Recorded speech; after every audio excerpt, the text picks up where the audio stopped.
Good evening. So glad you could join us for another edition of the program this month. Hold on real quick, family. Before we get the festivities started, got to take care of some business real quick.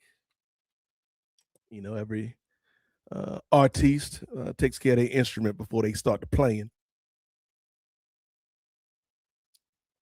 Sipping on Perrier, sipping on Perrier, doing a podcast with the Perrier, sipping on Perrier. It's the bubbles for me, y'all. It's the bubbles for me.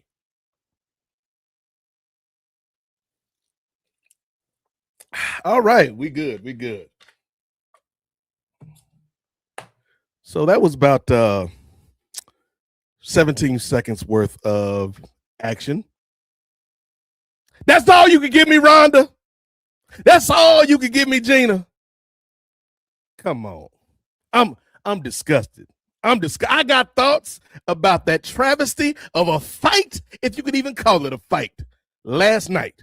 We're going to talk about that. We're going to talk about the Gramps. Oh, and you know, we got predictions for Double or Nothing. Ray, don't take 17 seconds. Just hit the damn music right now, brother. Let's.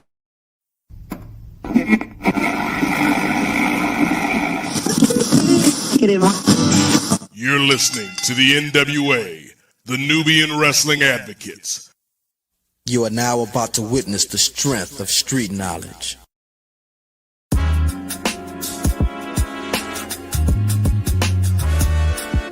Yo, it's Righteous Reg. It's a case for the safe, keep a space for the Nubians. Unfiltered, off-kilter, the professor, the godfather.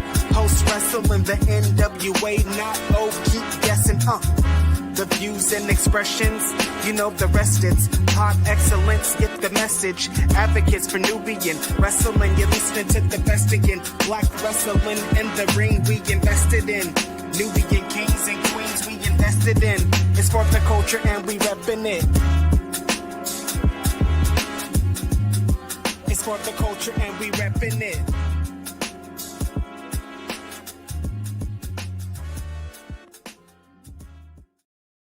And welcome to the NWA Podcast, the Nubian Wrestling Advocates, the show all about getting color in the professional wrestling business. Ladies and gentlemen, welcome to May. I mean, it's been May for a little minute, but welcome to the May edition of the NWA Podcast, presented by Post Wrestling and powered by the Nefarious Media Network.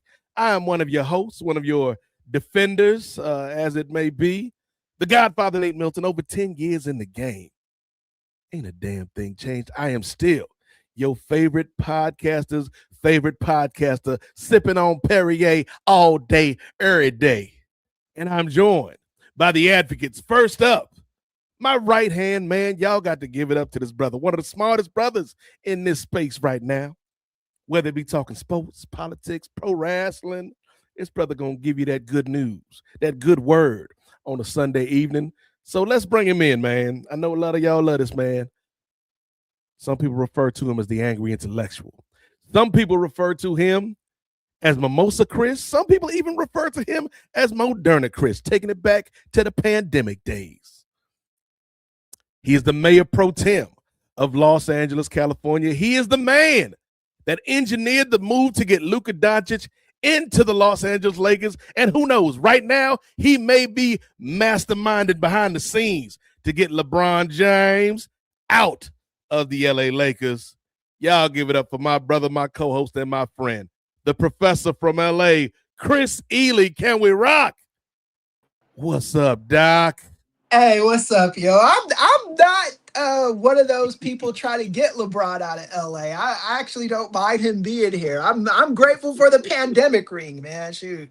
So like I don't think I'll ever hate LeBron again, For a while in the teens, Nate, I wasn't necessarily trying to hear what LeBron has to say, but once you get us a ring, I'm good, Like if he leaves now, Luka, man, what the fuck, man? Like we couldn't even get you for the second round, dude. You're just gonna let us get mollywopped like that, you know? Man, Anyway. not only did Luca let y'all get mollywop, but Chris, and I like AR, man. I like Austin Reeves, Yeah. but to me, if you gonna be that dog that's like, oh, I'm number 2, it's me and Luca's show right now, LeBron, you got to show up, brother. Right, yeah. He just put himself in like a tradable position, you know. It's like it's like, yeah, we maybe before the postseason started, we thought AR was someone we could build around. Now we're like, you know, he might be a good trading piece, A valuable you know? trading asset. Yeah. So hopefully we figure it out, man. But yeah, it's great to be here. It's great. I said last year that this last year was the level up year, and this year we have been leveling up. So I can't wait to hear from Ray about his ROH experience. We got some good stuff coming up for the future. Got some possible guests for the parlay once the summer hits. So Okay. it's looking real promising right now. And I just hit 300 paid subscribers on my Substack. Nice. Yeah, so we're doing well over here, man. Shoot. Nice. Looking forward to who we may be talking to as the year rolls on, Doc. But I know who we talking about tonight. You said this is the level up year, and this man, maybe Chris, has leveled up more so than anybody, because when he first appeared here on Post Wrestling, he was upper mid-card Jay Lacey, leader of the mid-card Marauders, kingpin of the mid-card Mafia. But now, so many of us know this brother and love this brother and respect this brother. So y'all give it up for the holder of the Shula Fala. Stand up and acknowledge main event Jay Lacey. What's going on, everybody? Like Dr. Chris said, pandemic ring, wrestling ring, promise ring. Thank you, LeBron James. You know, that's how I'm feeling right now. You know what I mean? So, like you said, we re-upping this year. I mean, it is what it is. I mean, you can't expect for a 41, 42-year-old man to carry a team as far as he did. I mean, that's shout out to him for that. You know what I'm saying? So, Right, like, yeah. That's what that is. But yo, I'm really ready to talk about what we got proceeding this evening. So let's go.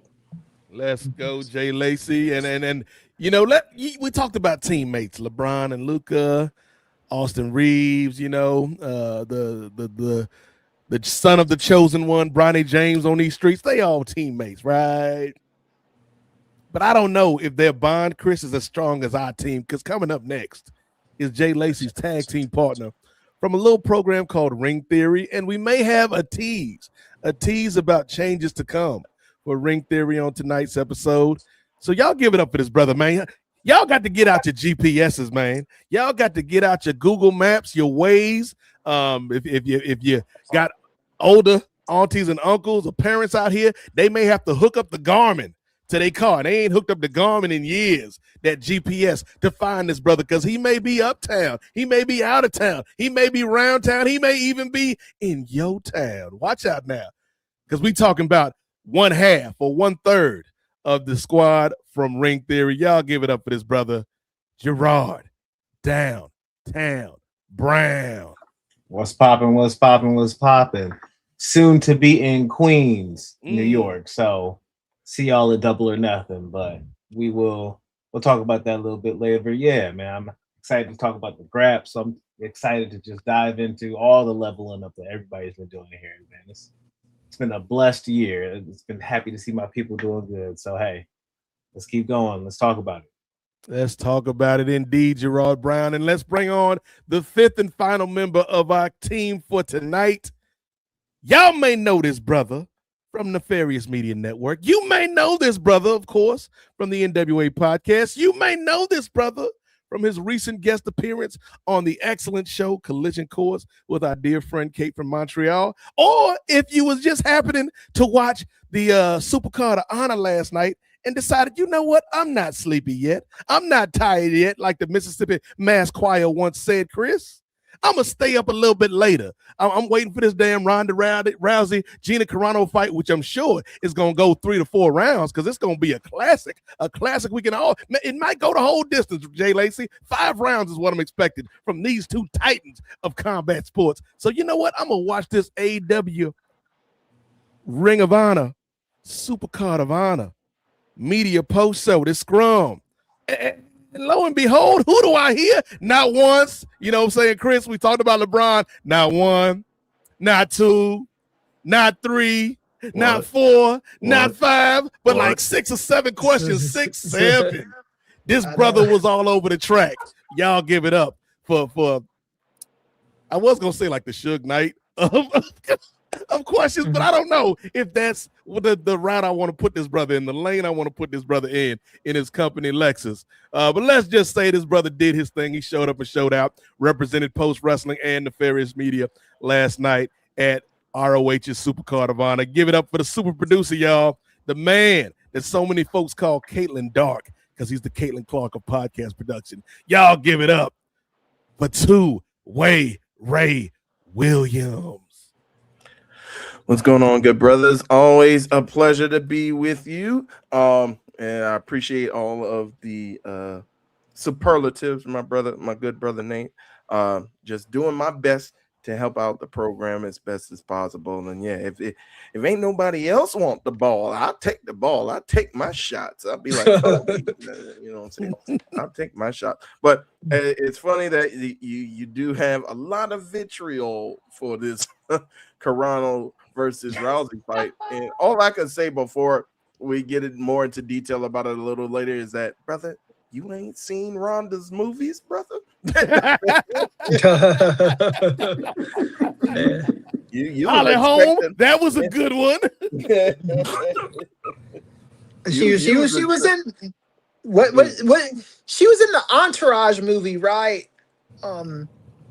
She was, yes. Yeah, okay, because I don't remember if it was an episode of an Entourage or the movie. It all blends together. Yeah, it really does. I did not like that movie, but yeah, she was trying to date Turtle or whatever. I remember that. Yeah, that seems about right. Yeah. Right. Yeah, yeah, brother. It went as I expected, at least, but we'll get more into we gonna talk about this, Ray. I got thoughts, man. But you know what, Ray? You know, we will get to your experience at the ROH show in a little bit, but I hate to say it and I hate to put family business on these streets, man. But you know, as Chris said, we leveling up, man. Nefarious doing his thing, Post Wrestling doing his thing, Chris out here doing his thing on the Substack, and you know, we are all, you know, experiencing some success right now, man. Some success, Ray Williams. Yes, indeed. And we are so successful that I think me and Chris have been talking. I'm sorry, Jay and Gerard, we didn't bring you into this. Ray, we going to have to restructure this contract, dog. Oh. We going to need half of the Lexus back. You can only drive the front half of the Lexus. You ain't got no back seat, no bumper. We just 2 wheels, in the front. That's all you get, brother. I got a pedal like the Flintstone car. Yeah, you got a pedal like Fred Flintstone, man. Hey, we just got to do what's best for business, Ray. Oh, I think I know what's coming up next. Yeah, let's talk about this. I'm trying to be what's the word, Chris? Impartial. For now, before we get into this topic, but Ray, let me get my bit. Hold on, let me sip on the Perrier one time, Ray. Let me sip on the Perrier real quick. While you sipping on the Perrier, we got a super chat, y'all. Oh, okay. All right. So, good old John Cena. John Cena, why are you still here? What are you doing here, John Cena? He's in the chat now. Showing love to the NWA. See you in Queens for Double or Nothing, brother John. I guess Cena back on these streets. Yeah. Good to see you, John Cena. See you there, man. Uh-oh. John Cena. Now there's a name I haven't heard in ages. We appreciate you, John Cena. We'll talk, brother. We'll talk. But now that I'm calmed down, Chris, I'd have sipped on the Perrier, the bubbles, and relaxed me a little bit.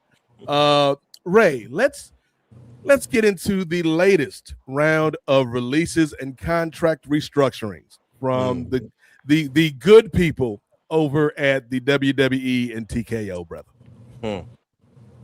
Yes, sir.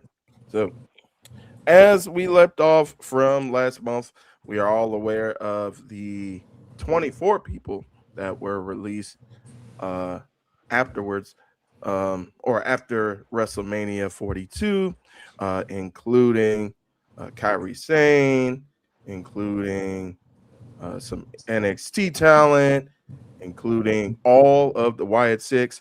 Well, shortly after that, we heard of the proposed restructuring, and then afterwards, I believe it was a week after WrestleMania, the proposed restructuring, and then the subsequent departure, mutual departure of the New Day, Xavier Woods, or Austin Creed as he is now known, and Kofi, formerly known as Kofi Kingston. We also heard about the release of JC Mateo, aka Jeff Cobb, and Tonga Loa. So we've also heard, with reporting from Fightful and I believe WrestleVotes, that there was some offerings of contract restructuring centering around maybe half the value of the original contracts that TKO is giving out. There were no specific people mentioned who have either declined or accepted the offers other than seemingly the New Day. So with that, brothers, I'll let you guys go ahead and just opine about all the news that we've heard since the releases. We did go back. If you want to go ahead and catch us, as we did do a breaking news segment for Ring Theory on Nefarious Media Network. If you could check us out on YouTube and on our Patreon as well. We did cover specifically just the New Day leaving WWE, but in terms of everything as a totality, and also Asuka leaving, who's our cover girl for this month as well. Asuka, who pretty much on television just left right after Backlash. So what do you guys think of all of the departures, all of the restructuring going on, all of the talent that is now, well, at least within the next 30 to 90 days, will be available to go elsewhere? And well, first of all, Ray, I'm gonna kick it off, man. But I also want to opine about the way your screen done froze, and you got this look on your face, like the mischievous look of somebody that bet the under on how long that Rousey Carano fight was gonna look. Like, I know this ain't gonna go more than 30 seconds, y'all. I'm gonna put all my DraftKings money on this. But I want to start because I saw what you guys did with these breaking news special for Ring Theory about the New Day. I thought you guys did a great job covering that. But I'll start with you, Professor, because people don't know Chris is not only somebody that is very well learned in the world of politics, but also in business. And so, like, at some level, Chris, yes, business is business. But to me, this whole situation with these releases following Mania and then the second wave, roundabout Backlash, it all felt like some pimp shit. And when I say it felt like some pimp shit, I don't mean in the braggadocious, like, positive connotation. Like, man, that's some pimp shit. I mean, like, no. Like they pimp my ride. Yeah, like, right. This ain't like Pimp My Ride. This is like, no. The TKO was the pimps and the talent are the prostitutes, man. Because this is unconscionable, man, to me. What they have in a company that has spent a year, Chris, telling me we making all this money.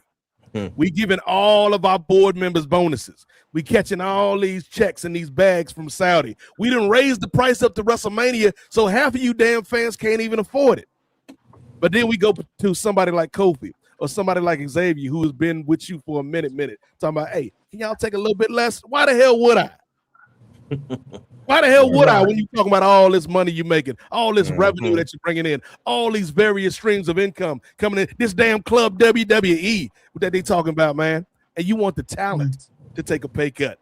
And like Chris, we've had the union conversation time and time again. We'll probably have it 20 more times before the end, before we out of this place, Chris. But it ain't never gonna happen. And it's frustrating, man, to see the talent get done this dirty. And like somebody like Asuka, like y'all couldn't even have a match with her and Io on WrestleMania when Kyrie was still in the damn company. Kyrie gets let go. Y'all have the match at Backlash, and then I'm supposed to believe, Gerard, this whole story was about Asuka getting Io ready to take her place when that has never been any of the subtext of the show that we watch. And then, and the reason why I wanted you to make Asuka the cover girl for this month's show, Ray, not only because we love and respect Asuka, but because of how stupid that segment was. And when I mean that, Chris, I'm not saying it to Io or to Asuka because they performed as best they could in that situation. But Asuka did not have a match on that show. Asuka did not have a run-in later on in that show. Asuka didn't do anything earlier in the show. So why the hell was Asuka there? Why were your bags there, Asuka? Did your bags get shipped to the arena? Is that how they do travel now? It made me sick because Asuka is somebody who I feel, and I'm gonna get off my soapbox here in a second, but I feel like they never quite knew what to do with Asuka. And it's the reason, like me and Gerard had a discussion last year or the year before, where initially I thought I was right, but then I was wrong, but now I know I'm right. When we were talking about Io, and can Io take that next step? And can Io be, that kind of star for them? And I said no, not because of anything that Io does or does not bring to the table, but because of how this company treats their talent, particularly talent that does not fit a mold or a box that they want them to fit in. And if you can't make money with Asuka, then you might as well not get out the money-making game, because she had everything that you would want in a performer, except for the fact that she wasn't American.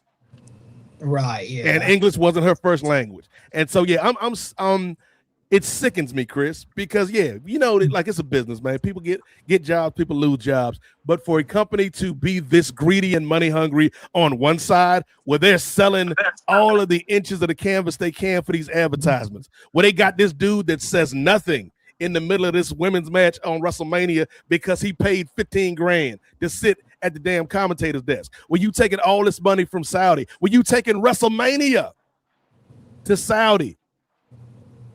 But you ain't got money for the talent, for the people that put their blood, sweat, and tears into making you money.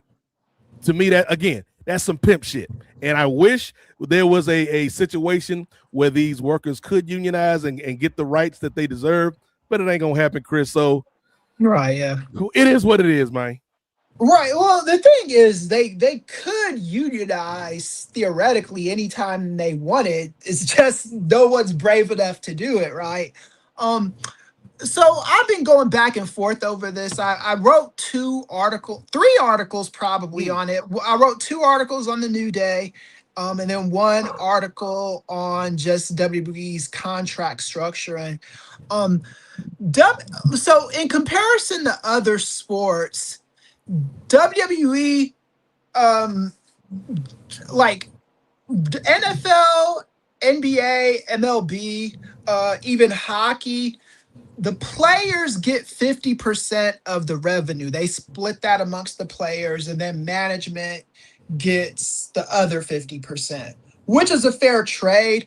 Wrestling is not a competitive sport, in as the winners and losers are predetermined. So I can understand not wanting to give the wrestlers a 50% cut. Not giving them a 30% cut seems a little unreasonable to me. As you mentioned at the top of the show, Nate, one of the things that I do, but not a lot of people know this about me, is I do help with diversity training, right? That's one of the things that I do on Ring Theory. I didn't bring this up on the special episode of Ring Theory we did, but one of the things that we look for when we're looking to help a company with diversity, the first thing I look for are the optics. Do you look diverse from an outside perspective? Are your practices something that the general public can at least swallow, right? If not swallow, can put it in their mouth for a second without regurgitating it, right? This WWE is just horrible at that, man. And that was like anytime you pay Vince McMahon even like a slight compliment, people think you're, defending a predator and all that. And that's really not the case, because Vince McMahon should not be back in charge. His booking decisions were ridiculously lousy during his last stint in WWE. I don't know what's going on. I remember when all this shit started, I'm talking about before the New Day, like probably at the beginning of the year when all the fuckery was at full fuck mode. I remember hearing people say that it was Triple H's fault.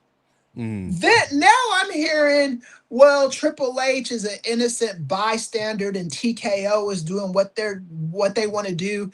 I'm listening to Nash with Shawn Nelson mention that if that company does away with Triple H, he's going to be done with them forever. So there's something going on there. I don't know what it is. As far as letting talent like the New Day go, this is why you unionize. This is the precise reason why you unionize, so things like this will not happen. So like, if a new commissioner comes into the NBA, David's what's his name? Silver. What's his first name? Adam Silver. When Adam Silver comes in, he's the new commissioner of the NBA. He understands he's getting an organization, an association, if you will, with a players union, right? So whatever he inherits, he can't mess with basketball players and their pay and stuff like that, right? TKO is the new ownership over UFC, Dana White and all that, over Vince McMahon with the WWE. They're the new ownership. So but they come in and they do stuff worse as far as like player retention, making sure that there's a good culture for wrestlers in WWE, because the culture was already shitty. We've had several episodes, especially like in 23, 24. I remember we probably did maybe 5-6 episodes on like per year just on the culture in WWE. It's a bad culture. It's still bad. Under TKO, it's gotten worse. If you are a wrestler in that company and you see how the New Day's been treated, you see how Asuka's being treated, if you see this stuff, it is something you're gonna have to consider. And CM Punk said a long time ago about unions. I don't remember. I'm paraphrasing, so I want to be careful here. But I think he was originally down with unionizing, but none of the other wrestlers wanted to do it. So he just took an attitude of, hey, I'm going to get my money. I'm going to get as much money as I can and call it a day. The longer that goes on, the more shit like this is going to happen. The longer you guys have that independent contractor status, the more this is going to happen. What's going to happen in wrestling, just like what's going to have to happen in UFC, is the top dogs are going to have to be like, okay, we've got to start worrying about this now, right? And what the WWE so brilliantly fixes it to where the top dogs there are getting paid so much and get everything taken care of that they're not really incentivized to take care of the wrestlers at the bottom. That was the whole issue with Jesse Ventura and Hulk Hogan. Is Jesse Ventura wanted to unionize, He was almost ready to get the union going, and then Hogan stooged him out. And that ended the union. Hogan at the time had no incentive to unionize. I'm sure towards the end he probably might have been like, yeah, that was stupid of me to do, because he had all kinds of issues, health issues towards the end. So it's really one of those things. You have to be thinking of the immediate future, the immediacy, and you also have to be thinking about what's down the line, not just your future, but what you're setting up for your kids, what you're setting up for yourself when you get older, right? Kevin Nash, for example, I'm sure when Kevin Nash was 36, 37 years old, power bombing, jackknifing motherfuckers every week on television, doing the NWO stuff, I'm sure he wasn't ever thinking about the possibility of being 60 one day, right? He was just probably thinking of the bag in that moment. Now Cat Nash is in his 60s, and when you're in that age, you do have to consider things. I'm 40s right now. Every day I think about my 60s and 70s. If I live so long, if I live that long, what is my wife, our future kids, what are they gonna have to live off of, and I don't want to leave them with nothing. How is the condition of my body gonna be at that age? Are you guys thinking about that? And I just don't think that TKO is not a good company as far as they don't care about diversity. They're a bottom line company. They don't care about diversity. They do not care about the happiness of wrestlers. You can listen to them in the press conferences. They all sound cocky and stupid. I've had my differences with Ariel Helwani over the years. One thing I do agree with him on is it seems like a soulless company. And I'm not even just talking about with the way they treat wrestlers. Just when you watch the product and you see these ads all over the place and these like zillions of commercials of stupid shit like ass wipes and fried chicken and all this fuckery. And it's just bring the juice, Oos. Yeah, it's so much of it. It's like, what are the priorities of this company? And it's really something that these wrestlers really got to start taking seriously, especially now, because now you're not dealing with an individual family-owned company, a family-owned company that was publicly traded. Because let's be honest, even when WWE was publicly traded, Vince McMahon still owned everything. Now Vince McMahon doesn't own anything. He is kind of in the same situation that the late Ted Turner was in when they did the AOL Time Warner merger. I remember on this show, Nate, and I'm about to stop in a second, but I remember on this show, we said 1,000 times, this was before they Ari Emanuel and those cats even bought WWE. Once you sell the company, it is not your company anymore. I don't give a fuck what was promised to you during the talking and negotiating stuff. These are big wigs with billions of dollars, way more money than you got, And when they say something, it goes, And all they needed was Vince McMahon and that Chanel crap to Janelle, sorry, said her name wrong. All they needed was that to be like, okay, we're gonna boot you. I've seen this thing so many times, I've been in rooms with CEOs that are startups that lost companies by some evil corporate takeover. Here's the thing, Nate, and this is how this relates to politics. It's never really an evil corporate takeover when you do this shit. Just like with politics doesn't just magically, like America, it doesn't just magically turn into a dictatorship. The Supreme Court didn't just magically turn into what it turned into. This happened over a course of time, you know. Yep. Vince McMahon willingly sold his company to TKO. This was something he gave away.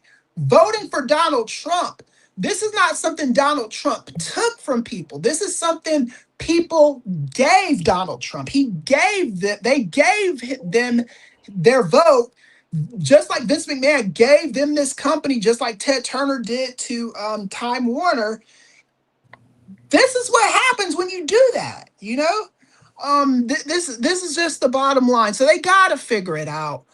I don't know what the exact answer is. Hopefully when Thurston gets here next month, we can, you know, sort through this a little bit more. But yeah, they are not in great shape. They're not in good shape, and they can't even pretend that they are in good shape. Even with all the numbers up and stuff, they can't pretend. Vince McMahon was able to, at the very least, at the end of the day, able to pretend. These cats can't do that shit. They just can't do it. They've lost it. Hey, I want to jump in real quick because Chris, you hit on something. You hit on something that I've been kind of like mulling around for, you know, just knowing that we're going to talk about this. We're looking at WWE as a wrestling promotion, and that's where we're all messed up. They're no longer a wrestling promotion. They are a marketing business that uses wrestling as the vehicle to deliver what they're doing. Point blank. I mean, WrestleMania was not WrestleMania. It was Commercial Mania. Speak on it. Point blank. I mean, you see the canvas. It's got all kinds of ads, like you had said, Chris. Everything is a commercial until you get to the little bit of wrestling that we get to. Now, that's all they are. I compare them to McDonald's. McDonald's is the world's largest toy distributor. Think about it. Think about it. They use like the Happy Meal just to get the kids there, but they deliver toys. They are not really, I mean, they're a restaurant, but let's be honest, they deliver toys. They distribute toys. That's WWE now. AEW has it right when they said this is where the best wrestle. Because they're a wrestling company. They have marketing and ads and stuff like that because they have to survive. Yeah, but TKO, WWE, they're not a wrestling promotion anymore. They happen to have wrestlers, but they're selling ads. Point blank. Real quick, Jay, because you know I know you and Ray are MMA guys. I haven't really, like, last night was like the first time I really got hyped for a fight in years. When you're watching UFC now, like modern day UFC, whether it's Paramount or whatever, is the commercial usage as egregious as it is on some of these WWE shows? No, but there's a lot more commercials, you know, but the trade-off is, I mean, yeah, you're going to see some commercials. However, you're not going to cut into the time to where, I mean, yeah, I would love to see like the corner breaks and hear exactly what the corner is giving information to their fighters. We don't get that as much, but I mean, it's not as egregious. Like they're cutting mid-fight to show a commercial, or they're not doing like in soccer matches or football matches where they go picture in picture during the action.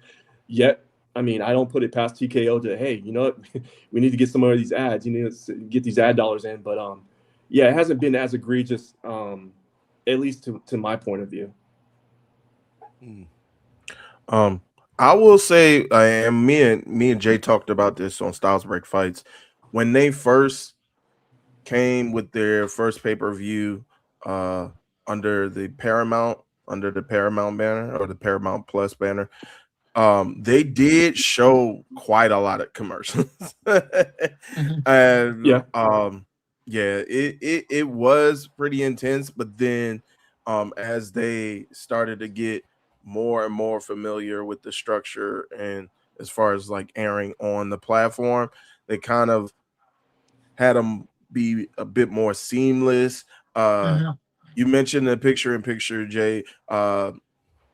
Sometimes during the walkouts, they would have the ads in picture-in-picture or stuff like that. But it wasn't, to Jay's point, it wasn't to the extent of quote unquote commercial mania. Gerard Brown, what's on your mind, brother? There's a debt that needs to be paid, and that is the issue. Oh yeah.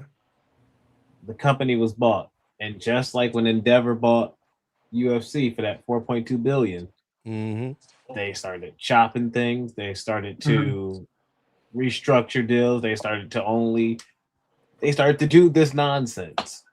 What do they call it? Synergies. We're looking for synergies across the board. Yep. And so they were able to do that then, and now they're doing that now. And now I think the big thing is, if you look at all of the themes, it's age. Like, here's the thing. Like, what's your age and what are you providing us? If you're not providing us something past a certain age, or trying to go young, because also young, contracts aren't as high. So we can afford to then get more out of you in that time period. And maybe we do a Brock Lesnar on a paper appearance deal when we want them to. If you are somebody who is smaller, maybe we just don't have you. If you can't take that money adjustment, hey, like the New Day, goodbye. Because at their age, what in the company's eyes, what are you providing us? Now, I think it's a self-fulfilling prophecy, because if you're not going to put them out there to have the opportunity to earn, how are people going to earn for you? So that's kind of wacky and wild. But I mean, I digress, in the words of Taz. But let's go and move on to Asuka, because I think that's an age thing. And I do think they care about diversity, because they care about markets. They care about being able to dive into people's different markets. And so, hey, if we have somebody who can then fulfill that role, hey, guess what? We don't need the older model anymore. We can get rid of the older model. We can keep the newer model. Because I will say this. So Asuka, under both regimes, I think, was decently treated.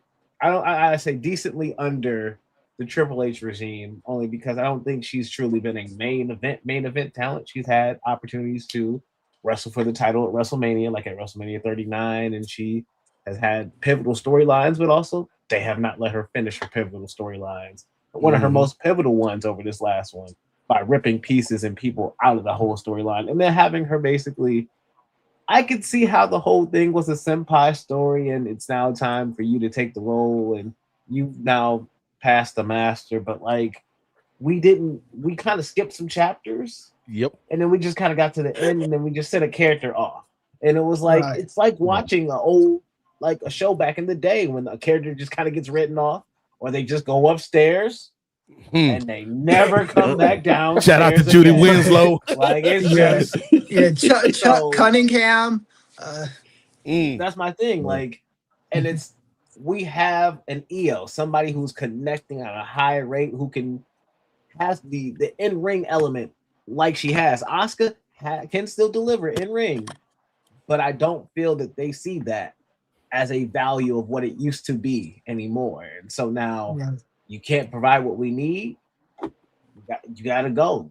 Hey, why at 6? You can't provide nothing past the entrance, and the crowds are quiet, and we don't.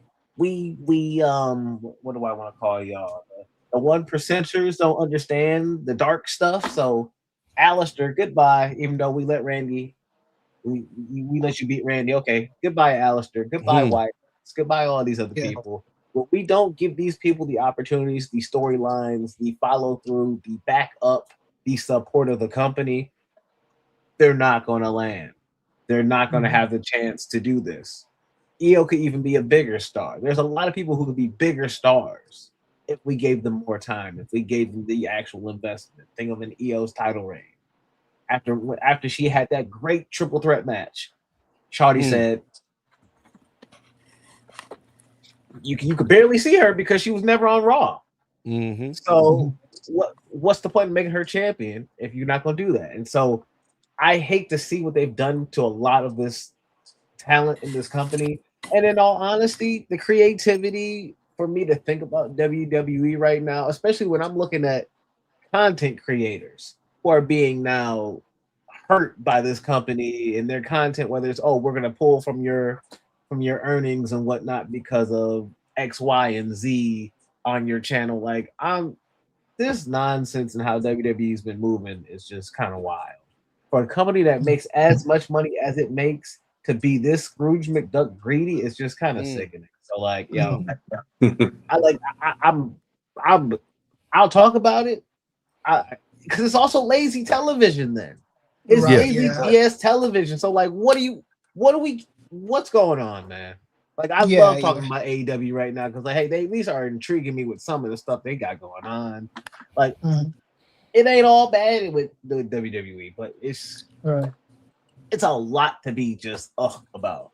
So. Yeah, I think WWE. It's not so much that they don't care about diversity. It's not so much that they even do care about diversity. What they are is ambivalent. You know, they want whatever is going to turn a profit for them, right? The New Day thing, the way they're looking at this is like they're saying, okay, from an age perspective, these guys are old. When you look at the tenure of all of those guys, with the exception of Big E, with Xavier and Kofi, how many times have these guys been out of action for injury that took them out for some months? Like 0 times, you know? Like when you look at Braun Breaker, how many times has this cat been injured already? You know, it's you can't take age as look at Asuka. How many times has she been injured? And look at the other girls on this roster. Some of these women can't stop getting injured, and they're way younger than her. So WWE has no fucking clue what they're doing. Nobody did any research on wrestling before they bought the wrestling company. Their research on wrestling was asking Vince McMahon a bunch of fuckboy questions and call that research. Research is looking at the past. Research is looking at other companies that did what you are trying to do now. Is looking at New Japan. It's looking at UWF. It's looking at what AEW's doing. It's looking at GCW. It's looking at everything in its totality. It's running cross tabs. It's looking at data. It's looking at what drives. It's looking at the territory days and seeing what they did back then and comparing it to what you're doing now. They didn't do any of this shit. When you buy a company, you got to research the history and what brought you guys to this point, right?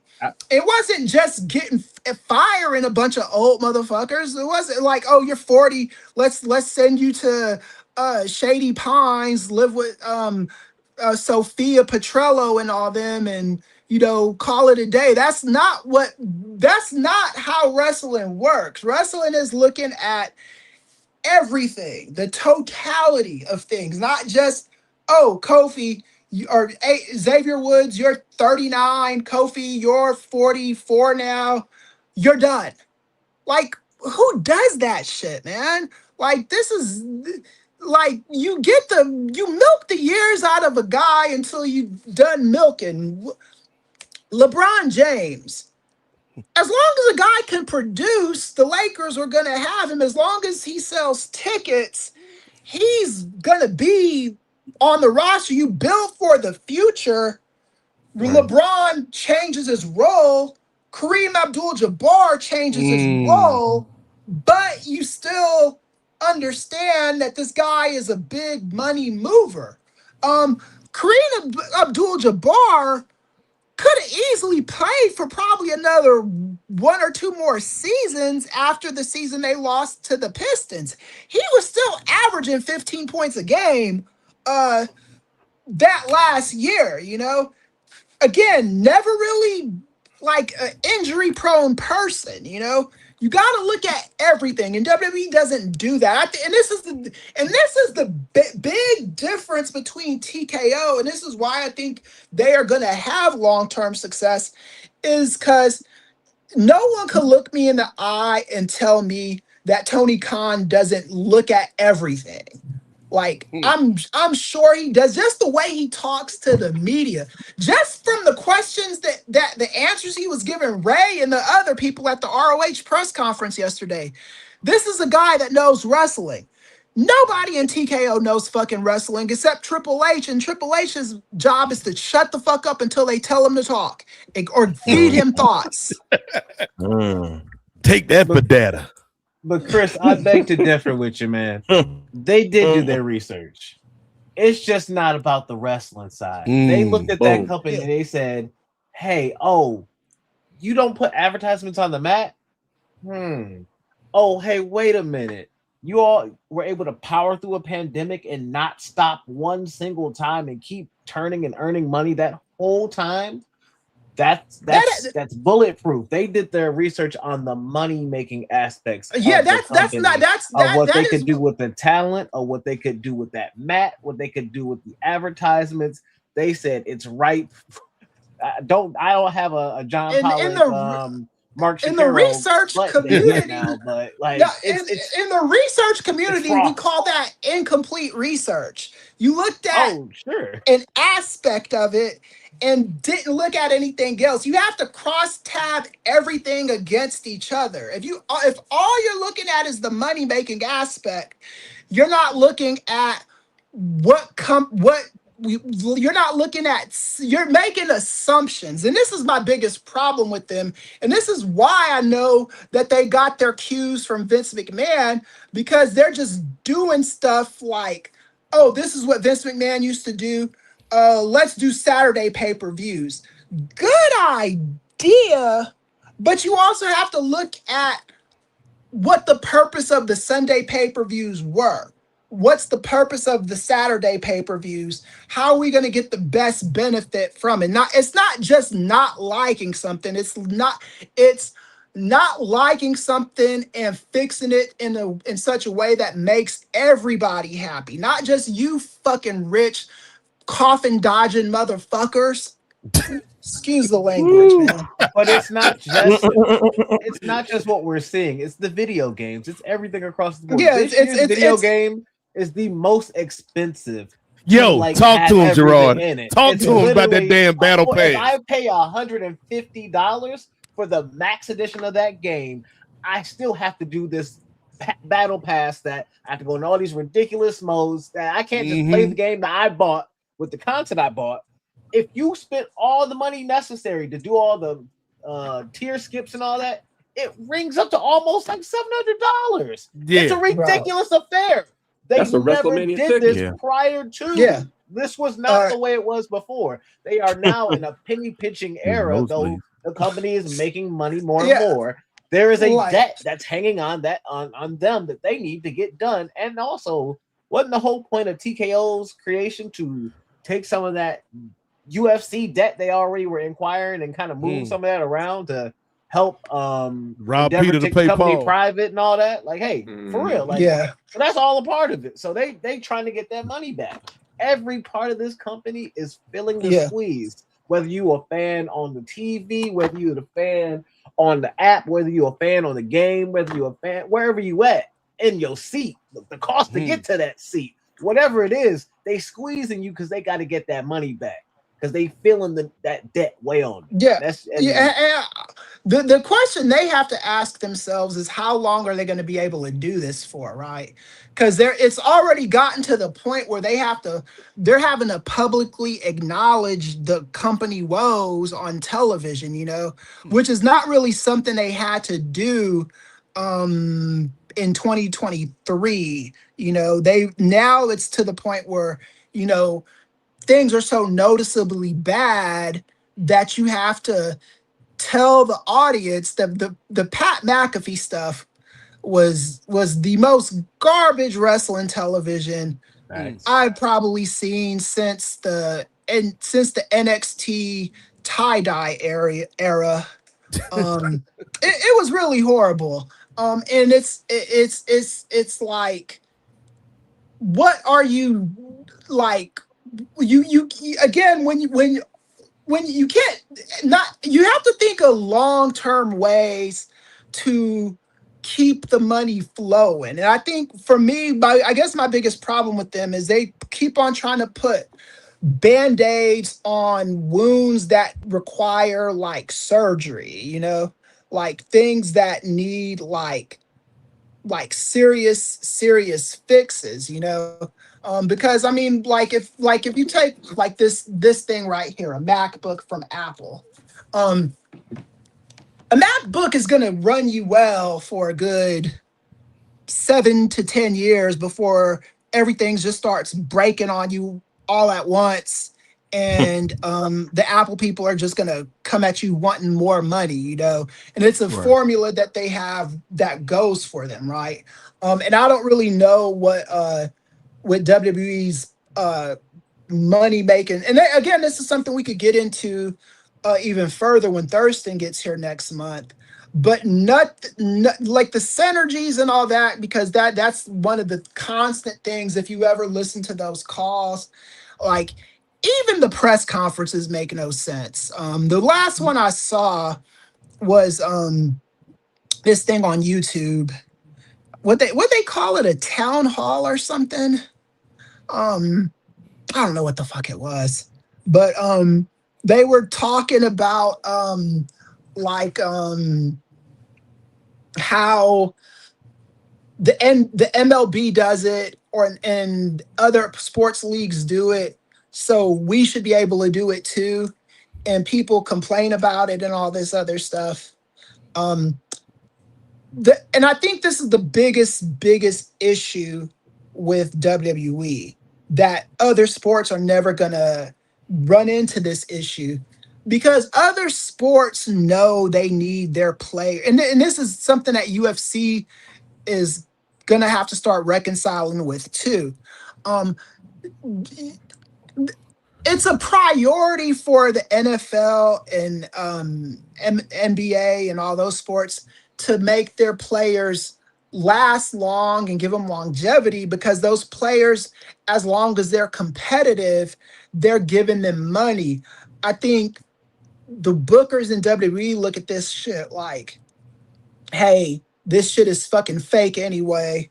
So when you're disposable, we're just throwing you away, and we can just send you here and call it a day and not think twice about it, and not think about the goodwill of how we look to others and all that. And just ignore optics altogether, because that's the biggest problem too, is just the fact that they don't seem to care about optics. As long as they're making money, though, I will say this about what Gerard said: as long as they are turning a profit, they're not going to care about this stuff.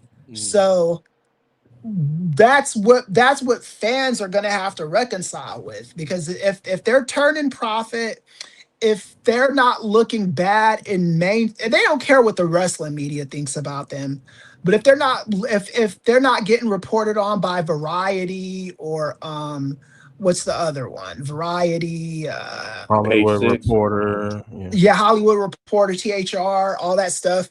If they're not giving negative news on them, they don't care. They're starting to care now, because Variety is not giving them positive news stories. You know, they don't give a fuck what Dave Meltzer says, what we say, what Post says, what Wade Keller says, but they care about those mainstream headlines a little bit more. And I think we'll see what happens after that. But those mainstream headlines are not looking good to them right now. And maybe that'll be motivation for them turning stuff around. I don't know. I think the tipping point, real quick, Jay, I think the tipping point is going to be not anything this year. Like, to Gerard's point, like they robbing Peter to pay Paul. They trying to dig out of this hole. To me, the tipping point, both in terms of fan sentiment and mainstream publication and validation that they seek and chase after so much, is going to be Saudi Mania. Because that is going to be a test that has never been tested before. Like, you had all these shows in Saudi, you done all these tours in Saudi, but now you're taking the feel good away from your consumers. Some people build their whole year around we going to WrestleMania, whether it's in Vegas, whether it's in New York City, whether it's in Minneapolis. Don't go to Minneapolis. And so you're taking that away from them. And so you're giving your audience a built-in sense of FOMO in a way that you maybe didn't calculate how that's going to affect a percentage of your audience. Also, as Chris has said, we don't know what the state of that region is going to be next year, this time. And so there's a lot of moving parts here. And so to me, I am interested, like, because y'all know, I'm not going to watch that damn show. I ain't watched none of these right. I ain't watched none of these damn Saudi shows.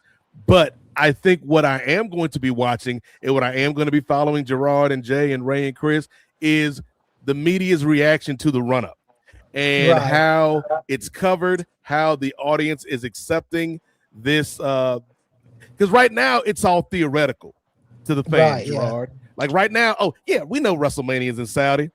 What happens when we get to January?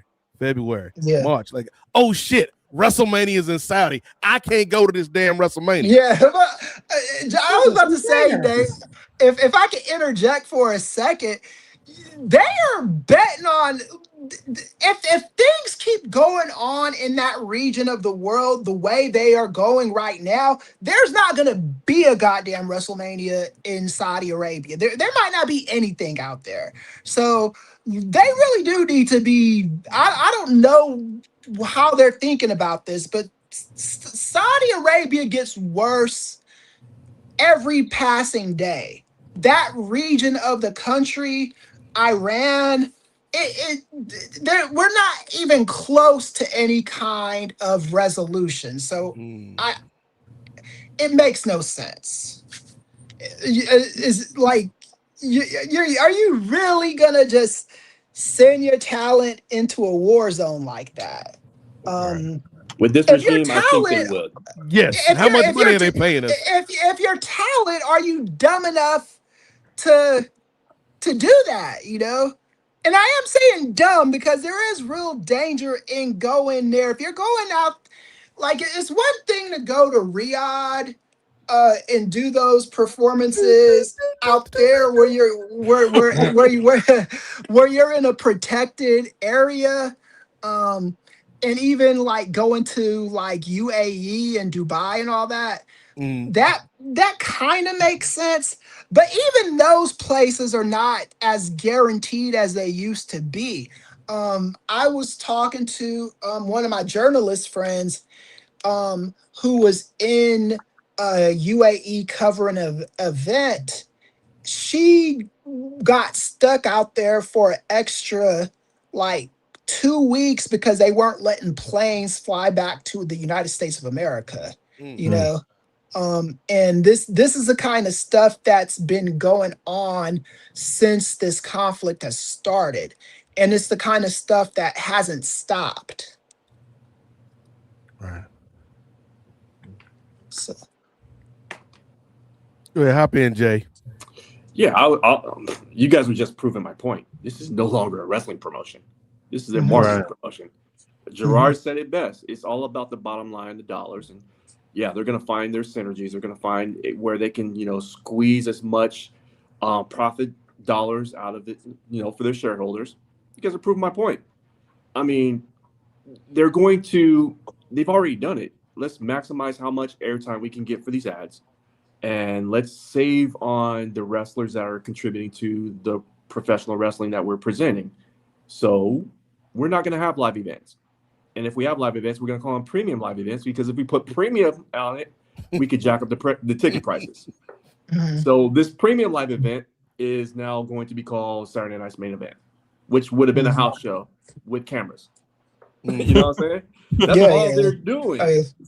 That's all they're doing. So that's their playbook. So what at the end of the day, what's going to happen, or what has happened, is they're starting to bring the live events back to, I mean, they've got a handful, they're supposed to happen like maybe 12 throughout the summer, but they're saving their athletes, these performers, and condensing the roster size, because they're no longer needed. That's why they got rid of, sad to say, 28 performers That's a lot of people. That's a lot of right, yeah, families that are being impacted. That was a whole roster back in the 90s, cuz. right, yeah, Yeah. And that's the problem with these wrestlers too.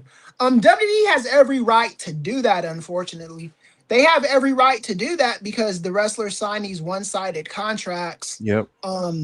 And that's like the nature of the beast. You know, you sign a one-sided contract, they can change their mind anytime they want to. If Kofi Kingston in the middle of his contract was like, yeah, I don't like the way this isn't working for me, I'm just going to go to AEW or wherever, they'd have a big problem with that, right?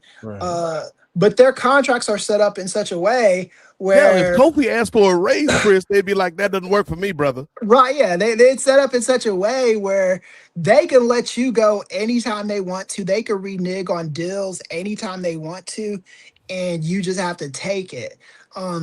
That is not how it works in normal adult business, right?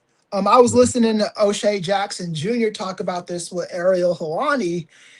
And I agree with them. It's like if this is what we negotiated, if you negotiated me X amount of dollars to teach a class or to do a movie or whatever, and you change your mind in the middle of it, I'm just not doing business with you anymore. You know, I've dealt with that because when I do speaking engagements, I expect to get the money that you guys said you were going to give me to get there. There's been like maybe one or two times where someone's been not able to pay me in the immediacy, but both times those were friends and we were able to work something out, right? Yeah, hot dog and a handshake, brother. Yeah. In normal adult business, that's just not how shit works. And I don't know if in these, I don't know if these wrestlers are, and Kofi and Zay did the right thing. They did the right thing because the minute you start letting motherfuckers do this to you, they're not gonna stop doing that to you. It's like the dude from Half Bake. You give the big black guy your fruit cocktail, your cocktail fruit one day. You're doing that shit every day you're in jail. You know, it's not gonna stop. So Kofi, God bless them for putting the kibosh on this because they had no choice but to do that. Because if you put up with this is just the signal that you're going to roll over and take whatever we're going to give you, and they're going to release you when you least expect it. When you've already gotten used to a lifestyle adjust, because that's what happens when you get the kind of contracts that Kofi and Woods negotiated for themselves. They negotiated 7-figure deals for themselves. As your money increases, your lifestyle adjusts to that money. Once they start taking that money away from you, it's very hard for people to go back down to what they were making. You know, when you were able to get your wife anything she wanted, and now you can't do that. When you were able to pay your mom's house note, now you can't do that. You Funding that school for the kids. Yeah, the kids, school for the kids. You probably got nieces and nephews you're taking care of. Maybe you got a nephew or a niece that you're putting through wrestling school, or, you know, just taking care of whatever needs to be taken care of. And to adjust things on those fools like that, you know, you're better off just being like, look, I'm better off, even if I don't go to AEW, I'm better off touring these comic book stores and getting money from these people instead of dealing with, doing the con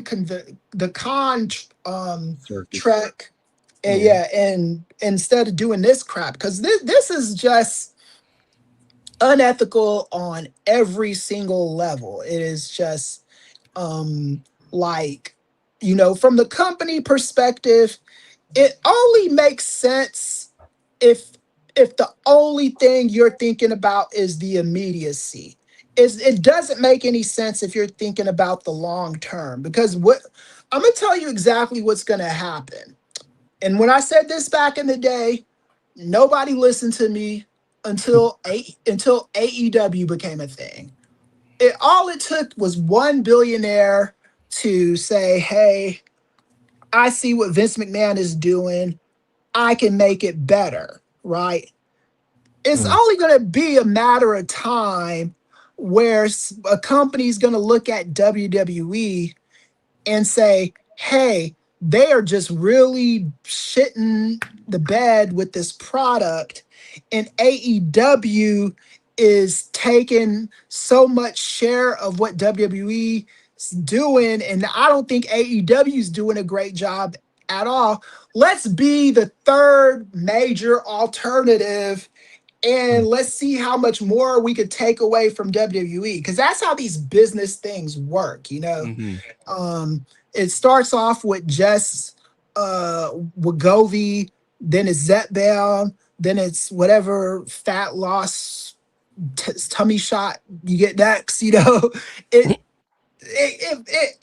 The market always is gonna outsmart itself. It's always gonna keep up to whatever bullshit is going on. So let's pivot real quick, because I want to stick with Xavier and with Kofi and with Asuka in particular, and let's kind of go around the horn. Where do you think we will see them pop up next? And it's only fitting that we take our speculations and theories first to the Ring Theory crew. Gerard Brown, where do you see as likely landing spots for the New Day and for Asuka?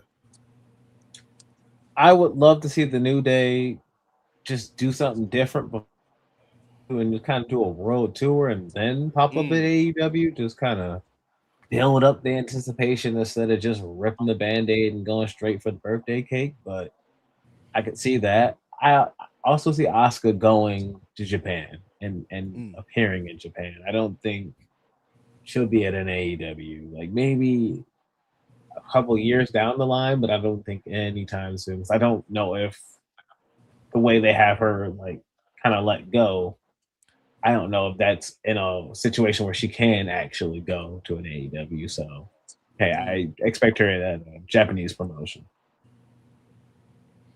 Okay. How about you, Jay? I mean, if Asuka is really let go, I mean, I think she's on a hiatus. I think she'll be back in the WWE ring at some point. You know, I think she's just taking some time off, come back, you know, before the year's end, maybe. So, yeah, I would see her coming back to WWE. As for Woods or Kofi and Creed, I also would like to see them just pop up randomly, like unannounced, like like how Nick Nemeth was doing these different pop-ups and just show up anywhere at any given point, do a couple one-offs and just call it good. I mean, that would build up the name for them, especially for the hardcores. I think that would do wonders for them. But eventually they're going to probably end up in AEW. I mean, that was a phenomenal fumble that WWE had right there. They messed up the bag on that one, because I think Creed and Kofi offer so much more than just professional wrestling. Those brothers bring eyeballs to whatever they're doing, and AEW could definitely capitalize on and learn from that. So that's why I eventually see them ending up. Okay, Ray. I share the sentiments of Jay. I think don't think Asuka is going anywhere anytime soon. I think she's just taking a breather, getting herself together. And then I think she'll be back in WWE eventually. New Day, same thing. I think it'd be good to see them turn up in different promotions. And like Jay said, I think they both have more to offer than wrestling.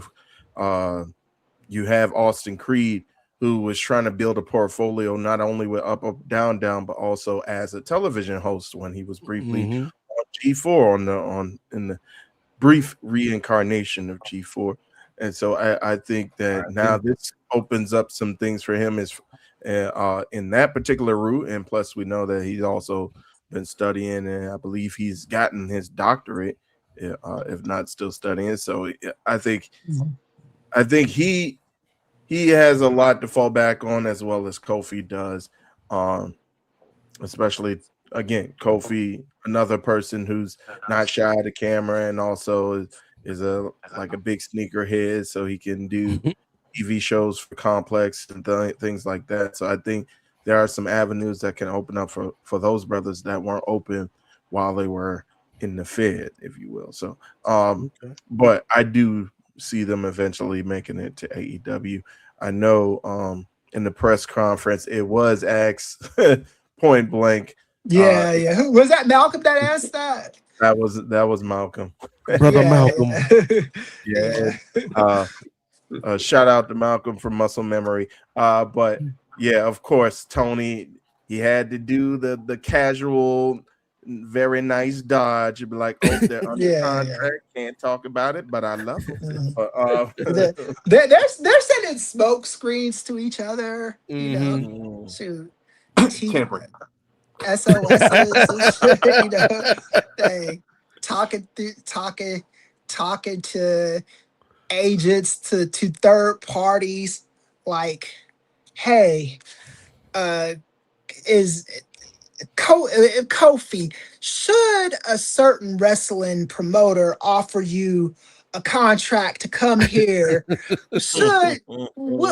to this company, would you be inclined to go?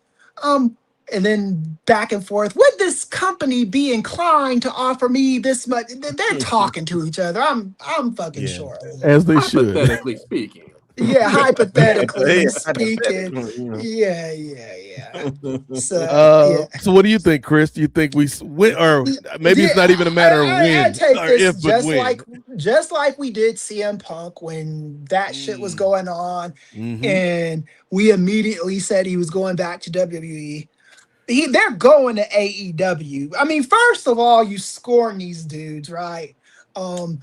Anytime you do that to somebody, they are gonna, even if they're enemies with the other company, the way Punk was with WWE, they are gonna find whatever common ground is there to teach you a lesson. So they're gonna be in AEW when this 3-month punishment of getting still your 7 figures for the next 3 months.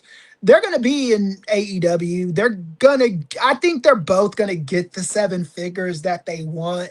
These are just the acquisition of these two is just going to be too hot to turn down. It's going to be too irresistible for Tony Khan. It's going to be too irresistible for Xavier Woods and Kofi Kingston. They're going to bet on themselves because they haven't really been able to bet on themselves since they've been in WWE. You know, like when the first episode of SmackDown aired on Fox a couple years ago in 2019. Kofi Kingston didn't tell Vince McMahon and Brock Lesnar to fuck off when they wanted him to job in 7 seconds. He did his job and went back to being a perennial mid-carder, you know? Nothing wrong with being a mid-carder. Yeah, exactly. Build this brand off it. Yeah, and this is the time to be like, yo, I'm now betting on myself. Talk to TK. What can they do for you? What ideas do you have? And I'm sure they're already thinking of ideas once they get there. But there's no doubt in my mind that they're gonna land. I don't know what they're gonna do in the next 3 months. They can't wrestle right now per the terms of their contract. They're gonna do these comic book appearances.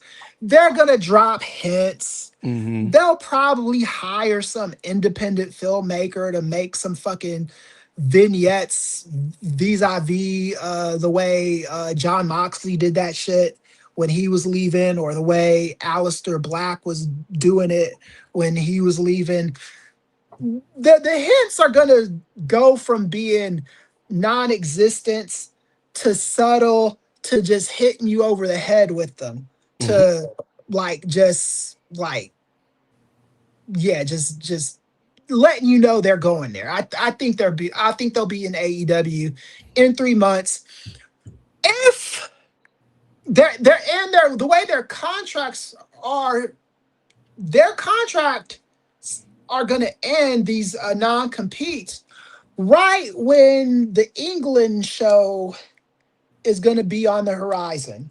I might have to fly to England and see about working press. I might have to ask if Sid's going to be out there. Might have to, check in with Sid, check in with Ali Davis, call up Sat Inyangi, ask these brothers yo, what's going on, man? Find me a good little English cottage or something to stay in, and some cowboy shit, bro.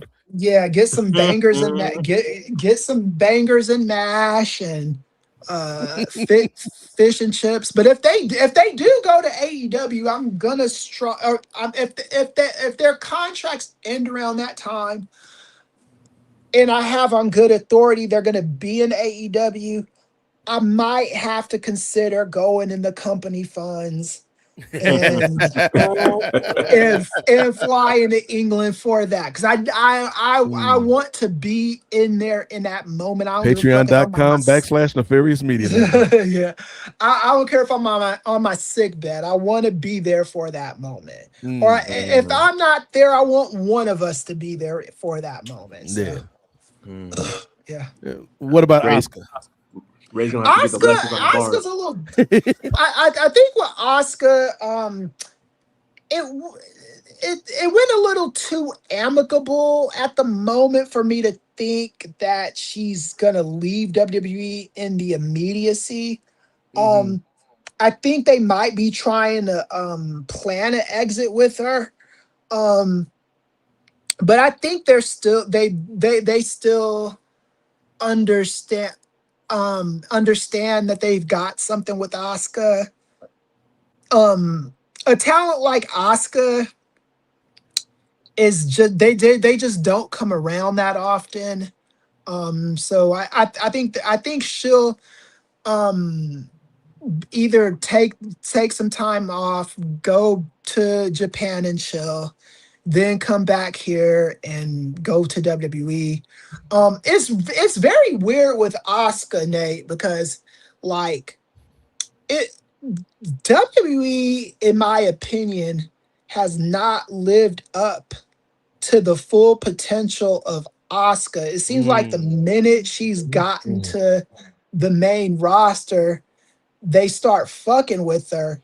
But at the same time, she's become a very decorated woman in that company. Yeah. And that just speaks to the talent level of that woman, that she's gotten so much in that company, and we still think that she's been getting fucked over by that company. But as far as prominence, and she has been, I think it started with them when she won the Royal Rumble, she should have beat Charlotte. That still makes no fucking sense to me. It's almost as dumb as the Booker T losing the Triple H thing. It just made no sense. But Asuka's been making up for it. And Asuka's kept herself relevant. She's kept herself relevant in spite of WWE. She's one of those people like that, you can't really define what it is, but whatever it is, Asuka's got it. And I don't think WWE is just gonna. They're dumb. They're stupid. I don't know if their stupidity has reached that level yet. Maybe with the New Day, maybe they figure, well, we've been jobbing you guys for the last couple years and did this heel turn with you that we originally thought we could make sense of. Then it start making no goddamn sense. So we could do away with you guys. That's stupid too. But with Asuka, I do think there's a little bit more critical thinking really weird saying that about WWE. But in the case of Asuka, I'm gonna, because with Asuka, it really doesn't seem like it takes a whole lot to keep her happy, you know.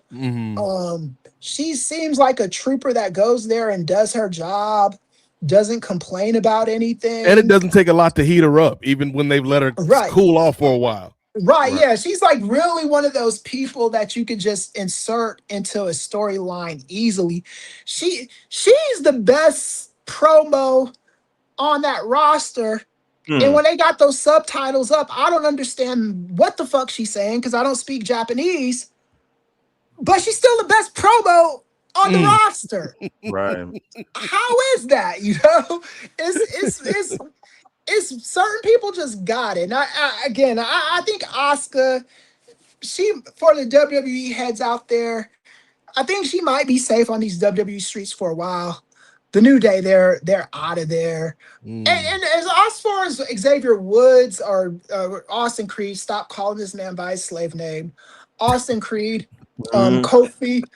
I'm gonna still call Kofi Kofi Nahaje Kingston until otherwise informed.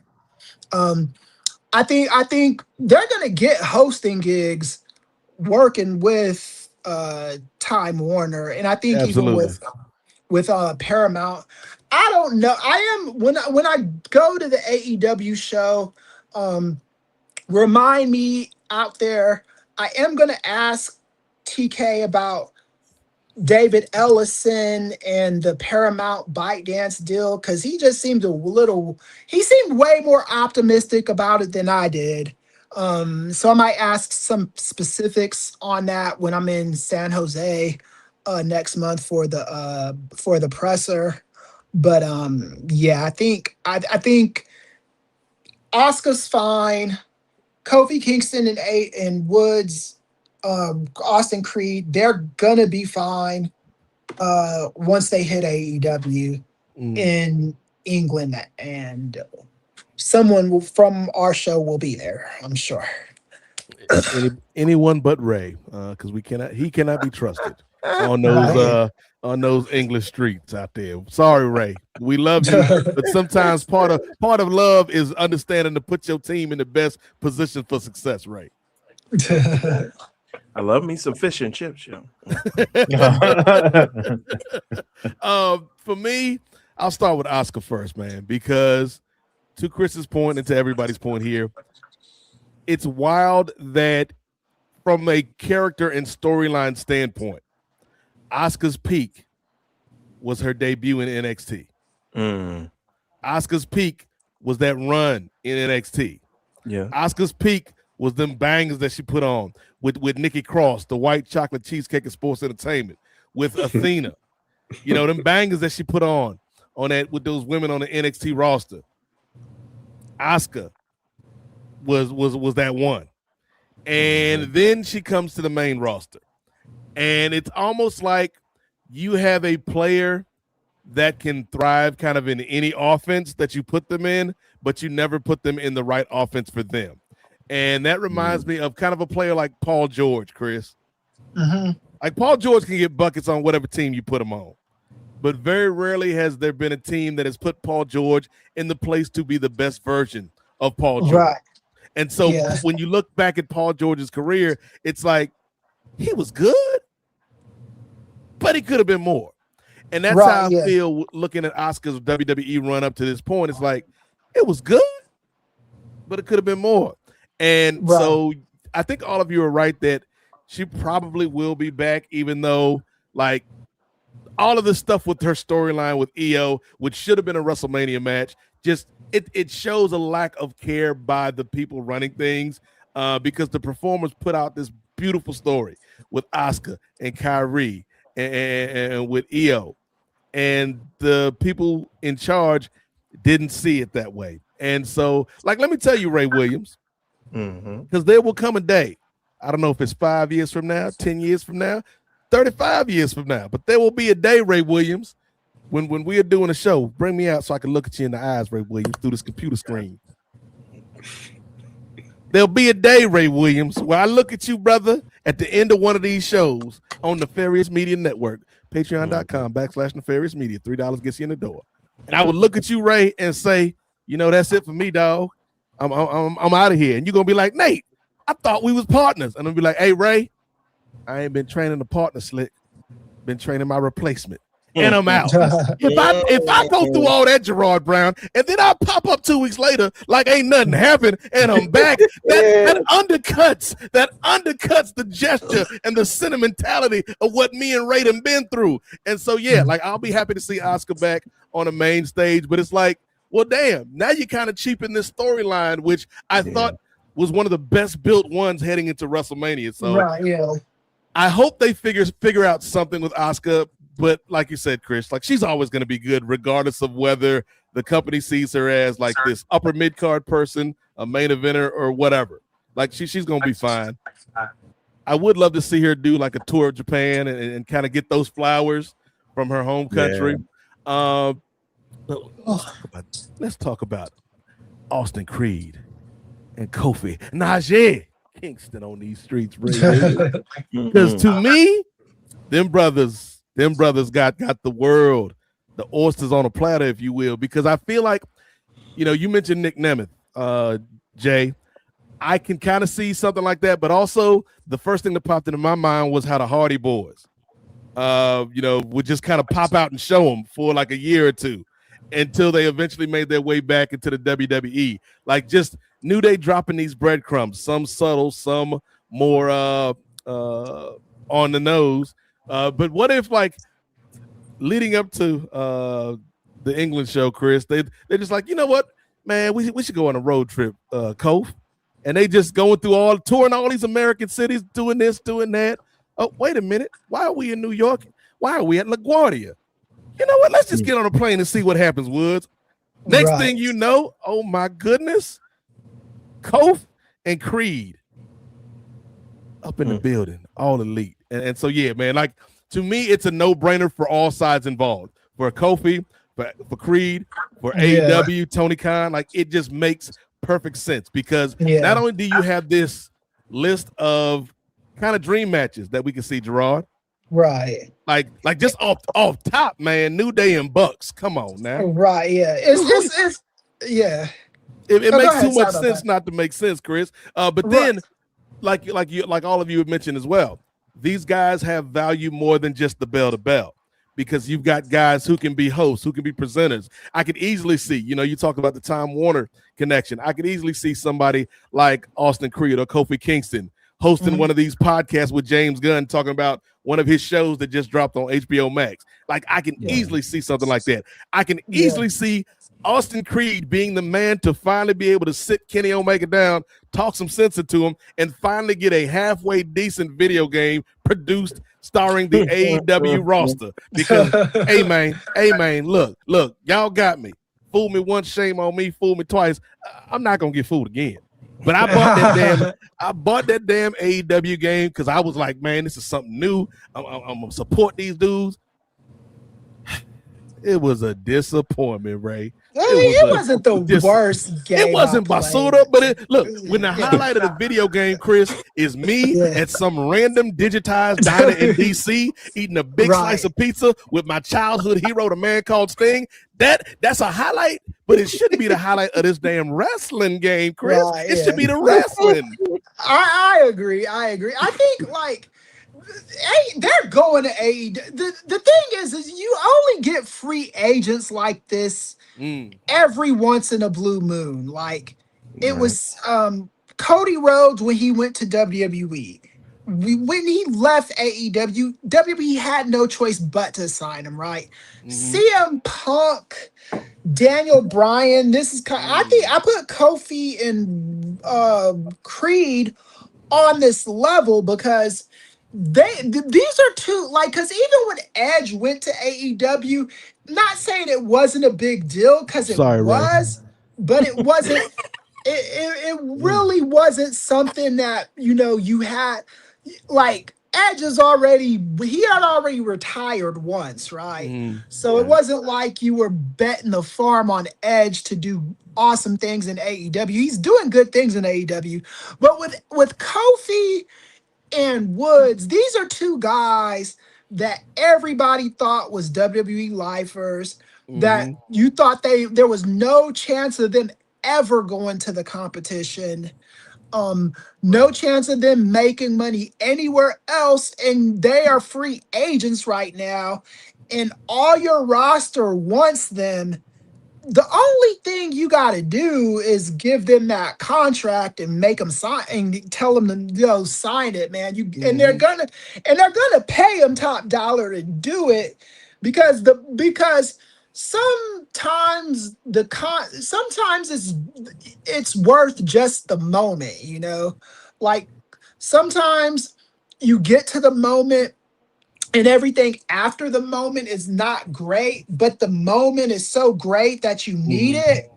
I think you need this moment from Kofi and Woods, or I keep calling this dude Woods. Sorry about that, Creed. Kofi and Creed. You need AEW needs this moment, and the New Day, or whatever they're going to be called in AEW.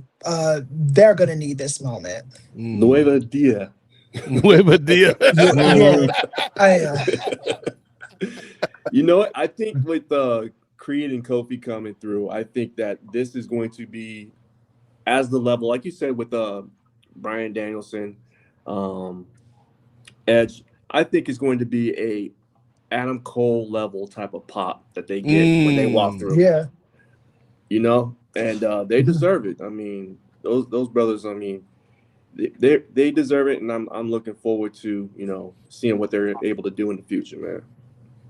Yeah, most definitely. So, and that is the one kind of silver lining from all of this terrible, horrible, no good, very bad news that we've gotten from the WWE. Like the minute after WrestleMania ended, is that yes, it can be a setback, but a setback can just be the setup for the comeback. For a lot of these talent, a lot of these performers. So, like, this ain't going to be the last time you hear from Asuka. This ain't going to be the last time you hear from Kofi and from Creed and a lot of these performers. So, we wish them the best. But you know what, Jay? There is one person who was not a free agent, but he was making some moves. And all I can say is, Ray Williams, don't you dare be sour. Put on your post-wrestling journalist hat and feel the power. It's two-way, Ray. Yes, it is. Ray, you had the opportunity last night not only to attend the ROH Supercard of Honor event, but you also got to head to the media scrum after the show and ask questions not only of the talent, but also of the $1 million man himself. And not that $1 million man, the one that ripped all those people off in Mississippi with him and his no good ragamuffin sons. Never forget, the DiBiase family is basura. But the good, if there is such a thing as a good millionaire, except for that one night on New Year's Eve when he got a little too much dip on his chip, you had a chance to ask some questions of Tony Khan. I'll never forget that either, TK. We cool, but I'll never forget it. I always remember. But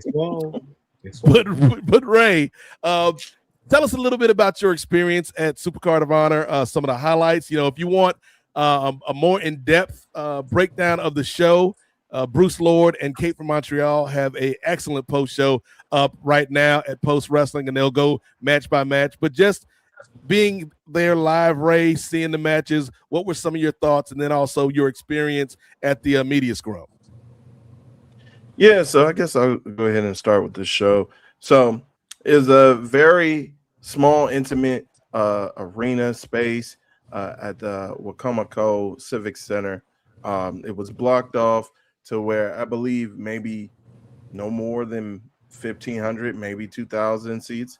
So, and by main show time, it was probably 75% full. But everyone was pretty much on the floor, close to the ring for the most part, and I'm sure it looked fantastic on the actual pay-per-view, like through the televised portion. So it was very energetic. A lot of people were getting up off their feet. I'll bring up some observations that I brought up last night with Kate on Collision Course. So I like to get a feel not just for the general fan reactions, but also just like some things that'll stand out that you may not hear on a live broadcast. So there's a few things that stood out to me that was very funny. So I believe it was the Lio Rush, and a lot of the folks who were in the area got great reactions, who are originally from like the Maryland area, DC, Maryland, Virginia area, or some folks from what they refer to as the Delmar area, which is the border between Delaware and Maryland, and that's big. That's big Briscoe brothers country up there. So or Briscoe's country up there. So but Lio Rush got a great reaction. Trisha Dora, who's from the area, got a decent reaction. I think it was kind of surprising that the Outrunners and Dalton Castle. Well, not surprising that Dalton Castle got a big reaction because I think he's a ROH homer, so a lot of folks were big behind him. So those particular stars, those particular performers got big reactions. So it was cool to see that and to hear that. During the Lio Rush AR Fox match, I believe while Lio Rush was biting on AR Fox's head, one woman just randomly says, "Does it taste good?" I was like, "Oh Lord." Oh boy, that's crazy. That's wild. That's wild. And then another woman appropriately responds, "What?" so that was a pretty cool interaction. Counterpoint. Yeah. And then it's also cool to hear, like, because you do have a lot of fans who are ROH through and through, who have been sticking with ROH since even prior to Tony Khan buying them. So a lot of folks are familiar with the work of all the different superstars, but there are some folks in there, specifically kids, who may not be as knowledgeable up on the ROH on the ROH talent as maybe if they were for AEW, which came back to that building and they did Collision the next night. So we're watching the men's ROH Pure Championship on the line between Lee Moriarty and Ace Austin, and Lee Moriarty gets his second break. They announce it through the microphone. That is ring break number 2 for Lee Moriarty, and then this young child out of nowhere just says, "Who's Lee Moriarty?" I was like, you ain't been following. They've been wrestling for 10 minutes. You still don't know. And then I think later on, the same kid is like, "Man, this is usually around my bedtime." when it got to like 9:30, it was like, "Kid, you got to keep up, kid. Come on now." But it was pretty cool, and I do want to, since we are an Afrocentric podcast around here, I do want to applaud, because I believe there was a picture. I think the Wrestling Classic on YouTube put up a picture, and this might have been the picture put up right before Supercard of Honor started, with just all the black champions in ROH, and I think is pretty much everybody with the exception of Deonna Purrazzo and Bandito up to that point. Too bad for STP, Shane Taylor Promotions. They had a valiant effort in their open challenge against the Outrunners and Dalton Castle, but they lost the belts. But it was cool to see like AR Fox and Athena and STP and Lee Moriarty and all those folks like holding up gold at the same time. So hopefully that can translate more into AEW. But yeah, it was good to see STP. I was mad that they didn't win, because I did have a particular question for the group and for and for Shane Taylor, but it was not to be that night. But they did have a valid effort in trying to retain the goal. I mentioned this with Kate last night that I thought some of the matches of the night for me were Red Velvet and Viva Van. They had a great matchup. Definitely Leo Rush versus AR Fox. They had a tremendous matchup. And Bandito versus Blake Christian. They had a great matchup. I think the crowd was definitely on the side. Well, it was kind of 60-40 Bandito, because there were people who were ready for that title change with Blake Christian. I was kind of thinking that it was going to happen, especially considering Bandito and his obligations with AEW and just how much of a workhorse he's been for both companies. I just thought that it was very apropos that he would lose the belt on Friday night, but he ended up winning. But then we get the run-in by Swerve after the match. He ends up sending a message. So it was cool to see that. The main event, while I do applaud them for having the ladies in the main event, especially with the first ever women's survival of the fittest match, it was just something lacking. I was expecting Billy Starks to win the match, but the way Billy Starks was out there, I think she does need a little bit more work before she becomes a world champion. I don't know if you guys were able. I think Chris, you said you weren't able to pull up the pay-per-view, but I don't know if any of you guys were able to watch it. But her chair shots lacked something to be desired. She was very generous to the opponents and not hitting them as hard as she could have with the chair shots. So and laying it in. Was it to the level of Terry Bollea in Conan? Or I think I think it might be up there. I think it might. Those are just setup chair shots, right? You got to set up the big chair shots with the little chair shots. Yeah, it is tappity tap. So it's a little tap, right? Just a little tap. But I think everybody was expecting Billy to win and finally get over the hump and finally get an edge over Athena. But then Billy ended up taking a pin by Maya World, which was surprising. And so Athena retains per usual since 1,200 plus days. But then now we're still continuing to get this. They're treating Billy badly and they're talking smack about Billy and stuff like that, which actually bled into the post-fight media scrum. But all in all, I thought it was a decent show. My experience there, like thumbs up experience, but as far as the matches, kind of like thumbs slightly up, like 60% up.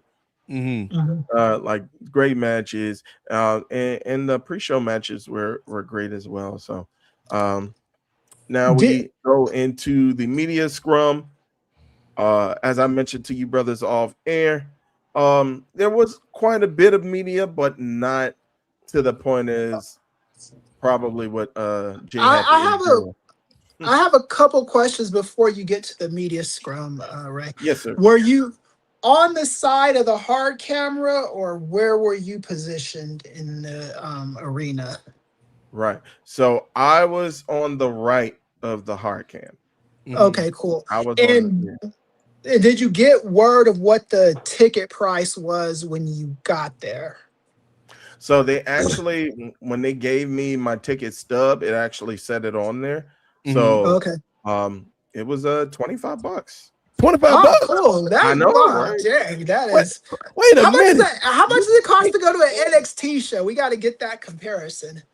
Oh, it ain't no damn $25.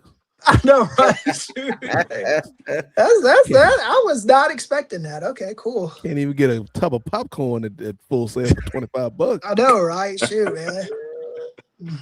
But yeah, I was surprised by that too, because I kind of looked at it like once they gave it to me and they gave me the credentials to get in, I just put my ticket in my pocket. But once I was leaving out, I was like, let me check out this ticket. Hey, Gerard, real quick, for comparison's sake, what was the ticket price for All In? Give me a second, and I can look that up because I Okay. I actually have to look at my account. Yeah. But yeah, were those the only questions, Brother Chris? Yeah, that was Yeah. it. I just wanted to get All right. those logistics before we got to the press conference. All right. Well, let me know once you pull it up, Brother Gerard. I'll pause and just wait. But we headed to East Rum, and like I said, it was a few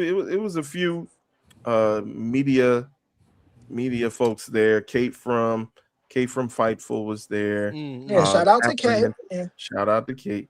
The aforementioned Muscle Man Malcolm. Shout out to him. Shout out to him. There was his brother Harry from Post Wrestling Illustrated. He never gave a last name. He just said, "I'm Harry, y'all." All right. But Harry Styles. Maybe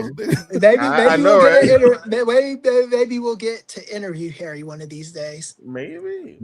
First question: what's your last name, Harry? From yeah, and then there was a brother who I was pretty much sitting next to all night who came down. He's more of a photographer, Kevin McCarthy. Shout out to him. Oh yeah.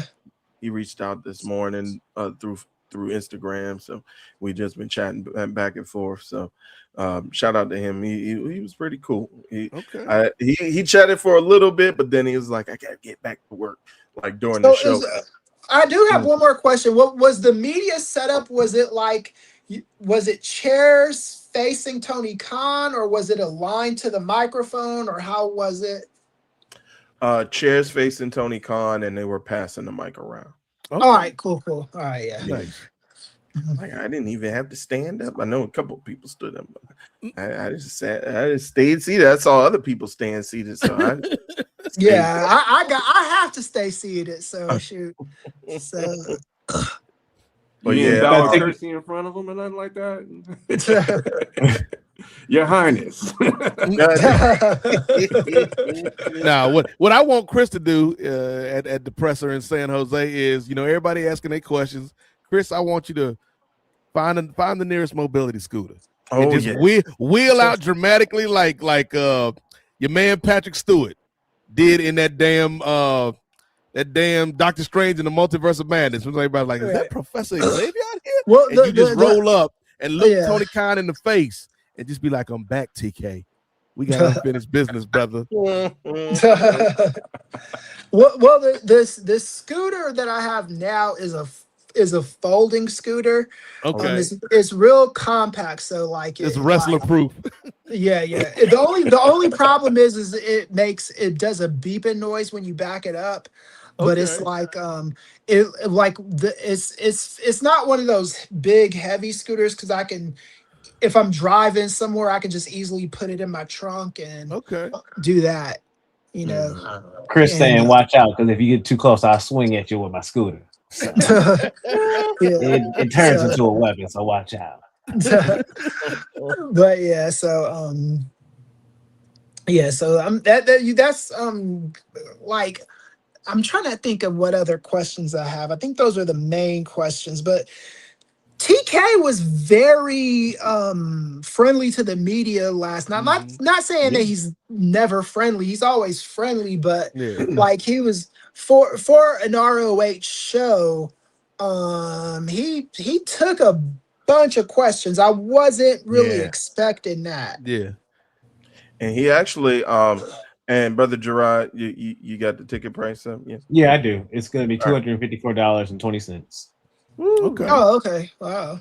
But that's the same year that I had to pay per night $626.50. And that was that, Yeah. yes. And So that was the point I was trying to allude to, Gerard, because we see like just kind of the graduating stages where your B show, your developmental quote unquote ROH show, that's going to be $25. Your main show is $250, but even your main show is markedly less than the competition's main show. So like they're making money, but they're not being so overtly greedy, which can turn off your consumers. Right. I mean, you got to look at I have a spreadsheet. You look at my spreadsheet.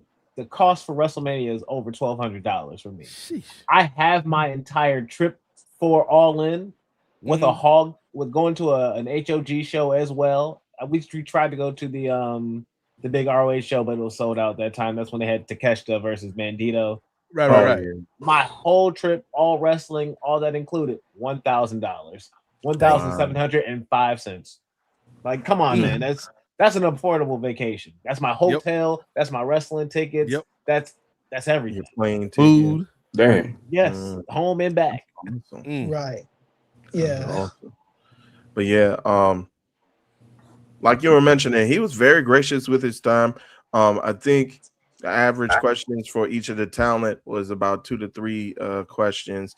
I think Deanna Peraza only got like 1 question. Sorry, Deanna. Oh, damn. We love you, Deanna, but we ain't had that much to ask you about. You ain't asking about them University of Phoenix commercials, right? Them joints is hot in the streets right now. I forgot about them. I used to teach at University of Phoenix. Okay. Back in the day. Yeah. I took a couple classes just to get my certification up. But anyway, but with Tony, when they got to like the 3rd question, Ian Riccaboni, who was like the moderator, he tried to kind of slide out and be like, all right, this will be Tony's last question. And Tony was like, you know what? I'll stay up for these guys. This is a nice crowd that we have. I'll stay up, but thank you for making me the good guy. And so I was like, oh, okay. And I hadn't gotten to my question by that point. So I was like, oh, snap. He's staying up. He's staying up for a little longer. Ladies and gentlemen, hold on. Before you continue, Ray, let me tell the people what this man Ray Williams did on the stage. Not only did our brother Ray Williams ask a very insightful 2-part question, to the billionaire Tony Khan, he got this man TK to talk about his spiritual walk with God on these streets. What other wrestling journalist in the game doing it like Nefarious? Yeah, that was my intention the whole time. Is just billionaires of faith walk. Right. Yeah. But I was glad. He's practicing for the Ellisons and the Bite Dance people when they do their takeover. I'm guessing. Bro. Yeah, but yeah, I think it was real revealing when he did go into that stuff. Yeah, because I was just kind of asking what I thought, not an innocuous question, but kind of something that was strictly going to be professional when I asked him about WWE and how they're dealing with their talent and if he's had any adjustments with the way that he's been courting talent or addressing talent in regards to managing contracts and all that stuff with all of his time in ROH and AEW thus far. And he mentioned like the experience has played a big part over the last 7 years with AEW and 4 years with ROH. He mentioned when he first started that he surrounded himself with a bunch of people who had the experience, but now he is, through his experience with the company, he's kind of gained all of those different lessons, and then he started to go into his faith walk and how it kind of came after the passing of Jay Briscoe, and how just seeing Mark Briscoe being strong with his family and with the message that he gave at the memorial service, and how that's kind of lit a fire in Tony Khan to kind of, be born again through his Christian faith. So it is a really interesting story to hear from him, and yeah, it turned emotional to a point. It was like I didn't think it was gonna get this. Like Yeah. like 12:30 in the I thought he was morning. gonna start. Yeah. I thought he was gonna start tearing up and stuff, man. You I thought so, struck a too. nerve, man. Yeah. Yeah, and he was kind of mentioning he mentioned earlier in the press conference he mentioned Mark and Jay Briscoe with them being in Salisbury, which again is within the Del Mar, the Delaware, Maryland region or area.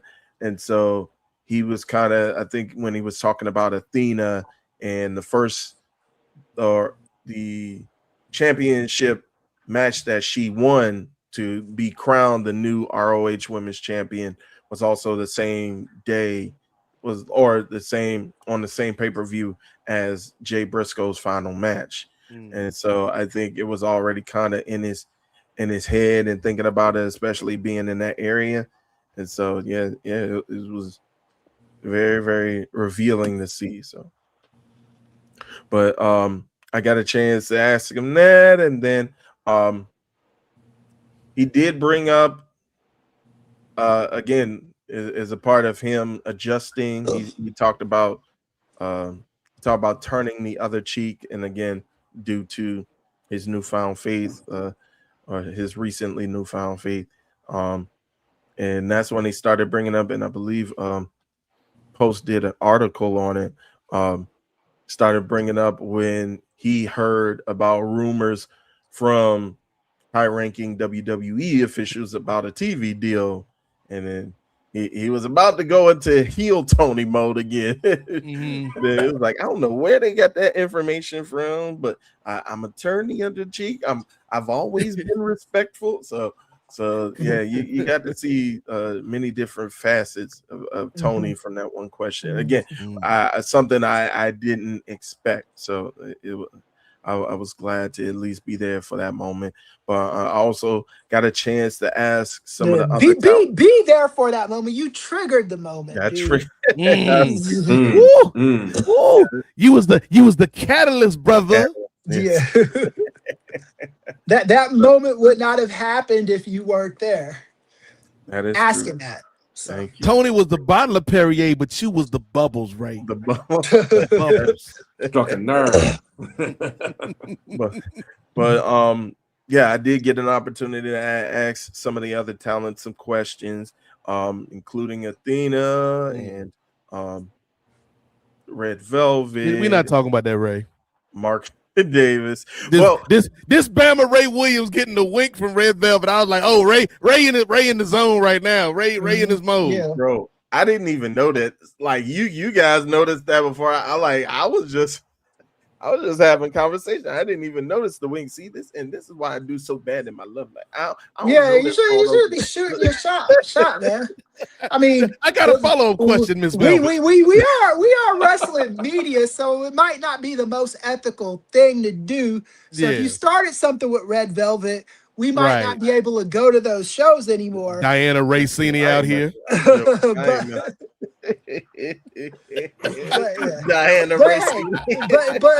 but nothing comes before love, though. So we'll work it out. I got a follow-up question, Miss Velvet. Do you enjoy vegan meals? Because there's a nice place right around the block. Right. Have the greatest tofu you've ever had. Stirring it up. Stop it.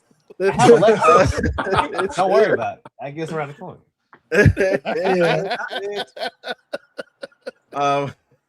But yeah, and we joked about it before. I know Jay when he was talking about his experience at AEW Revolution and how it was hard to ask the hard-hitting questions with the loving eyes into the loving eyes of Tony Khan. I got a little bit of pregnant, not from talking with that question directly, because off air it was a tremendous video that brother Nate sent, just showing all the different facial expressions. Again, I didn't notice. I was just trying to get the question out. But when I asked Mark Davis a question, and I asked him about how he felt transitioning from being a tag team wrestler to a singles performer. When he said, "Oh, that's a great little question," and then doggone Tony Khan looks over with me like a approving father, like, Yeah, yeah. "He almost got me. He almost got me." Yeah. But you weren't. You didn't ask any fanboy questions, and that's always like the concern when I see these things. You know, it was like, and that your press conference with ROH crowd just seemed a little bit more on the level than probably the one that me and Jericho are about to go to.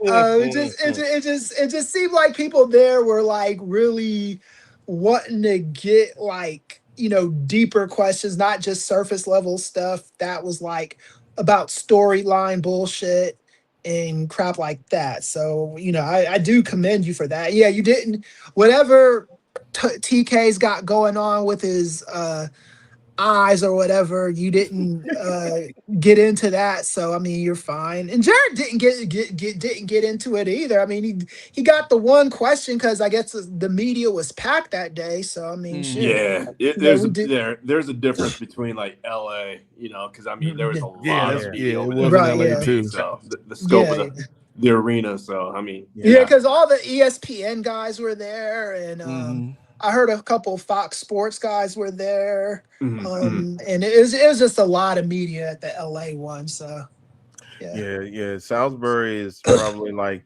3 hours east of DC, so that's like the nearest. Or Baltimore, well, not even Baltimore.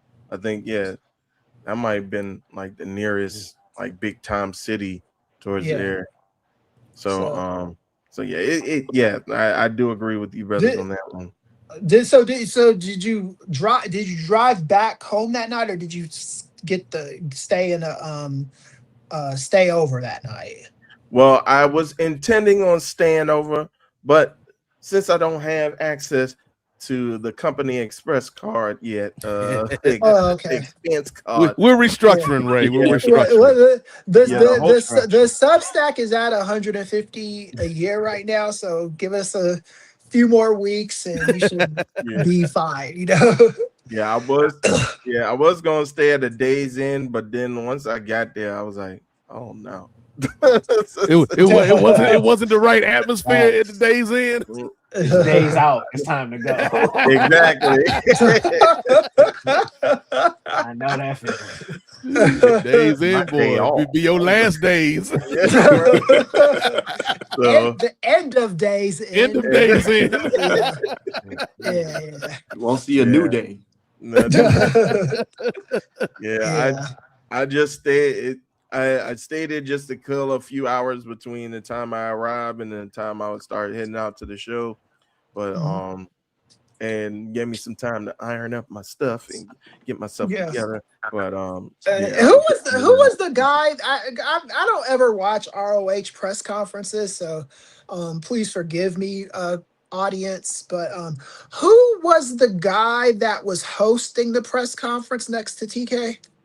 So that was Ian Riccaboni. He's the that was Riccaboni. Okay. Yeah. Okay. Yeah. I thought it was him, but I didn't know for sure. Yep. That was him. Okay. He did a good job. He did a great job. He did. I mean, he's no Renee, but he did a good job. He ran good.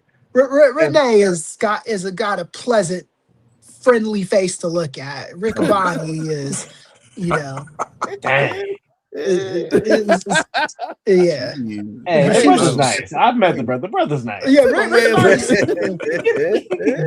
he got a nice head of lettuce, man. Yeah.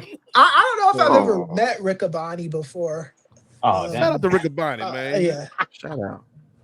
But and it was kind of interesting because I do tune into the press scrums for AEW here and there, but it was kind of interesting the dynamic that Riccaboni and Khan were having when there was a talent up at the dais, because they're kind of playing off as though like Tony Khan was like the the color commentator, and like Tony was asking questions and Rick and Bonnie was asking questions, and they would give it out to the press. So that was an interesting dynamic. I thought the overall press conference was an easy thing for me to watch. My wife was cool when she heard your voice too. She got excited about that because I told her that one of us was going to be there, and she catches you guys every once in a while. So it was just very good to see you get the level of questions that you got to ask, be in the eye line of TK, because I definitely want him on the show eventually. So, because I got some hard hitting questions for the brothers. So, nice questions, but hard hitting. Right. Yeah. And that was the thing too. And we kind of talked about it before we went on air today. Chris, you brought it up. I wanted to kind of have a balance with my questions to where I can ask a question that's about the performer specifically, but that it can still be related to some of the work that you're doing. So that way it's not as though I'm trying to dig deep into things and dig deep into like behind the scenes type stuff. Like I'm still asking questions related to like the performances, but also something that can kind of dig something a little bit out of the actual person. I think you got a good answer out of Athena. Like I think that was one of your better questions. I was gonna say she gave a really, like, at first it sounded kayfabe to me, but then when I went back and listened, I didn't listen between the lines, and it wasn't all the way kayfabe. It was. I will say, Ray. I will say. You ain't had to do who you threw somebody under the bus with one of them questions. Yeah, right? the outrunners in Dalton Castle.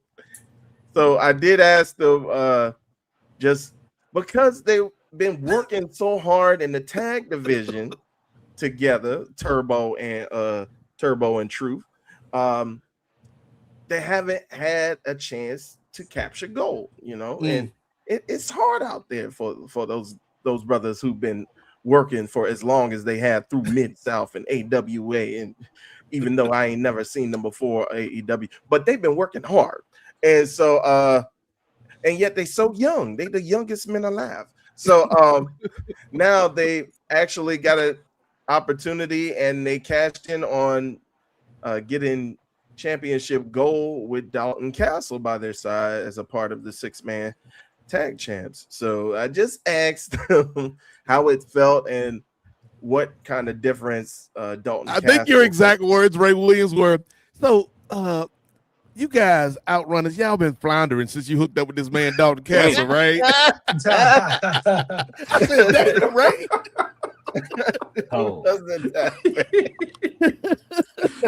They looked at his credentials and said, never again. Who's driving that bus into the press conference right now? It ain't Jack Perry. Damn. That's two-way Ray. But they had some decent, even though their answers were mostly like kayfabe-ish, but they had a good answers to it. So that was a good press conference. Yeah, you humbled them. That's all. Yeah. That's right. I'm not the story. As I'm starting to learn with journalism, like the writers and all the media, we're not the stories. Right, exactly. Yeah, and then that's how we got to do it. I don't ever want to be the story when I go to those things. Your question being the story is fine, but you being like Stephen A fighting with fucking LeBron, that's not something we want to be, True. So true. yeah, so yeah, we're nefarious, not notorious. Right. Right. Yeah. I ain't getting in no fight with Truth, the Magnum and Turbo Floyd, because they thought I was dissing them. You don't want to make an enemy out of me, Turbo. Yeah. We don't want that shit, man. or our boy Ariel Hawani. I had a lot to say about. I don't know if we made good yet. I don't know if Ariel Hawani remembers who I am. Maybe the beef squash. Maybe. I thought just like you weren't gonna get the answer you wanted out the dude. Move on to another question. Tony. Yeah. It really became uncomfortable to watch at a certain point. And that's just not how I learned journalism, because in my opinion, you either, if you don't like the questions, just end the interview right there. Just be like, okay, look, this interview's over, or change your line to questioning, and then maybe try to circle back to it towards the end. Yeah. But don't keep harping on the same fucking non-answer you're going to get. And then after the press conference, make fun of him and call him snowman and all this other dumb shit. We shouldn't be talking about the journalists that much. That's my whole thing. Yeah, that's a big thing. And I'm glad, like in the press conference, like I think that it was only that New Day question on which Tony was like, all right. He wasn't going to answer that. No, I think Malcolm knew that.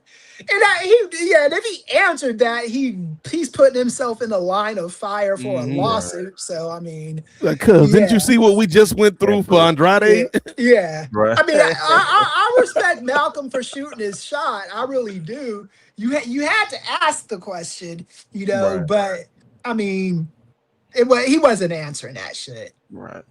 Although he did say he loved those guys. Yeah. So, hint, It would have been interesting to see if he could have caught talent up on a question like that. Yeah. Yeah, I know. The next time, maybe who's up? Is it us up next, Jarek, or is it you, Gerard? Are you up next with the Gerard? You're up next for New York? Yep, double or nothing. Downtown Brown in the building, y'all. All right, so maybe you could ask, sneak and ask one of the talent those questions. We'll see. I'll see what I can pull off. We may have to predict what the talent's answer would be in that circumstance. But speaking of predictions, Ray Williams. Speaking of predictions, I think it's time for one of our patented prediction segments. Nobody else does predictions like the Nubian Wrestling Advocates, powered by Post Wrestling and presented by the Nefarious Media Network. Strike that, reverse it, Willy Wonka style. And now we have predictions for AEW Double or Nothing. Ray Williams, will you do the honors, sir, and start us off on what I'm sure is to be a brisk round of predictions this month, brother? All right, so let me go ahead and get How many matches on this show, brother? Well, thus far announced 8, but we know that's gonna double up. Yeah, me and Kate talked about it. Yesterday. That's got to get at least double digits, hence double or nothing. It ain't an AEW show unless you get at least 13 matches, cuz. Exactly. So yes, double or nothing emanating from I believe it's the Louis Armstrong Arena in Queens, New York City, New York. Next Did that Sunday. building used to be named something else? Because that name is not ringing a bell. Oh, probably. Yeah. But we're gonna go ahead. I think it's located right next to Arthur Ashe, so I don't know if that's maybe why you haven't heard of it, because it's like a smaller one located in the same venue, parking lot fit in like basically across a parking lot. Parking lot is like Arthur Ashe right there. I had to do a little ground research because I'm like, how am I gonna get to this? I remember like my friends that went to the Arthur Ashe show were complaining about like they weren't set up for wrestling crowds, you know, so the concessions and everything was just kind of messed up. The air unit wasn't great. A bunch of stuff like that was going on with Arthur Ashe. I don't know if the second Arthur Ashe show was any better, but that first Arthur Ashe show, I remember a few of my New York folks were complaining about it. So I don't think you'll get that same thing at Louis Armstrong Arena. Shout out to Arthur Ashe. Yeah. Shout out. Tennis great. Yeah. Indeed. Well, we're first going to go ahead and start off with some of the qualifying or quarterfinal matches for the Owen Hart tournament. So we're going to start it off with one of the men's matches. And as I mentioned before, for Ring of Honor Supercard of Honor, these two combatants kind of went face to face. Bandito, after his world championship defense against Blake Christian, was attacked from behind by Swerve Strickland. So we're going to go ahead. This was kind of being teased a bit a couple weeks ago on Dynamite with a TV package in which Swerve was walking out of a saloon, beating people down, and then picks up the wanted poster and looks Bandito in the eye. So they've been building this for a couple of weeks, and it's going to be Swerve Strickland versus Bandito, opening round, quarterfinal round of the Owen Hart tournament. So let's start with you, brother Nate. Who you got? First of all, the fact that this is a quarterfinal match is wild. Like, it just kind of shows you the amount of talent, not only in this company but in this tournament. Come on, man. You know me, Ray Williams. When in doubt, I always tend to go through life following the teachings of one Wesley Snipes, who famously said, "Always bet on black." Indeed. Whose house, Ray Williams? Swerve's house. Indeed. Give me Swerve Strickland in a match that I think, like, do we know if this is like the opener for the show? We don't. Yeah, we could see it, but we don't know for sure. But because I think that's a hell of an opener. But yeah, give me Swerve. Indeed, brother Chris. First off, so Swerve, you got no business in going inside of saloons and shit like that. That's not where we belong. This ain't the My Pony Genuine video. You know, things don't usually end like that. But I'm gonna say Swerve. It's AEW, so they don't really have an algorithm to like go by. Sometimes it's a good thing, sometimes it's a bad thing. But I saw an interview with Swerve that came out a couple days ago on a podcast with this brother. They were talking about why he hasn't been on TV and stuff like that, and he was given a few non-answers to questions, so makes me think that there might be something big for him over the horizon. Swerve's got no fucking business losing a Bandito, especially with the amount of time he's been off, so I gotta go with Swerve. Okay, gotcha. And real quick, there was a deleted post in which he kind of alluded to that as well, like a deleted Twitter post. And then there was also a video that he put out on his social media in which he kind of addressed that he wants the power, but people are holding him back to where he can't appear on live TV.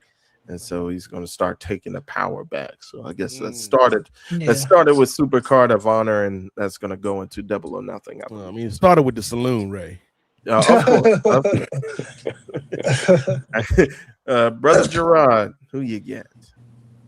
Oh, I'm going with Swerve, man. There's no way I'm vote. Like, I love Bandito. I've grown the last year and some change, even though Bandito has been doing this thing, especially for ROH, for a hot minute.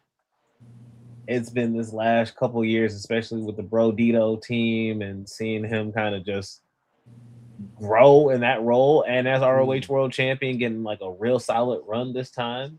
Hey, like I've become a fan, but it's not his time in this tournament. And to me, there's a way bigger story because he needs to play a part for his tag team partner, an emotional role, if you will, because Swerve is probably, we've known him for a vertebreaker through an announce table. We've known him for a vertebreaker on a concrete floor. Well, I don't know where, maybe some cinder blocks. Shout out Keith Lee. But he might be putting Bandito down with another vertebreaker. And I think that's going to bring out Brody King to have an emotional save.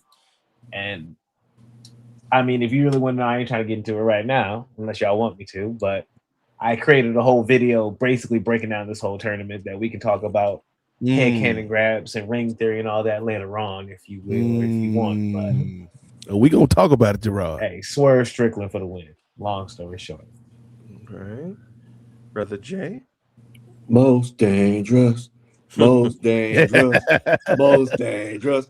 Ain't no way I'm betting against Swerve Strickland on this one, man. Like Gerard said, man, fan of Bandito, 21 plex is incredible. However, that Swerve stomp gonna put him down. So I gotta go with Swerve. Go ahead and sweep it, Ray. Yeah, we sweep and get the broom out. Pretty obvious. And I think that's gonna go for a few more of these picks that I have on here. Pretty obvious, Swerve. Only thing is that I talked about this with Kate as well yesterday. It just seems we know how talented Bandito is, but it just seems as though, and you alluded to it, Gerard. It just seems as though, why are we, especially on Collision, we got an interview with Bandito and with Brody King. It just seems as though Swerve already beat Brody King, yet we're kind of alluding to a match, so we're making Bandito already like the transitional opponent. Yeah, I don't know. It doesn't put Bandito in a good light. And then I think they are Strickland and Brody King. They are on the same side of the bracket, but it's just like, man, you're just making Brett, and he's supposed to be the world champ at ROH, and you're just making him seem as though he's just a transitional opponent. He's just the guy leading up to the guy that Swerve really wants to take out. So, I don't know. Give me like, well, here, let me just throw it out here like this. I think what's safe for Bandito is, I think it's a part of a bigger story. I think the whole point of this is Bandito gets taken out in this match. Brody comes down to save him. Also, in the same calendar year, not only has Bandito lost for the AEW World Championship, Brody has lost for AEW World Championship. Brody has lost to Swerve before. Now, he'll be in an emotional state because, my homeboy just got taken out by this man. Now I got to come down and do my thing. Right. I'm going to just say it out loud now.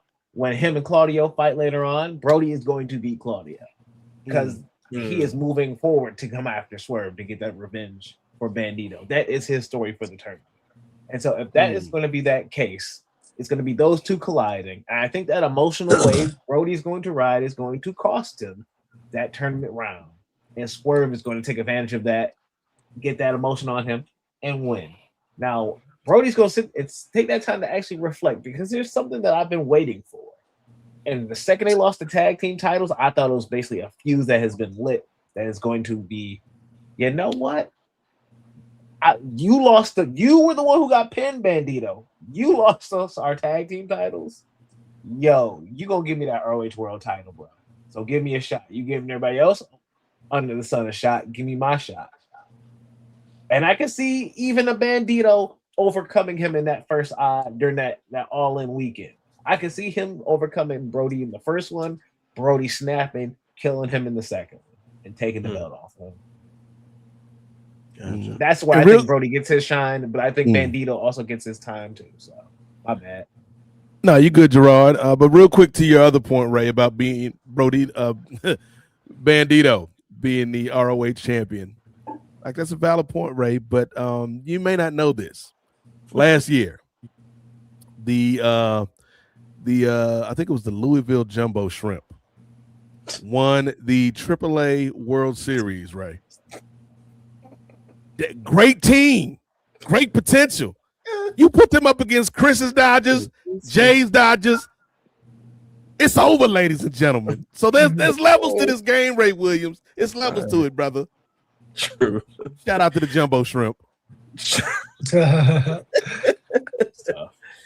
All right. Well, with that, before we get into our next prediction, we do have a super chat. Okay. All right. Where's the music? Don't go on music. Here we go. The money. Here we go. Money talk. Here comes the money. All right. What we got? All right. Shout out to Black Mega Man for the $5 super chat. He says, quick question. What do you think left more? I can't see. What do you think left more unsavory bits? There we go. What do you think left more unsavory bits? The Hogan doc or the Michael movie? So which one left out the biggest blemishes? Out more. Yeah. Left out more unsavory bits. Okay. I didn't watch the Michael movie because I'm just not gonna pay whatever to see that. I'll wait for that shit to come on HBO Max or Netflix or something. The Hulk Hogan documentary is you can't watch.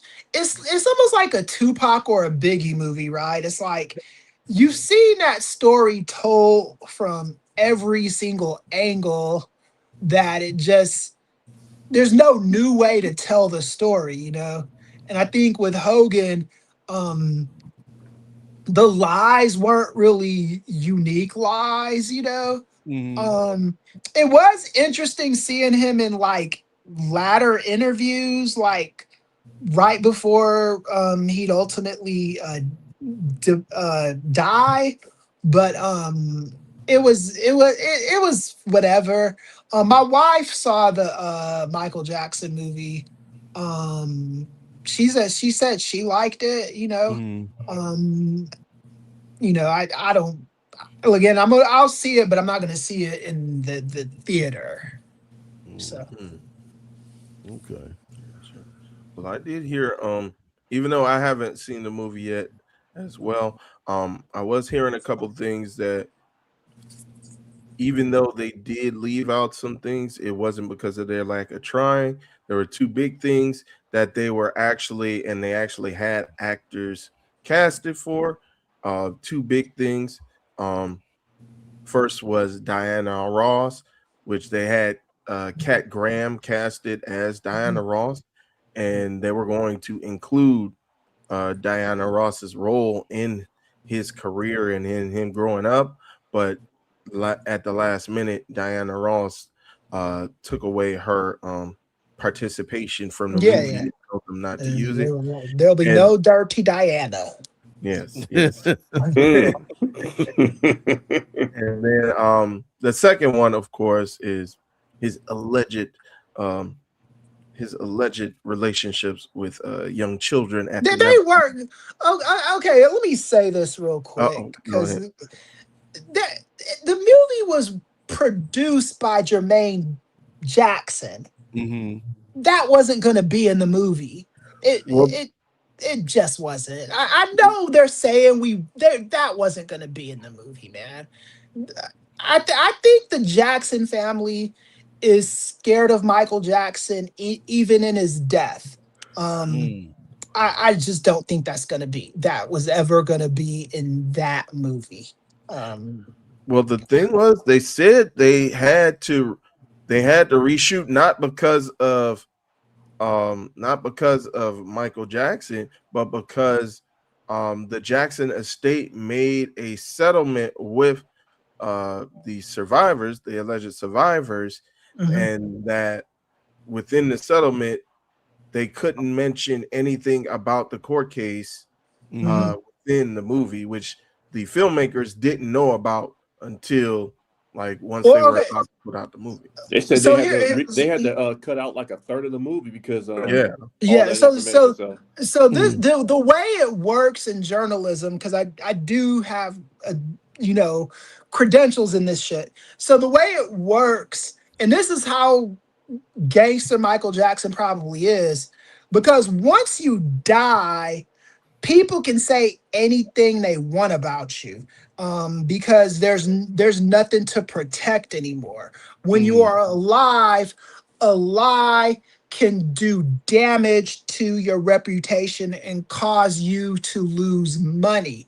When you're dead, there's no damage or loss to yourself. And even to the estate doesn't count as loss to the person. So that's why when Prince died, there were at least 75 children claiming to be Prince's son or daughter, after he died, because they could get away with telling those kind of lies, because the estate of Prince can't sue him because there's no legal grounds for it. And that's just how it works when you die. So with Michael Jackson, I heard the same thing. So Michael Jackson could be gangster enough to be like, yeah, even when I die, you guys are gonna shut the fuck up about me, because the law is when someone is dead, they can say whatever the hell they want to say about you. That's just the law. Right. Jermaine, when I pass, make sure they keep this out my movie, okay?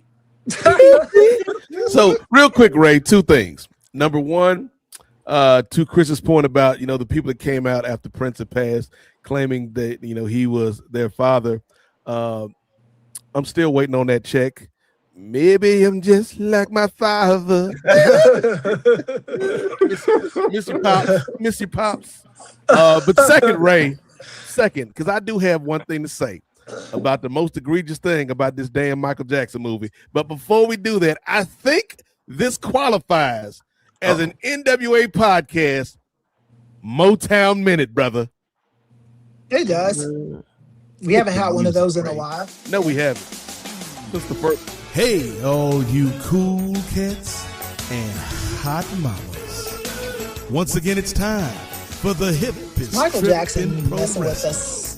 It's the Motown Minute, presented by the NWA Podcast. Can you dig it?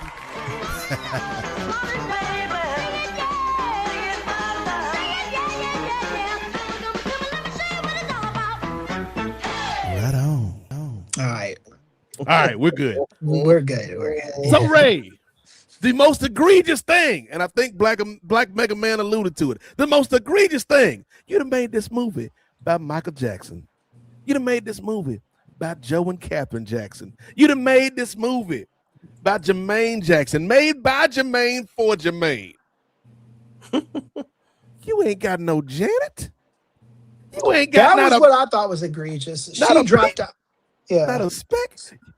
Not even a post-credit scene with Janet Jackson, with Michael just, I don't know what I'm gonna do now. I just don't have anybody to count on. And then Janet walks in, much like Samuel Jackson at the end of the first Iron Man. You can count on me, Michael. 5, 4, 3, 2. Credits. Woo! Woo! Michael 2. Y'all ain't ready for Michael 2. Rhythm Nation. You know what it does? You know what that does? It makes me want to scream.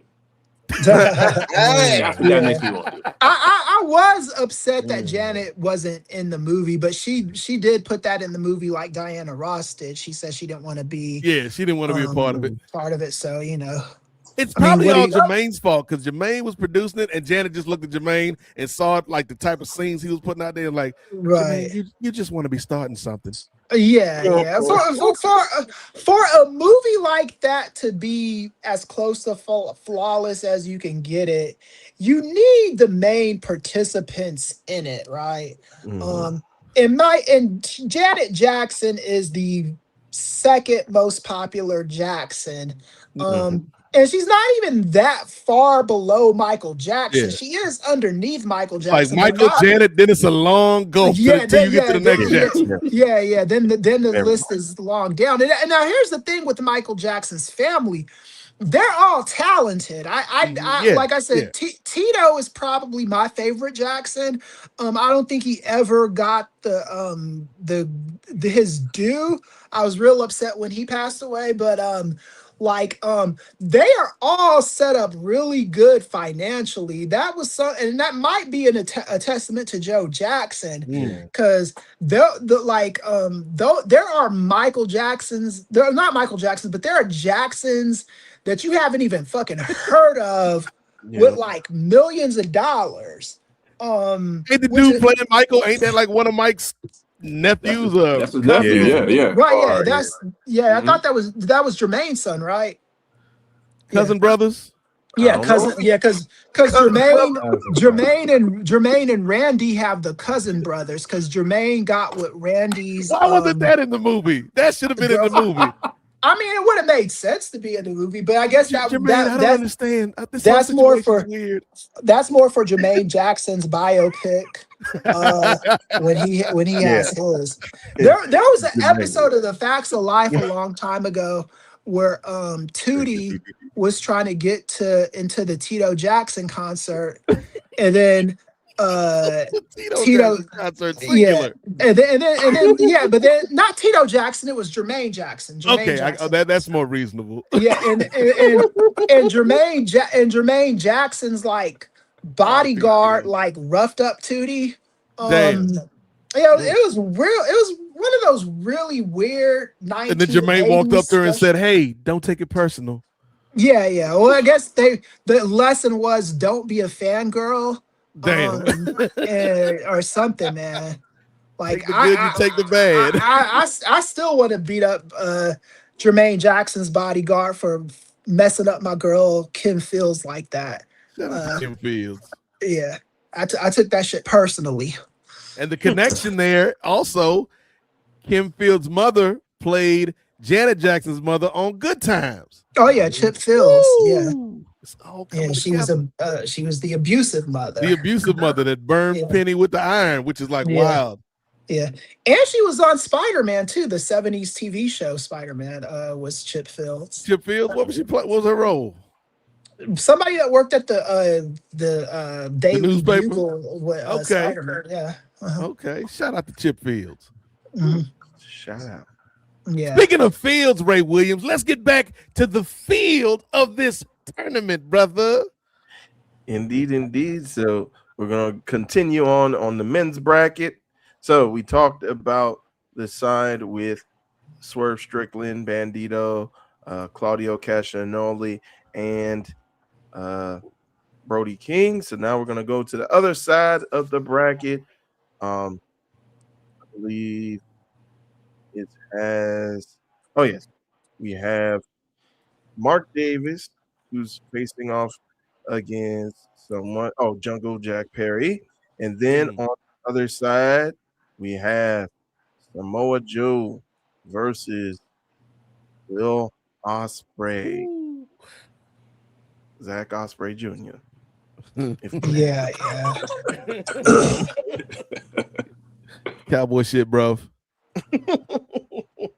All right, so we'll go in reverse order. I'll go ahead and start off. I'm going with Will Ospreay. Pretty obvious. Brother Jay. Yeah, I got Ospreay as well. Right. I mean, it's Ospreay. It's the story of the two men who got their necks broken at All in Texas, trying to help Hangman get the world championship by the Death Riders. And now, hey, they got to fight. Why you with the people who broke our necks? Why can't you come over here and hang out with me? We good people. They not. And Will has some lessons to learn and becoming a new wrestler. So yeah, this is his tournament to win, and it's his story. So hey, we just living in it. That's true. Brother Chris. I want to say Will Ospreay, but I do not like the way Tony Khan books Will Ospreay. And this is one of the algorithm things that I do think WWE does a little bit better than AEW. In WWE, there are guys that you just know are the Lord and Savior in that company, and they're just not going to be losing all the fucking time, like a Roman Reigns, like a Cody Rhodes. You know, they in AEW, Ospreay just gets his ass beat too much for me to make me comfortable. I'm gonna predict Ospreay, but I wouldn't be surprised at all if Samoa Joe wins just because of TK's fuckery. I don't know who it is. I don't know if it's TK or if it's Ospreay, because I heard Brian Alvarez say that Ospreay likes selling for, you know, his competitors and all that shit or something, like maybe not being selfish. There's a time and place for not being selfish, but I do think there needs to, for him to win the title in Wembley, it needs to be built up to that moment to where if I buy this pay-per-view, I know for a fact that Ospreay is going to win. And I don't have to play guessing games. I don't like the way they have him get his ass. Like, he had that match with Ace. Was it Ace Austin he fought the other day? That was on Wednesday. That was 250. That match should not have been that 50-50 in my opinion. It really shouldn't have been. But yeah, Ospreay, but they're gonna have to turn him up. He's gotta be winning. He can't be doing this 50-50 booking. If it's TK, make it stop. If it's Ospreay, if you're making this choice, dude, you got to make it stop too. But something's got to stop with this shit. So yeah, sorry about for the rant. It's just annoying. Let me reply real quick. I want to respond to something because I think like a lot of people are not really familiar with Ace Austin's work, and so he's good. Yeah, he's great. Yeah. Oh yeah, he's awesome. And so I think what Will Ospreay was doing, especially for Wednesday's match, is showcasing, okay, this is who Ace Austin is. This is why I belong in the ring with him. He's a credible opponent. And going forward, you know, they're going to see Ace Austin as, okay, so when he goes into a ring with someone else at Will Ospreay's caliber, he has at least a fighter's chance to win. So I think that's why, you know, Will Ospreay is doing all those kind of jobs for someone like a Ace Austin, but not everybody deserves that, you know? Yeah. I think with him so close to a world title win, I just think something needs to be adjusted about that. Something's got to be adjusted. Yeah, I don't know what it is, but it's just he's getting his ass beat. Like with Moxley, for example. What was that, a month ago? Like, dude, just beat the hell out of this guy. I'm over here thinking this kid, he's supposed to be lined up for a title reign, and he's getting his ass beat. Like, I don't know. Maybe I'm just too old.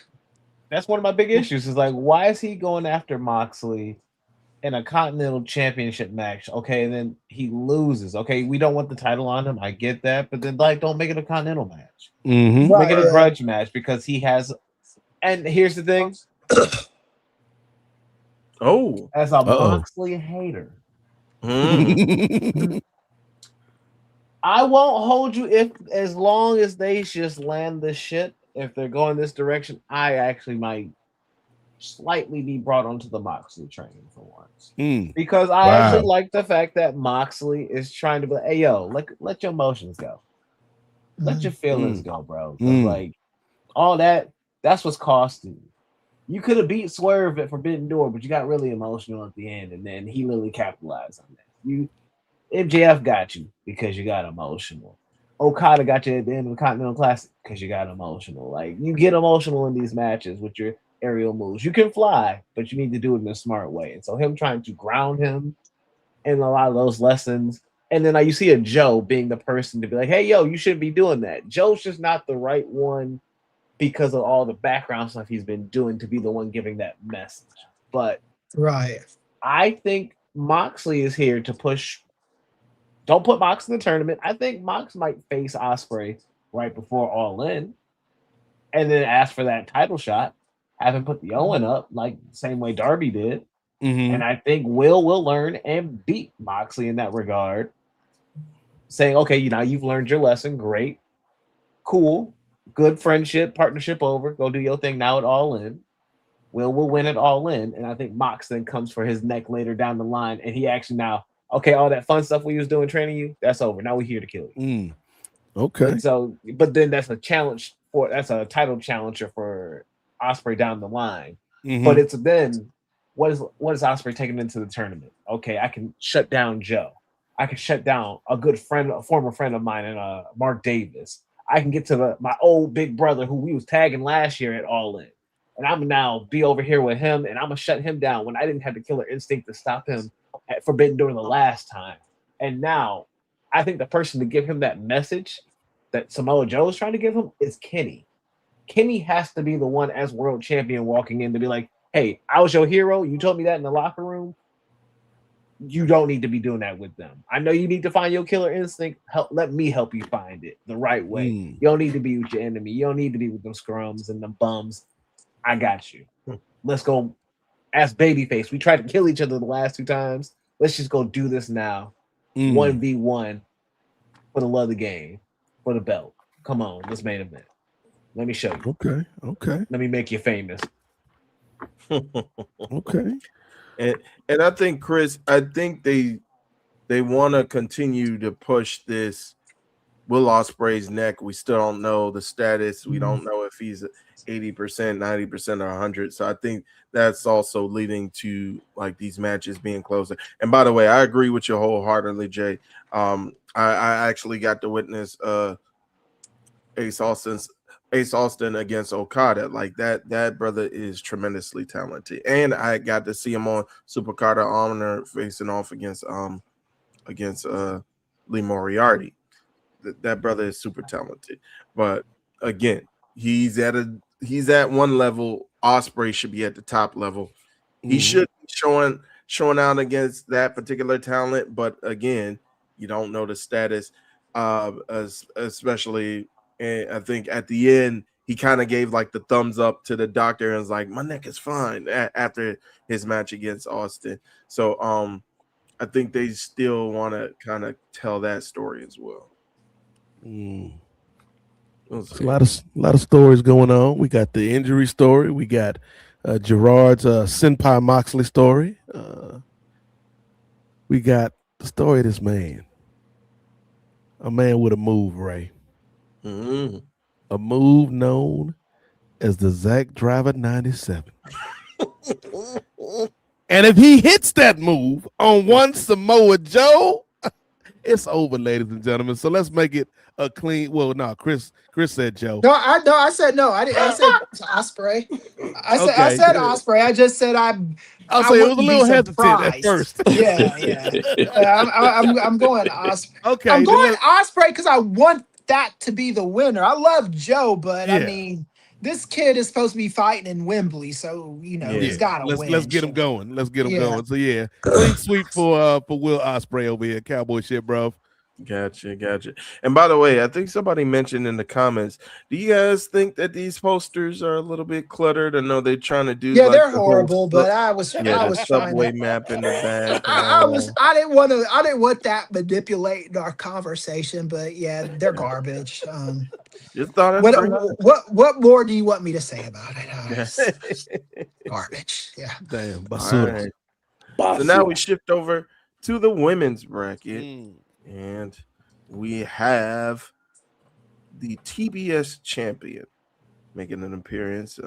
I know she's been in the Owen before, and it looks like she's going up again, and she's trying to make it all the way this time. So we have Willow Nightingale versus Alex Windsor. Windsor with 8 O's. So I guess we'll go in. Let's see the order. We'll start with you, brother Chris. Who you got? Willow needs to level up and be fighting for the world title. And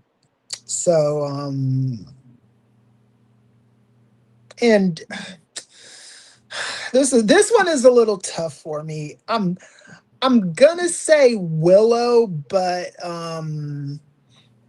I wouldn't mind her losing this either. But I'm gonna say Willow. All right. Brother Nate. This is an interesting one, Ray, because obviously, like, my gut instinct is to go with Willow. Again, Wesley Snipes theorem here. But I think there could be value for somebody at the level of a Windsor to make a deep run in the tournament and come just short, but still be elevated through the process. I think it's going to be a fun little match, a hell of a match. But I'm going to go with my gut, man. I'm going to go with my gut and say, oh, Willow. Willow takes this one. Same. Pretty obvious to me. Willow Nightingale. I think they just want to establish a TBS champion as being at a certain level. So I got Willow. Brother Jay. Wow, looks like I'm going to be the contrarian here. Oh, our first. I would love for Willow to go back to back, but I think the bigger story would be Willow losing, setting up Windsor and her for a title match, and I think they go that direction. Plus, I mean, you got Windsor in her home country. Come on, man. That's especially with Will Ospreay too on the other side too doing his thing. I mean, that could be a potential ending. I mean, send the people home happy. But again, I wouldn't be shocked if Willow won. But I'm going to be the contrarian and say, put it on Windsor, and then have another match, and then put the TBS title up for grabs.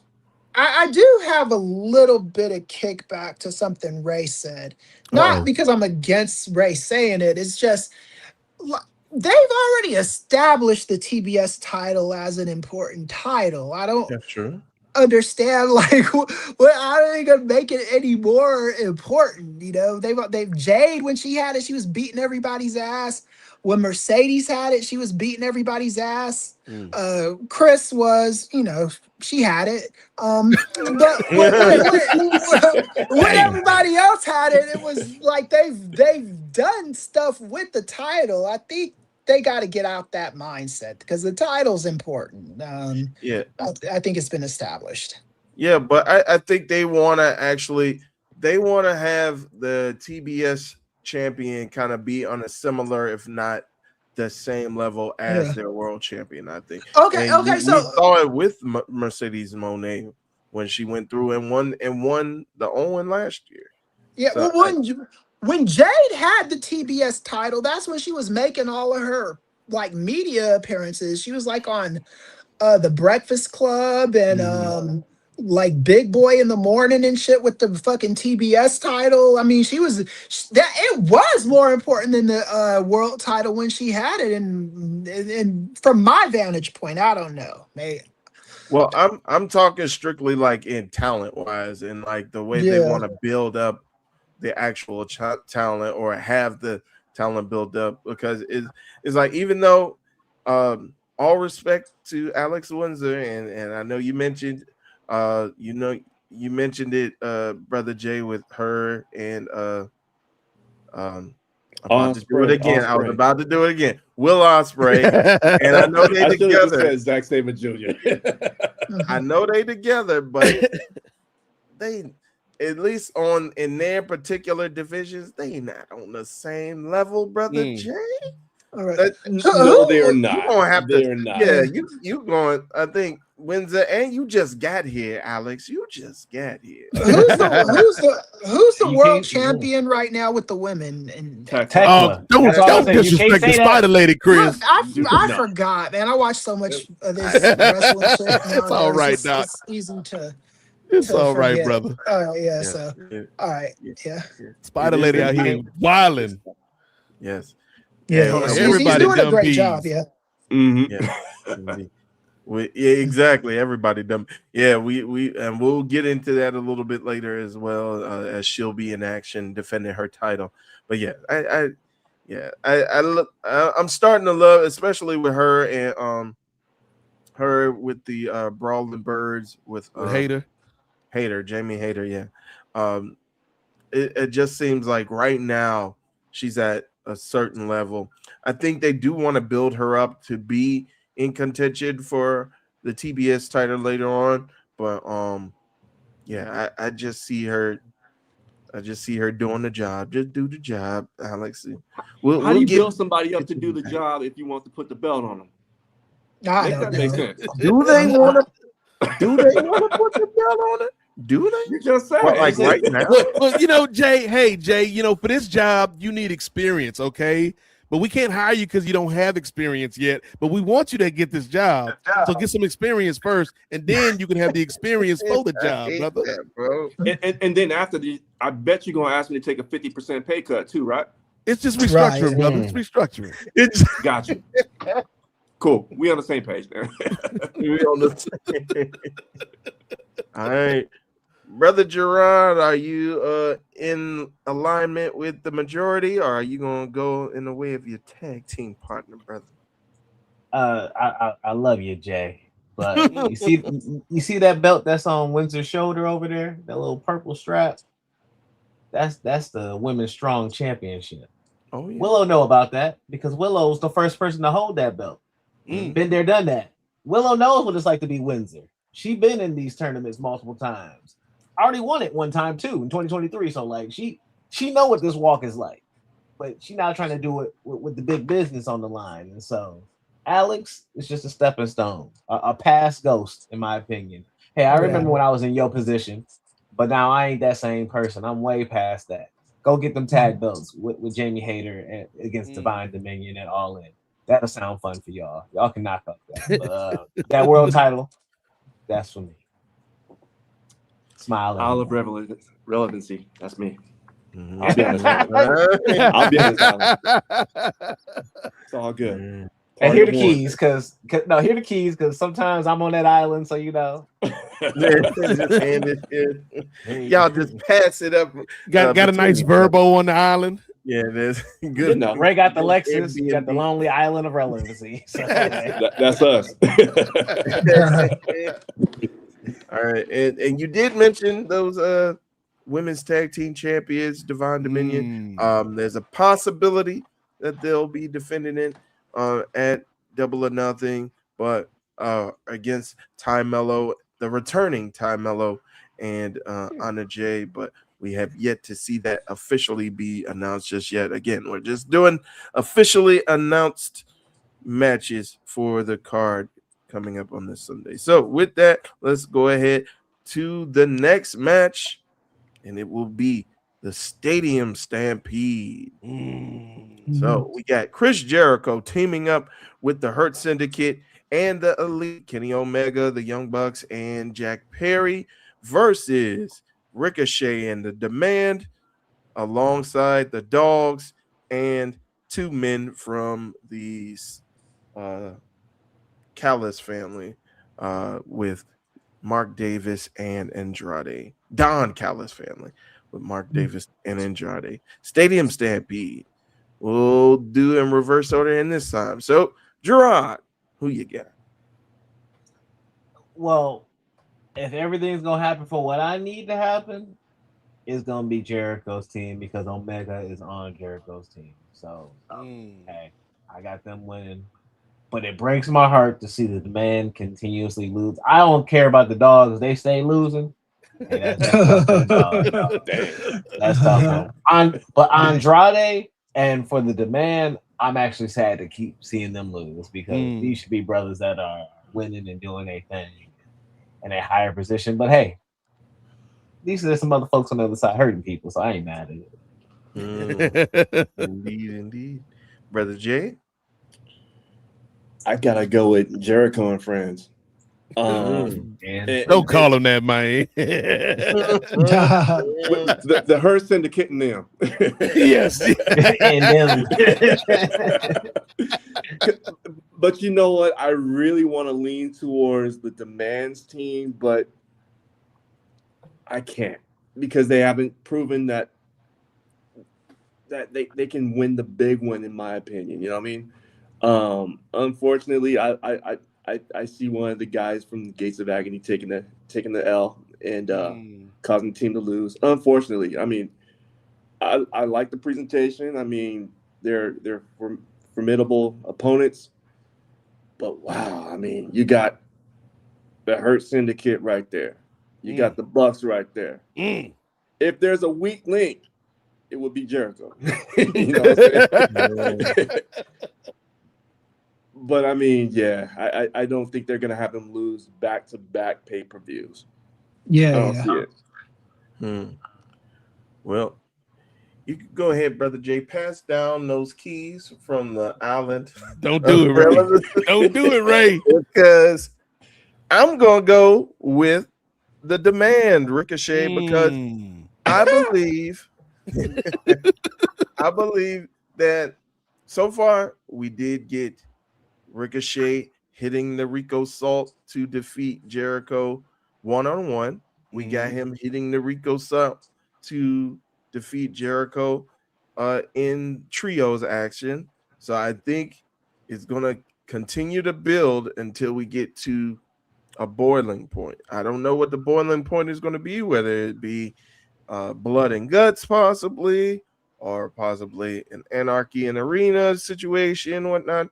But I think Ricochet said he's going to continue to defeat Jericho until Jericho leaves. I doubt Jericho's ever leaving, so we got to build up to like a top boiling point with this, and I think you can continue to do so with Ricochet getting the victory over Jericho once more in the Stadium Stampede. Brother Nate. Okay, so first to address your last point, Ray, you said we got to let this get to a boiling point. I would counter, do we? Because sometimes when you cooking right and the soup is good, it can get too hot, right, Jay? Right, Gerard? And then you got to wait for it to cool down.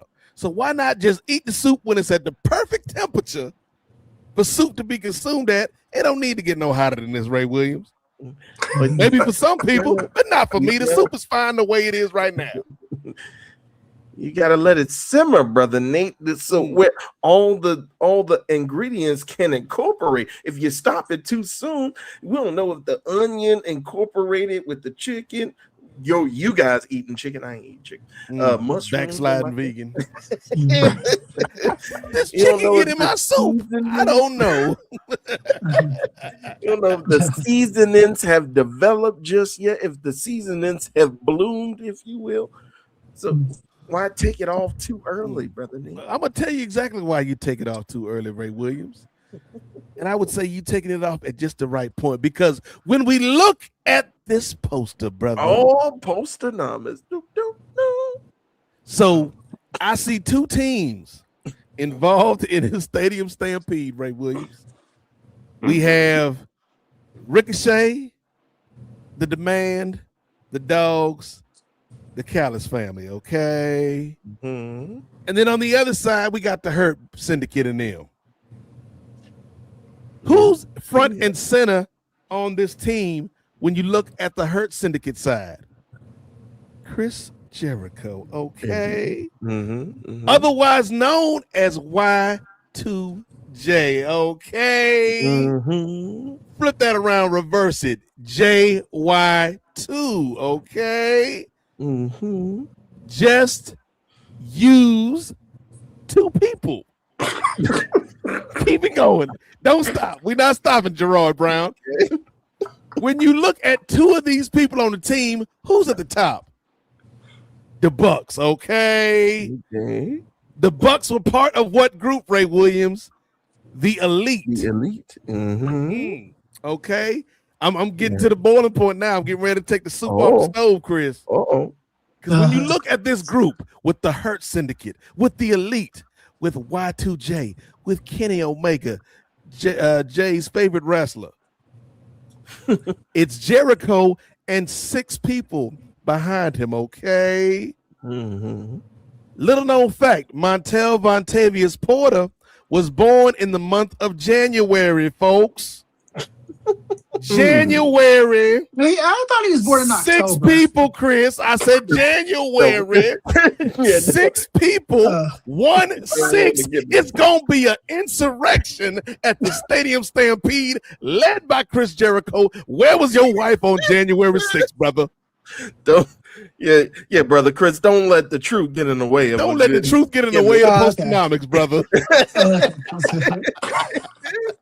But no, in all seriousness, Ray, I do feel kind of like this feels an odd place to kind of position the Ricochet Jericho feud. Like, not odd in the sense that we're gonna get 2 crews and fight amongst ourselves, but when you look at who's on Jericho's crew, these ain't people, maybe the Hurt Syndicate, possibly. These ain't people that you think are gonna be stuck in this feud for the long haul, right? Right, yeah. And so we have to get back to what you were saying, Ray, to get to that boiling point between Ricochet and Jericho. And I think we have the baby faces win this one, and then Ricochet's response is, hey, man, the only reason you won because you got your killers over here. You got your all-stars. You got your ringers. But every time we didn't met up to this point, I done beat you. So let's keep running it back and running it back, because I think you need to kind of have Ricochet and Jericho. It's ultimately got to end in a 1v1. And I don't think and this is going to sound disrespectful, Jay and Gerard and Chris, but I kind of feel like, yes, this is going to be a fun match. It's going to be a spectacle, but it also feels a bit beneath some of the competitors in this match. Mm-hmm. Namely, again, the Hurt Syndicate are kind of where they are. I want more for them. We all want more for them. But particularly when you look at somebody like a Kenny. Kenny ain't doing this for the long haul, Ray. It's just a favor, cuz. Yeah. I'm with you because my boys is with you. And that's it. So yeah, give me Jericho and the New Power Insurrection for the win. All right, brother Chris, we'll end off with you on happy belated birthday, MVP. Yeah. One, I'm actually looking forward to this match probably the most on this show. Okay. I was listening to Pollock and I think it was Bruce Lord he had on, and they weren't that excited about the match. I always love these kind of matches. I think Jericho is really good at putting together these matches, and he's always like the person that you put in these matches, and I'm objective about Jericho. I could say what I want about his wife going to insurrections and shit, but I will say this about Jericho: he never outwardly says just egregiously stupid shit the way Kane does or the Undertaker has been known to. So as long as he keeps it there, Jericho's fine with me. But I do think that his team is winning this match. It just I'm looking at Ricochet's team. It makes no fucking sense for them to be beating a team with Jericho and Shelton Benjamin and Bobby Lashley, and no, man, come on. Kenny Omega, nothing about that. If I paid money to go to this show and Jericho's team didn't win, I'd be complaining and asking for my money. Walk out like when Sting lost. Yeah. This Jericho's team needs to win this match. Ricochet is going to have plenty of matches to win. This is going to be one of those all over the arena matches. It's going to be in the stadium. It's going to be a fun match to watch. The one thing I've gone to 2 different shows with Stadium Stampede matches, and not Stadium Stampede, the Anarchy and Arena. Yeah, and they are fun matches to watch because everybody's eyes are just in different places when those matches are going on. The way that they do the screen, they have the 6-screen view at home. It's just good stuff, man. I think this is going to be an awesome match. I think it's going to be a fun time. And yeah, I think the faces are winning this match because I don't think anyone wants to see Ricochet and the Scrub Brigade win. So yeah. Yeah, this match is great for my ADHD. I know, right? Now I just want Chris to book a ticket with Gerard to go to the show and have Ricochet's team win, and everybody's just like, "What an amazing match, Stadium Stampede!" And everybody's all happy, and you just see one lonely figure riding down the ramp, shaking his head. This is some bullshit. I'm not one of these shows again. Well, if I get the press, I'm not paying for it. So I mean, True, that is true. I didn't pay for the I didn't pay for the WrestleMania where Sting lost either. So, but that was just I'm going back to Cali. Yeah. That's a long ass drive, Chris. Yeah, that'd be a long drive. Just mad the whole way, the whole Yeah. week and a half it takes them to get back to Cali. Yeah, when Hello, I'm in, darkness, my old friend. yeah, like when I'm in New York, I stay at I think maybe it's the Holiday Inn. I did stay at the Waldorf Astoria one Where time. you when I at, Chris? Chilling at the Holiday Inn? Yeah. Oh, Chingy Ely on these streets. Yeah.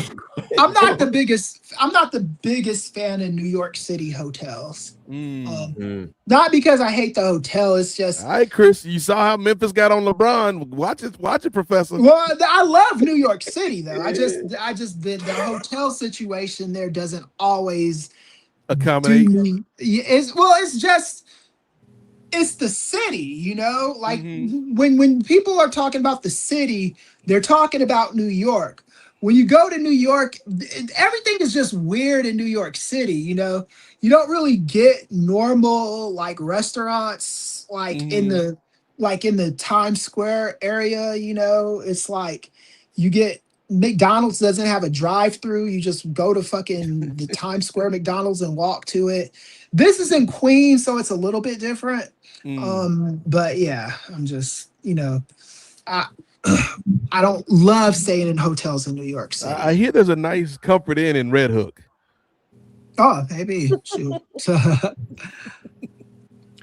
right. No. I'm flying there and flying back the same.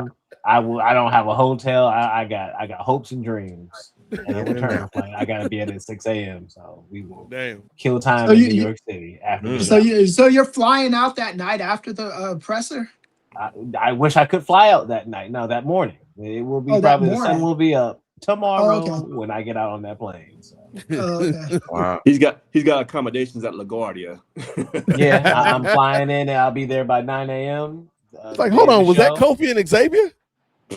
And what y'all doing here?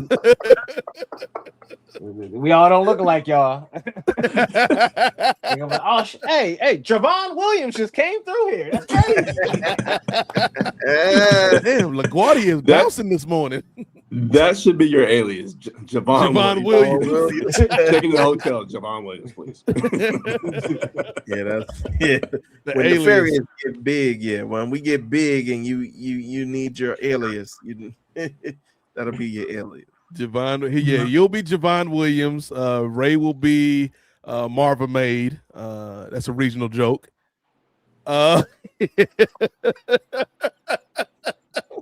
I popped myself on that one. you remember the Marvin Maid commercials with Ernest Ray back in the day? Marvin Maid. When he would just show up at people's house getting jars of milk, like, "Hey Vern, you got that Marvin Maid milk, man?" I don't know. I think so. Because the milk was made in Maryland and Virginia. That's why it was called Marva. So it was Marva Maid milk. And Ernest P. Worrell, Hey Vern, was the dude. Vern was like drinking milk or making cereal or whatever, putting it in his coffee. "Hey Vern, you got that Marva Maid milk, man?" Yeah. And then it turned out he was racist. All right. Yeah.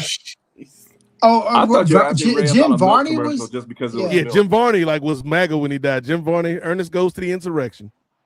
Oh, well, he was MAGA. I thought he died way before MAGA was a thing. That's what I thought too. Yeah, he was Jim Varney. MAGA. He might have been Tea Party then. It was like right, yeah, because the Jim Varney used to do commercials for this area. It was for Cerritos Auto Square. Damn. And hey, Varney, you got the cars, man? Yeah, those were the commercials he did for this area.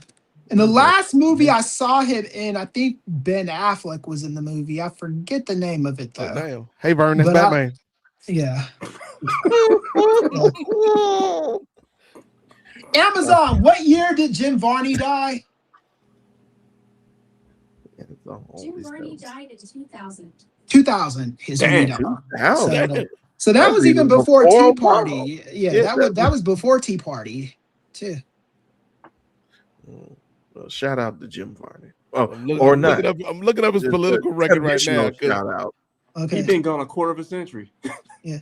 So yeah. Okay, so hey, I was mea culpa.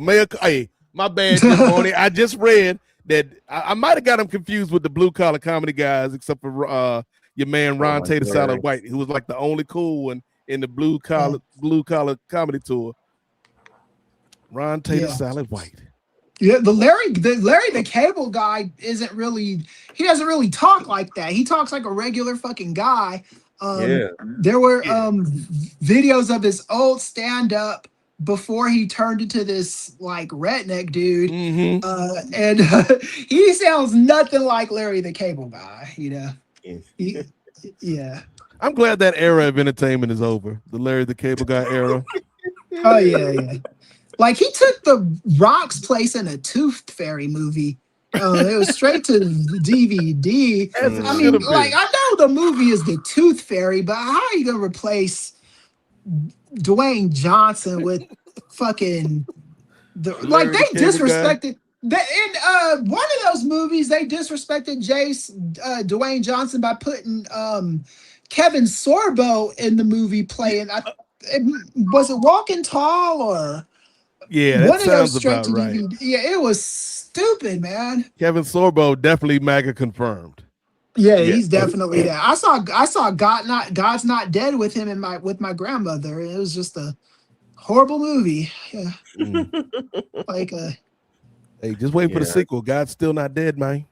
They believe like the dumbest things about like liberals and professors. So in the movie, Kevin Sorbo is a professor, and before his students take the class, it's a science class. He makes them all sign a waiver where they say God's not dead, and because it's a liberal university, he's able to fucking do that. No professor is allowed to do that. Like if you were a professor, you made your students sign a contract saying God's not dead, there would be even in liberal Los Angeles, there would be people complaining about it, and you'd probably get fired for it. You don't have your students sign those kind of contracts, Chris? Nah, that's religious discrimination. That's xenophobia. What if your professor was Hercules? Which is against the goddamn law. So man, Hercules went on legendary journeys.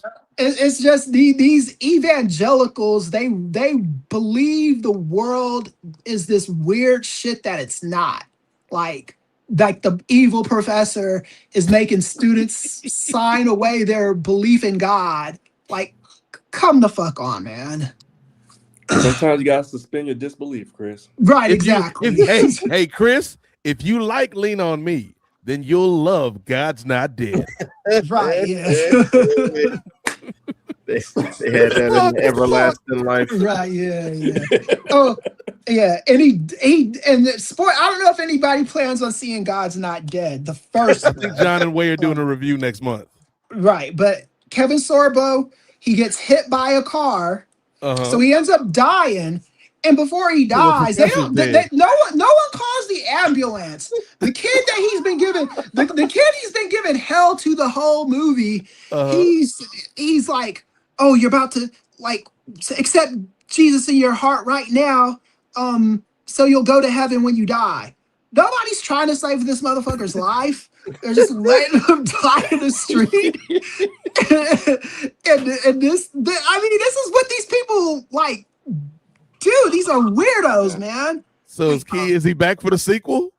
I think in the sequel they replaced him with Melissa Joan Hart. Oh no, Clarissa. And I think after that movie, I think she had enough of that shit by then too. You were supposed to explain it all, Clarissa. You ain't explained nothing. Yeah, because her brother was the one that was supposed to be the conservative, Ferguson, on that show. So no. Shout out But to Clarissa Explains It yeah. All. Yeah, I don't think she's MAGA though. I think she jumped off the train She just once. dipped her toe in it a little bit. Yeah, once MAGA became a thing, that was a bridge too far for her. So I you could can't probably explain say, you could probably say she was conservative within like how the conservatives like Michael Steele types and Right. Okay. SE Cup types that were conservative, but then MAGA is like, okay, I don't fuck with that. Or the Lincoln Project people, the people I work with now, those people. Michael Steele's cool, man. I like Michael Steele now. Yeah, he's cool. All right. You know what else is cool, Ray? What's that? AEW wrestling, man. What else we got on these predictions, brother? Well, we're gonna go ahead into another. Wrestling's not dead, Ray. Wrestling is not dead, brother. I'll make everybody sign a contract before we end the night. All right, so let's go ahead into the next match that we have. Jay had to depart. Jay's not signing the contract. I'm not taking that 50% off deal. He said, which company are you talking about? it might change my answer. All right.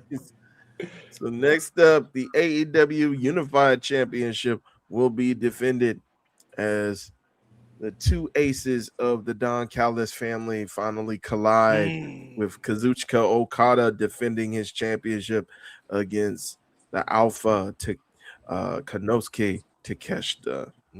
So we'll start with Brother Jay. You know, I want Takeshita to win. I think Takeshita should win. But these are two alphas in the Don Callis family, and Don Callis has to make a choice. I think he's going to stick with Okada.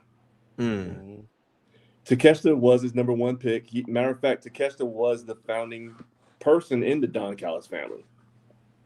But I think Callis is going to make a decision, and Okada is going to he's going to retain the championship. Takeshita turns face. This is what the crowd wants anyway. They want to cheer him anyway. So this is how we get there. Yeah. I'm in the same boat. Although they have been kind of going back and forth as far as, especially at Dynasty, where Takeshita turned his back on Okada. So it's kind of like, do they want to make Takeshita a face, or are they making him a heel in that regard?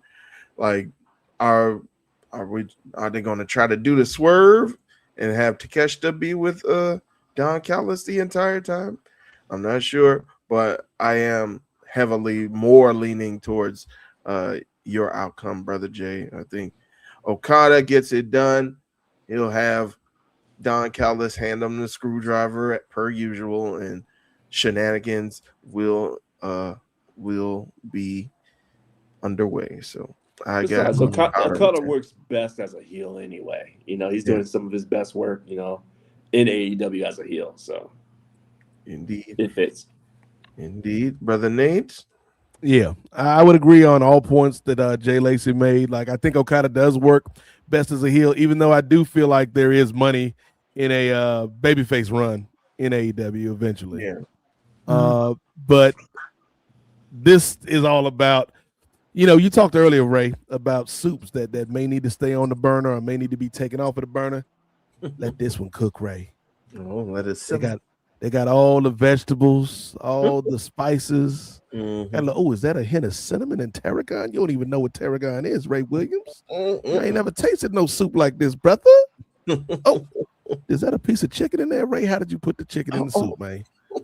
Oh, backsliding vegan Ray Williams.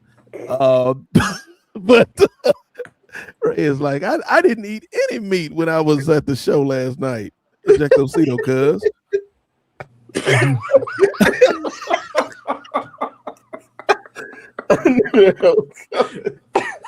Hit the button, Ray.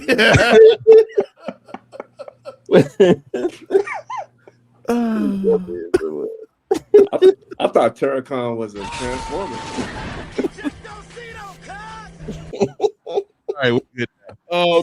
But yeah, like, I think the story that they have been telling with Takeshita, like basically growing up through the ranks of the Don Callis family, and now he is at the point where he's like, in storyline terms, like a rebellious teenager. Like, maybe this family ain't all it's cracked up to be.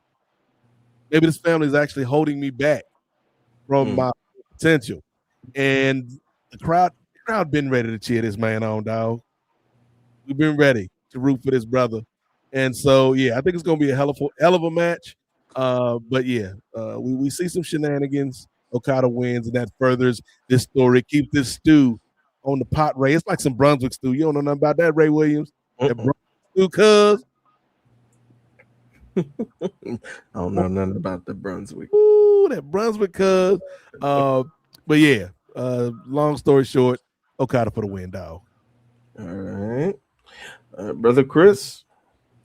Yeah, I think Okada's winning too. I think the Takeshita stuff, they've been telling this story and this breakup for such a long time. I do think there's a face in Okada, but I think he's got to be a heel longer. And I think even when he turns face, he's going to still have to be a heel, kind of like the way Steve Austin, they did him when he turned face. He's going to have to keep a lot of what made him cool in the first place. Right. But until that time, he's going to stay a heel for probably about the next 6 months to a year. Takeshita wins, or not, Takeshita loses, Okada wins. They have a blow-off match eventually, and yeah. And Brother Gerard. It saddens me to see Takeshita at this point because I thought that, okay, last year during the Continental, for sure, he's taking that Continental Championship away from Okada. Right. He's got to be the first person to really beat Okada in this company. We're giving that to John Moxley, a man who doesn't need that and really has nothing to do with the Okada story at all. I get that there's a tournament here, but we could have gave that to Takeshita so that way he could be the Continental Champion. Because I actually thought either by Revolution or by Double or Nothing, this match would be happening again. And I am going to go with my original result. It's going to be Okada winning because I thought Okada would be getting those belts back to then unify the championship again. Because, I mean, why would we create a unified championship to just ununify it and make it disappear? So, in my humble opinion, it was just like a de-unify the legs to bring the legs back together. And so now the legs are now closed and the championship is unified again. Cool. Great. I think we're still doing that now, but ride the wave with me. And so he's going to lose a Double or Nothing. Takeshita, that is.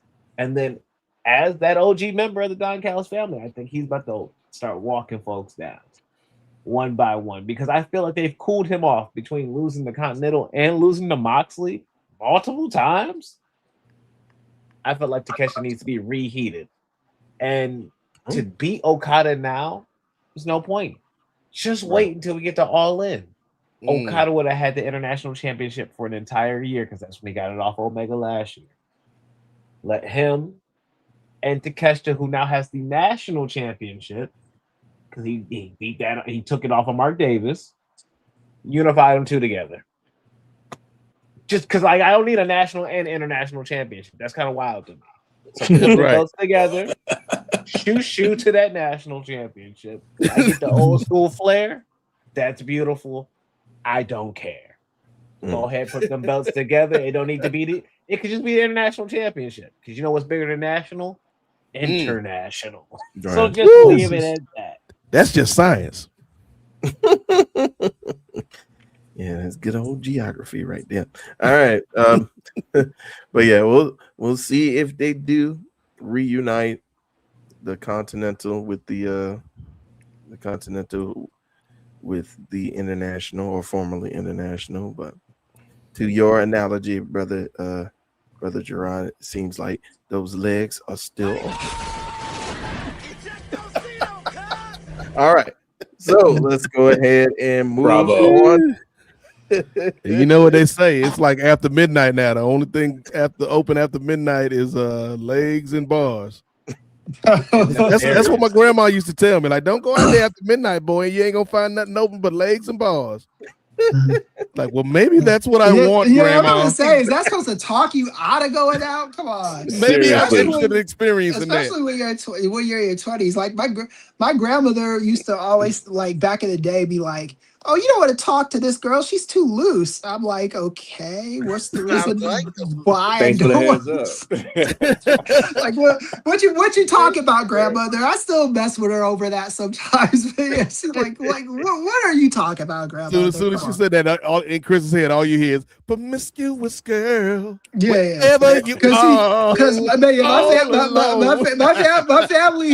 my family is Jamaican and my grandmother is Jamaican, and for whatever reason she didn't like me talking to other Jamaican girls, and then she would go on now, Chris. Yeah, she'd be like, yeah, don't talk to that girl and all this other stuff, and I was like, that never worked. That never worked. I'd be like, yeah, okay. Anytime she said that, it made me want to talk to her even more. Right. Listen with that fast effort. Right, yeah. Yeah. So yeah, I'm with you on that one, Nate. I am. All right. Well, we'll go ahead on to the next match. We got 3 more to preview, and we're gonna go ahead and start off a triple main event, if you will. ain't no such damn thing as a triple main event. Thing is no triple main event, man. Jake Paul would like to have a word with you. I would like to have a word with Jake Paul after last night, sir. Well, we gonna get it. I'd like to speak to the manager. But we'll go ahead and get into our street fight for the AEW Tag Team Championships between FTR and Cage and Cope. Not only is it a street fight, but it's also an I Quit match. Not only is it an I Quit match, but if Cage and Cope lose this match, they can no longer team together for the entirety or the remainder of their careers in AEW. So we'll go ahead, start in reverse order, Brother Gerard. Who you got? It ain't all in yet, so it's got to be Cope and Cage at this point. So they getting the tag team titles off of FTR. All right, Brother Chris. Yeah, Cope and Cage and FTR. They've had a decent run, but it's getting boring. So yeah, Cope and Cage. All right, Brother Nate. So they dropped 3 stipulations on the same match. Yes. Much like Drake dropping 3 albums in the same day. I think this is gonna perform a little bit better than them Drake albums, though. Yeah. That being said, it is, yeah. Like you just telling me by the stipulations that ain't no way, Ray Williams, that your man, your beloved childhood hero, Adam Edge Copeland, is gonna lose this match and forfeit the chance to team with his kayfabe brother, Christian Cage, John Pollock Jr. on these streets, John Pollock Sr. Jr. and never be allowed to be a team again. No, this ain't it. They're gonna win, and as Gerard said, there are bigger things on the horizon for the final chapter of Cope and Cage. Indeed. I am in agreement with you, brothers. I think it will be Cope and Cage, aka, as T. Anthony Ald accurately assessed, the CNC Wrestling Factory. Understand? Oh, that would be the last couple of a century, boy. You missed that Ultra Bridge with that. Let me stop. But yes, CNC, pretty obvious. Make you go, Yes. So yeah, I got Cope and Cage as well. Brother Jay, are you on an island once more? Or are you gonna come along with us? Nah. I'm with y'all, man. I'm tripping over the fact I wouldn't even look at the comments and TFD. We on the same page on that one. I was thinking CNC Wrestling Factory on that one, but congrats, you got it, bro. Indeed. All right, so 2 more matches remaining. We're gonna go ahead first with the AEW Women's World Championship on the line. I don't know if you knew this, Chris, but the Spider Lady is the champion in AEW, brother. It'll be Tekla defending her championship in a 4-way match against Chris Statlander. Okay. Jamie Hayter. Yeah. And Hikaru Shida. Oh, it's all good, Ray Williams. You had a busy night last night, cuz. All right, so Brother Jay, we'll start with you. Tekla. I'm hands down. That's honestly, spoiler alert, that's my female wrestler of the year so far. Jay, talk to him. She doing the most when she was given the least. You know what I'm saying? She's putting in work. She's entertaining. She's hilarious. She's talented. Dog. Stack Daddy is back here again. I mean, trust me. I want the best for all parties involved. But like Jay-Z said, I wish you 100 years of success, but it's my time. That's what Tech was saying right now. I gotta go with Tekla. Indeed. All right, Brother Gerard. Oh, it's Tekla. Like, I love to see Jamie win that belt, but like Windsor, she got some tag belts to win. So she got a different dance to do. Tekla for the win. All right. Brother Chris. Yeah, AEW has been known to change titles in women's 4-way matches in the past. So yeah. But I'm gonna go with Tekla. She's too hot right now. I forgot who the world champion was just because of all the content I consumed this week. Yes. But she's been killing it as world champion.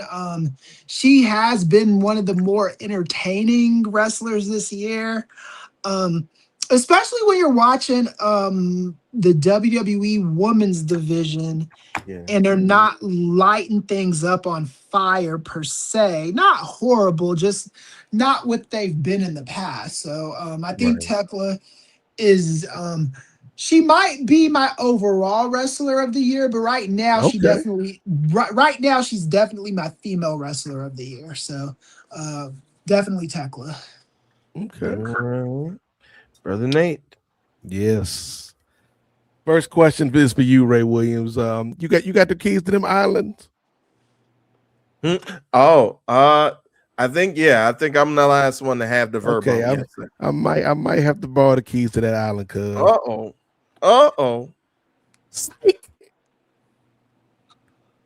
If you believe that I was gonna pick against Tekla, you some dumb. I ain't gonna say what she say, but she said it. Cause let me tell you about this lady Tekla, man, aka the Spider Lady on these streets. Cuz indeed, there was a time, Chris, when Timeless Tony Storm walked off the stage for a little bit, man, and I was like, ain't nobody gonna have no character like that, man, in this division. Cuz I don't know what Mercedes got going on. Willow's still down in the SWAC and the MEAC doing her thing, but they ain't put in the Power 5 conference yet. You know, we got Tofu Tammy on these streets. She'da gone. Oh, She'da back. Oh, She'da gone again. Oh, She'da back. You know, and it just like, I don't know what's going on, Ray. I don't think nobody can have that type of character work, combine it with the wrestling work, and then throw the promo on top of it. But then along came the itsy bitsy Spider Lady Ray Williams. But she ain't that itsy bitsy because she got a big personality, cuz, okay? She didn't even get fired in Japan, dog. Okay, she did get fired in Japan, dog. But that's because they couldn't take her personality, cuz. And if you look at this poster Ray Williams, this gonna be the simplest posternomics ever. You see that 1, 2, 3, 4 women on the poster, right? Yes, sir. Look at their faces, Ray. They ain't even trying to hide the outcome of this match on this poster. Everybody else got the sour face. Everybody got the boo-boo face on and tackling like, hey, cuz, you already know what it is, cuz. Tackling like, come on, man. Till y'all come at me with some Willow, till you come at me perhaps with a Mercedes Monet or somebody of that ilk, I ain't worried about none of these other chicks, man. Spider Lady taking it easy. Easy, cuz. Indeed. Well, Brother Chris, you did make a good point where we did in some of these 4-way matches for the women's world championship. There were some surprise victors. I believe the woman affectionately known as Tofu Tammy won in a 4-way that was involving Toni Storm, in which we thought Toni Storm was going to retain her belt. So with that said, that ain't happening on Sunday. Spider Lady, Toxic Spider for the dub. You guys mentioned it, just bursting on the scene. And again, she's only been in AEW for what, just over a year? Little over a year, yeah. Ray, I ain't know who this lady was last year, cuz. She could have walked up next to me in the grocery store and I'd be like, what that crazy lady looking at, man? Why is she calling the grocer a dumb bee? Right. It's like, why is she pulling off the Bray Wyatt handstand? What is going on? There's easier ways to get deli meat, ma'am. You ain't got to do all this theatrics. They slice it for you, man. Thin slice, sandwich cut. That's it, right. But yeah, I just think she's just pretty much stormed right up the rankings, and she's really her character, and especially, and I think we've talked about it before on both here and Ring Theory, just how she's elevating the Sisters of Sin as well with Julia Hart and with our girl Blue, Sky Blue. So I just think she's doing tremendous stuff, and like you said, Brother Nate, unless you get the big guns after her, once Monet comes back or Toni Storm comes back, I don't see the Toxic Spider letting this championship out of her web anytime. Right, soon. yeah. Look, Ray, I need to be honest. You know, earlier I was honest when I made a mistake about Jim Varney and I besmirched his name a little bit. My bad, Vern. I got to be honest about this because we've been having this conversation for a little minute, Ray Williams. And I was like, man, it's two dominant wrestlers in the Animal Lady Kingdom right now. You got Bird Lady. And you got Spider Lady, man. And I was like, yeah, you got Bird Lady, you got Spider Lady. How wrong I was, Ray Williams. Because in reality, yeah, you got Bird Lady. She ain't even on the screen no more. You got Bird Lady. And you got Spider Lady, dog. It's night and day. Yeah, she not flying high this time around.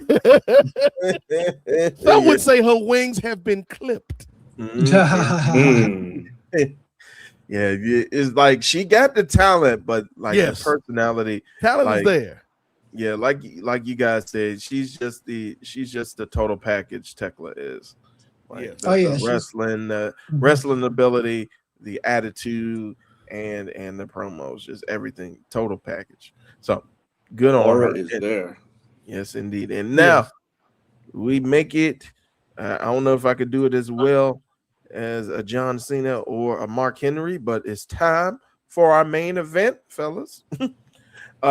We have the AEW. That'd be great if that was the announcer call. Ladies and gentlemen, it's time for the main event, fellas. Okay. I know, right? So the AEW World Championship is on the line. First off, let me take the comments just to make sure no super chats come through. All right. Come on with these super chats, man. Let us know your thoughts about Double or Nothing.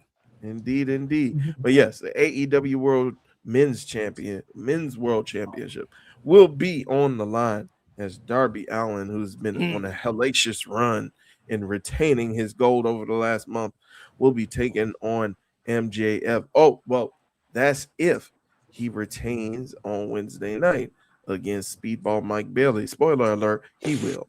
But it will be Darby Allin versus MJF for the AEW Men's World Championship. If Darby Allin wins, then MJF must shave his head bald. So we'll go ahead. We'll start with me, I guess.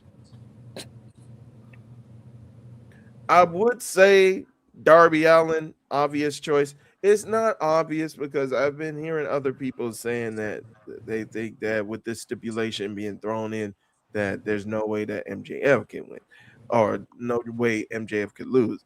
I think when I heard that stipulation, I thought it was a slam dunk that Darby was going to win, because I think that this can enhance the character of MJF even more. And we've seen like gimmicks like this with upper mid carders who eventually turned into main eventers. I'm thinking of Edge versus Kurt Angle. So I think MJF, and I don't know how many of you guys listened to when I gave my special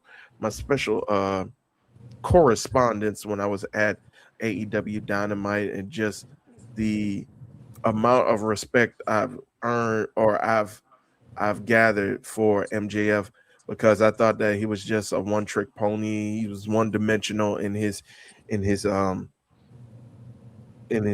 villainry, if you will. The brofoonery. Yes, the brofoonery. But I think I've gained a lot more respect, especially seeing him live.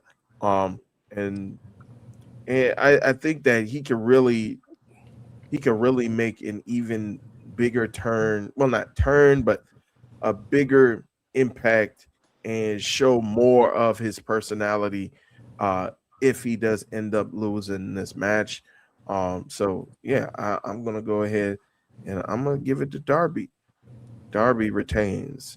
Brother Nate, who you got? Okay. So for those who were wondering what I was just doing over here on this side of the screen with my hand outstretched, I was giving myself a visual aid and like putting my hand over like MJF in the picture to see what this brother kind of looks like with the baldy. and it's not bad. It's not bad. Like, as long as he gets to keep the beard, I think it could work for the brother. Yeah. But I got a question. Yeah. Go ahead, Chris. If you put MJF, if you ask ChatGPT to give you an image of bald-headed MJF, it will. Can I get an AI image of bald MJF? It will give you that. I know that. That's gonna be on all the Christmas cards this year.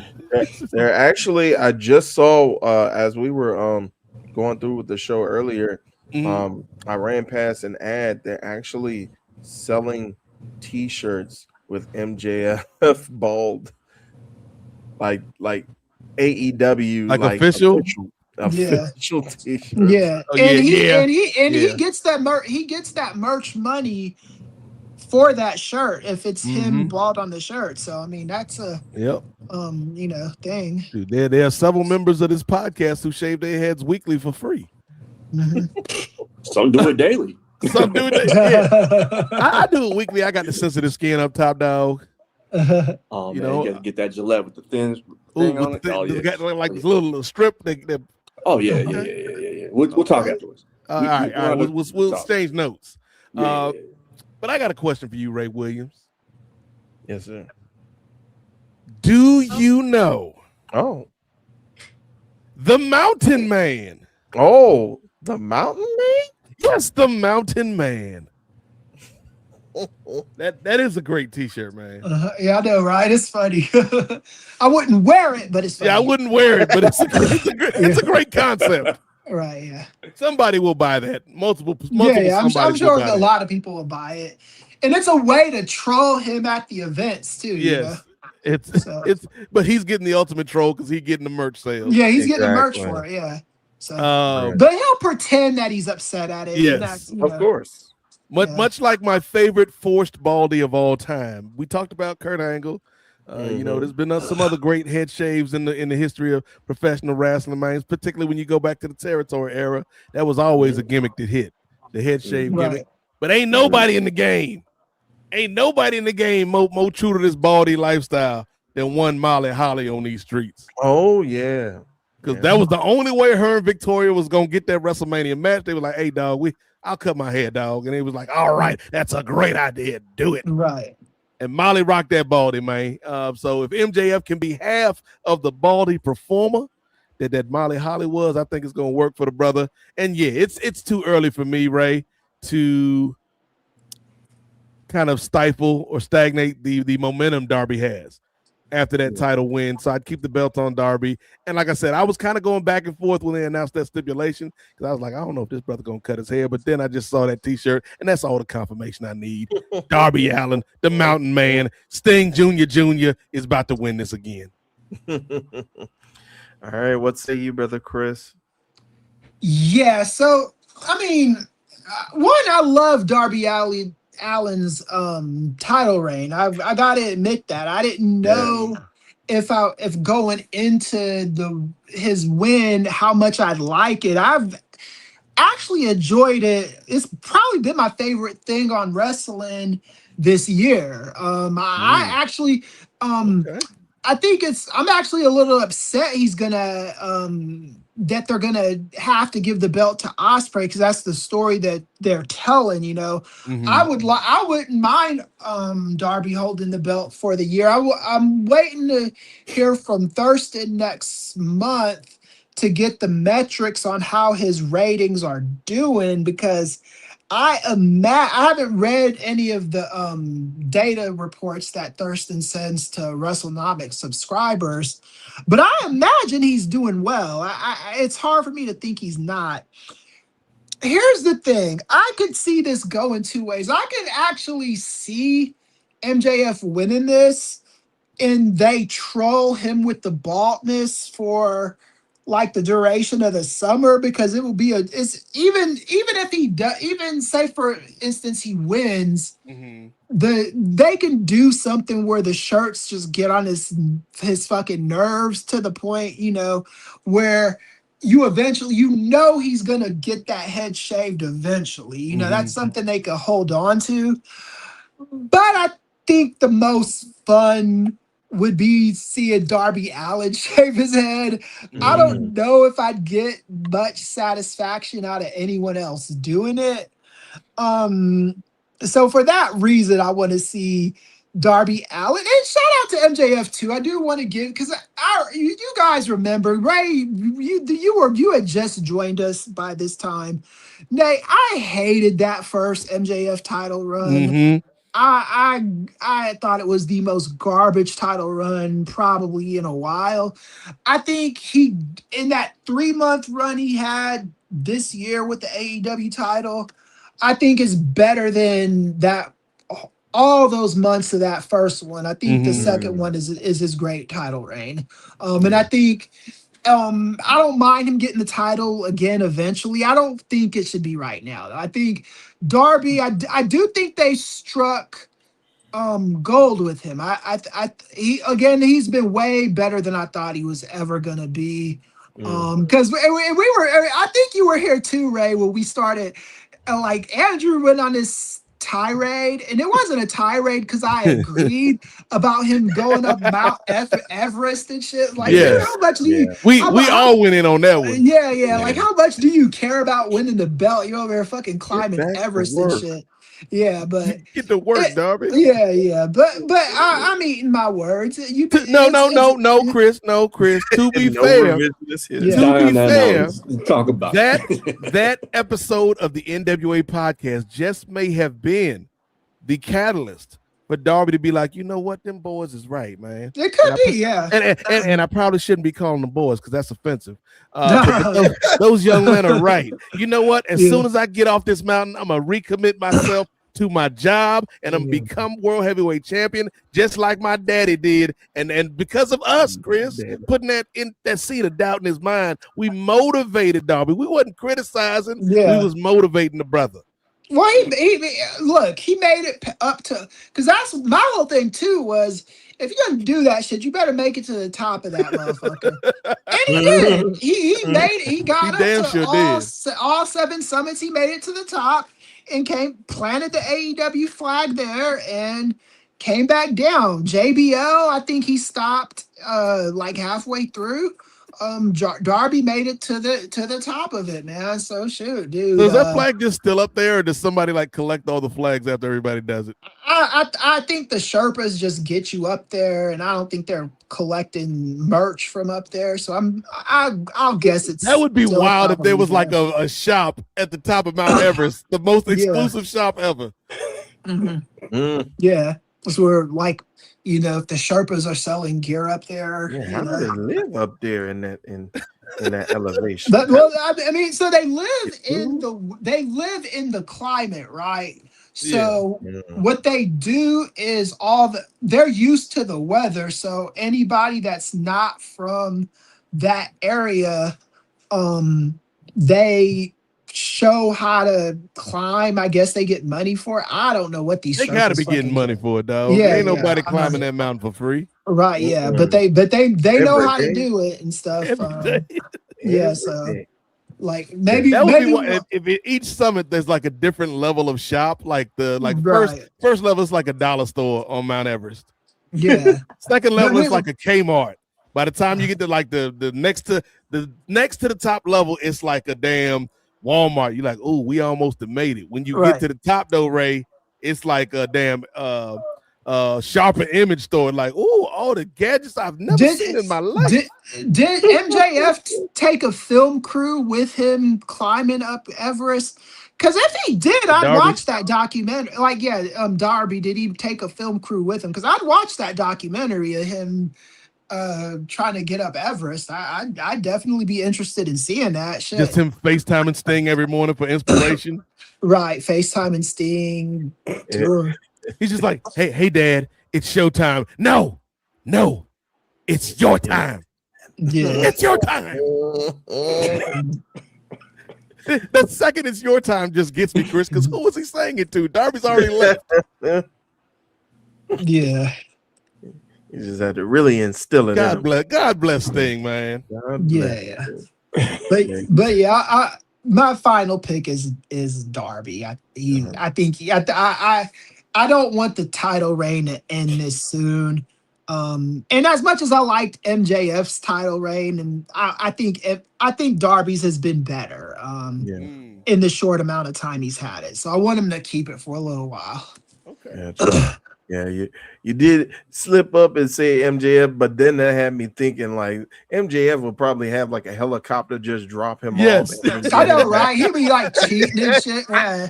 Green screen. Yeah, he'll be like Jeffrey Butler on that episode of Fresh Prince of Bel-Air where he's the shame of the nation, running the Capitol and taking a taxi by that shame of a nation, MJF. Exactly. Soon to be shave of a nation. He cheat. Like I wouldn't trust it at all if MJF said he climbed Everest. It would be awesome though if he like just goes up there and kicks Darby's flag down and puts his own flag there. Yeah. Right. But I don't think helicopters make it up Everest though. I'm not sure. I have to look at that. It can't, because you probably cause like a not a landslide, but like a avalanche. Avalanche, yeah. So I don't think they could get up. How many people were seriously harmed in this AEW stunt? Right, yeah. Or maybe have people go up and then just like not a zip line, but maybe like do like a pulley system and just pull him to where he what they would have to They would have to be on the Warner Brothers lot and build a fake Everest set and have MJF fly up that. And they There we couldn't do go. it with the real That'll work. Everest. Yeah. and then spray paint MJF over the perceived flag that was Right, up, yeah. the AEW flag. All right. All right. Again, shout out to Sting. All right. Brother Gerard, who you got? Oh, it's Darby for the win. It's gonna be a bald MJF. Oh, we getting a Darby Allin versus Kenny Omega match, and who knows? It might be a forbidden door. So, but that will be coming up in the future at some point in time. So yeah, MJF, be bald. Gotcha. This is more one-sided than I thought it would be. Will it be a sleep? Will it be a sweep, Jay Lacey? Everybody got these good ideas and making fun of bald people and stuff like that. You know what I'm saying? I'm starting to get triggered here. Never, that's bro. All right. That's all right. I'm used to it. You know why? Solidarity, I'm on Jay. the aisle of relevance because MJF is winning. Oh, I'm giving it there it to is. the big three brew. That's what's gonna happen. The big three brew. He gonna have it 3 times on the championship. Big That's him. three brew. He winning. Yes, sir. Yes, sir. Put that on a t-shirt. That's it right there. He winning. Darby Allin had a great run. I think the bald shirt is probably doing a smidge better. I don't know. Than the big three brew? Yeah, probably. Depends on what town. Yeah. Three brew. You know what I'm saying? I think he's I don't know how that shirt sells in Laredo. I do. You know, Okay. hey, shout out to Laredo because last Laredo time we has talked about surprised Laredo, us. they didn't. They showed us up. You know what I'm Again, saying? we motivated Laredo like we motivated Darby. There you go. There you go. So I think that MJF is gonna pull off the win. This man got a full head of hair right now. Hair plugs are not allegedly, but he not shaving that down. He not gonna shave that down. That costs money to go all the way out to Turkey allegedly. You know what I mean? So again, Darby Allin is showing cracks in his defenses right now. He's starting to break down week after week, show after show. He's not going to be able to hold off the onslaught, the cheating tactics of MJF. It's just going to be, in Ray's words, insurmountable, right? So that's why I'm saying we're going to have a new champion. He's going to be 3-time champion. He's talking about being the greatest of all time, and how else are you going to be one of the greats without having multiple title runs? And this is how we get into the summer of MJF. Lock it in. Okay. Well, Brother Jay, let me counter you a bit, brother, and this is why also I'm thinking that MJF has just been showing leaps and bounds how he's grown as a heel, because in his last 2 matches for championships, brother, when the odds were evened, when the other person got an opportunity to cheat, he would be on the losing end, brother. So and I think that has kind of enhanced his character, because now he's got to figure out a way. All right, well, now these other people, they're figuring me out, and now they're going low, and now they're cheating, and they're getting just as dirty as I am. Now, how am I going to be able to get the victory over them if they see my cheating, my slick cons coming out of nowhere, but they see it coming from a mile away? How am I going to one up them? Okay, so we're thinking that MJF is not going to evolve as a character, or he's not smart at all. He's going to outsmart. They caught up, so you got to stay 5 steps ahead.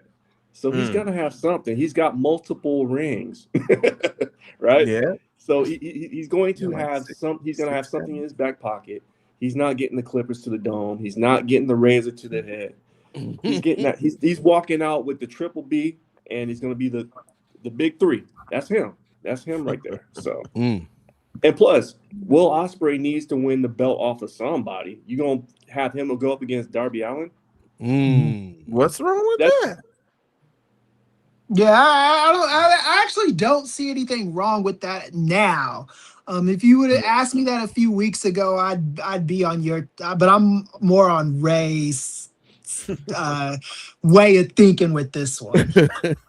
Yeah, I just don't think it's as I don't think it's as entertaining because you need somebody to really boo to make that moment for Ospreay pop.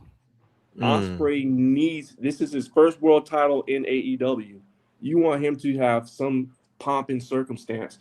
Doing that against a villain like MJF would mean so much more versus having him doing it against Darby Allin, who's like, hey, he had a great run. He did his best. Or even with Golly G, he tried hard. Yeah. You know what I'm saying? Yeah. Or Hangman Page too. That's another option for him to be fighting at that. And that's what I think it's going to be ultimately at the Wembley show. Okay. To me, you're looking at this match. MJF is a talent that can pull off the baldness. Here's the thing. Right, yeah. I don't know a lot about taxes. Brother Chris was trying to educate me earlier, but hey, that sounds like a business expense that, hey, if my talent has to lose their hair for this match, I'm sure as a billionaire, I'll write off that surgery for you, buddy. Go ahead and I'll send you right back to Turkey with the flight included. So hey, you'll sacrifice your hair for my company. I'll gladly front the check to get you it back when you on the winter time. So it won't be and I do think the money for those shirts is gonna be off the chart. And I as much as MJF doesn't want to be bald, I think he loves money a little bit more. So I do think that'll be a motivating factor for him doing it. I gotta say this too, just about AEW as a whole. They've been doing a great job with this storyline. Him walking past all the bald people. It reminded me of when Booker T was walking around all those crazy people before he fought Boogeyman at WrestleMania. It was in that same vein. It was just one of those things. It's just, if they were still with TNT, they could have Charles Barkley do the come on home thing with them. And it would make it funnier. But it's come on, MJF. It's not horrible.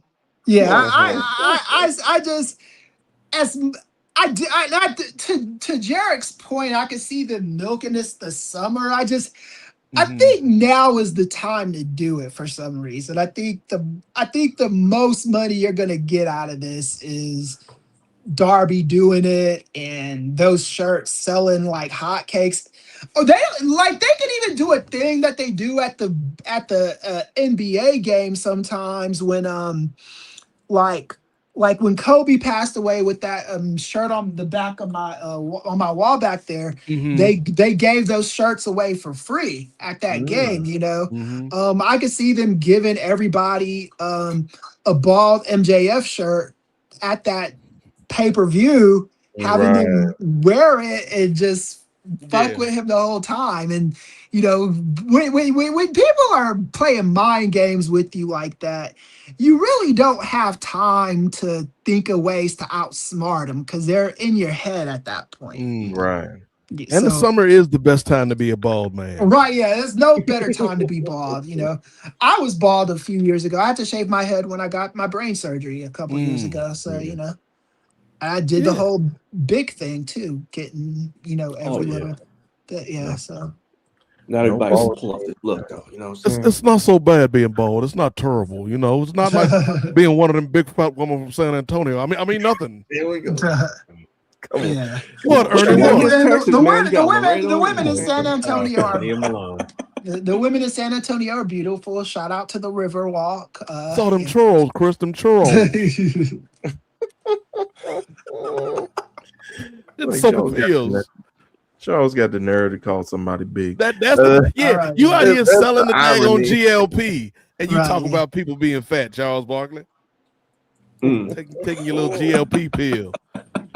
Oh, he's taking the Wegovy and all. Not just taking them, like he's the spokesperson for him. Oh, okay. Well, shout out, man.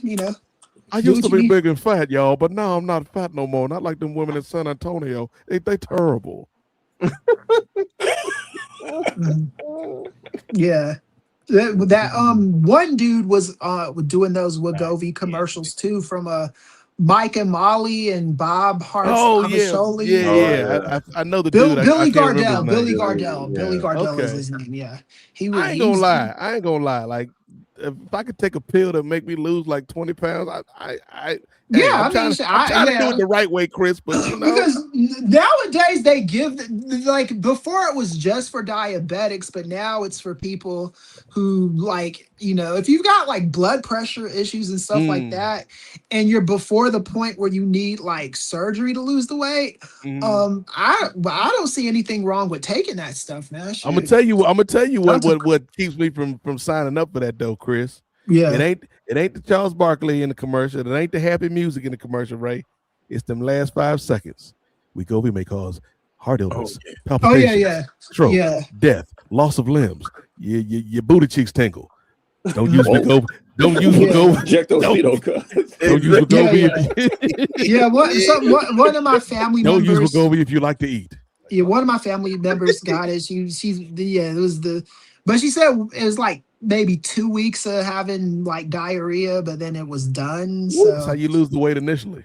Yeah, and then it was in like a lot of dry heaving and crap like that. So, okay. I mean, like, look, man, you're trying to fucking lose weight the easier way. Like, you trying to take a shortcut. Yeah, what the fuck, man? Cost of doing business, cuz. Deal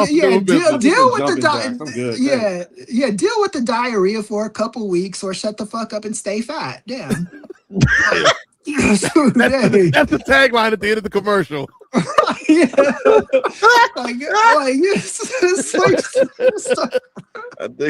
think we go be either put up with your shit or put up with our shit. I think that's going to be the new starting clip for when I do a Chris Core Part 2. Yes, Chris Core Part 2. Electric Boogaloo. Chris has had some gems this year. He has indeed, as always. But yet that concludes. We did it. Predictions, patented predictions for AEW Double or Nothing 2026. You know what, Ray? When I think about that card, man, like it's gonna be a banger. I'm excited for Gerard to be able to see that live and to be a part of the media scrum, man. Like again, this is the level up year for Nefarious. So I'm excited for us, man. I wish I was going to you with you, Gerard, but I have something that week I gotta do. So you'll do great, man. I appreciate it. Yeah, you gonna kill it. Look, Jay set the table. Ray came in, did his thing. They ain't ready for Gerard Downtown Brown. He gonna represent us well, and we looking forward to it. And I will take the credit for orchestrating all of it. So yes, Chris is the invisible hand of Chris Ely, the Chris Ely family. Yeah, because I was getting tired of not going to these things, and I was like, that Meg High lady, God bless her, she's still with the Jacksonville Jaguars, but she was getting on my nerves, and had to wait for her to be on another position to get through to somebody there. We finally did it. So we in there now, cuz we we in there for good now, cuz Raiden got this man Tony Khan getting emotional about the spirituality. We in there, cuz he might invite us for Christmas.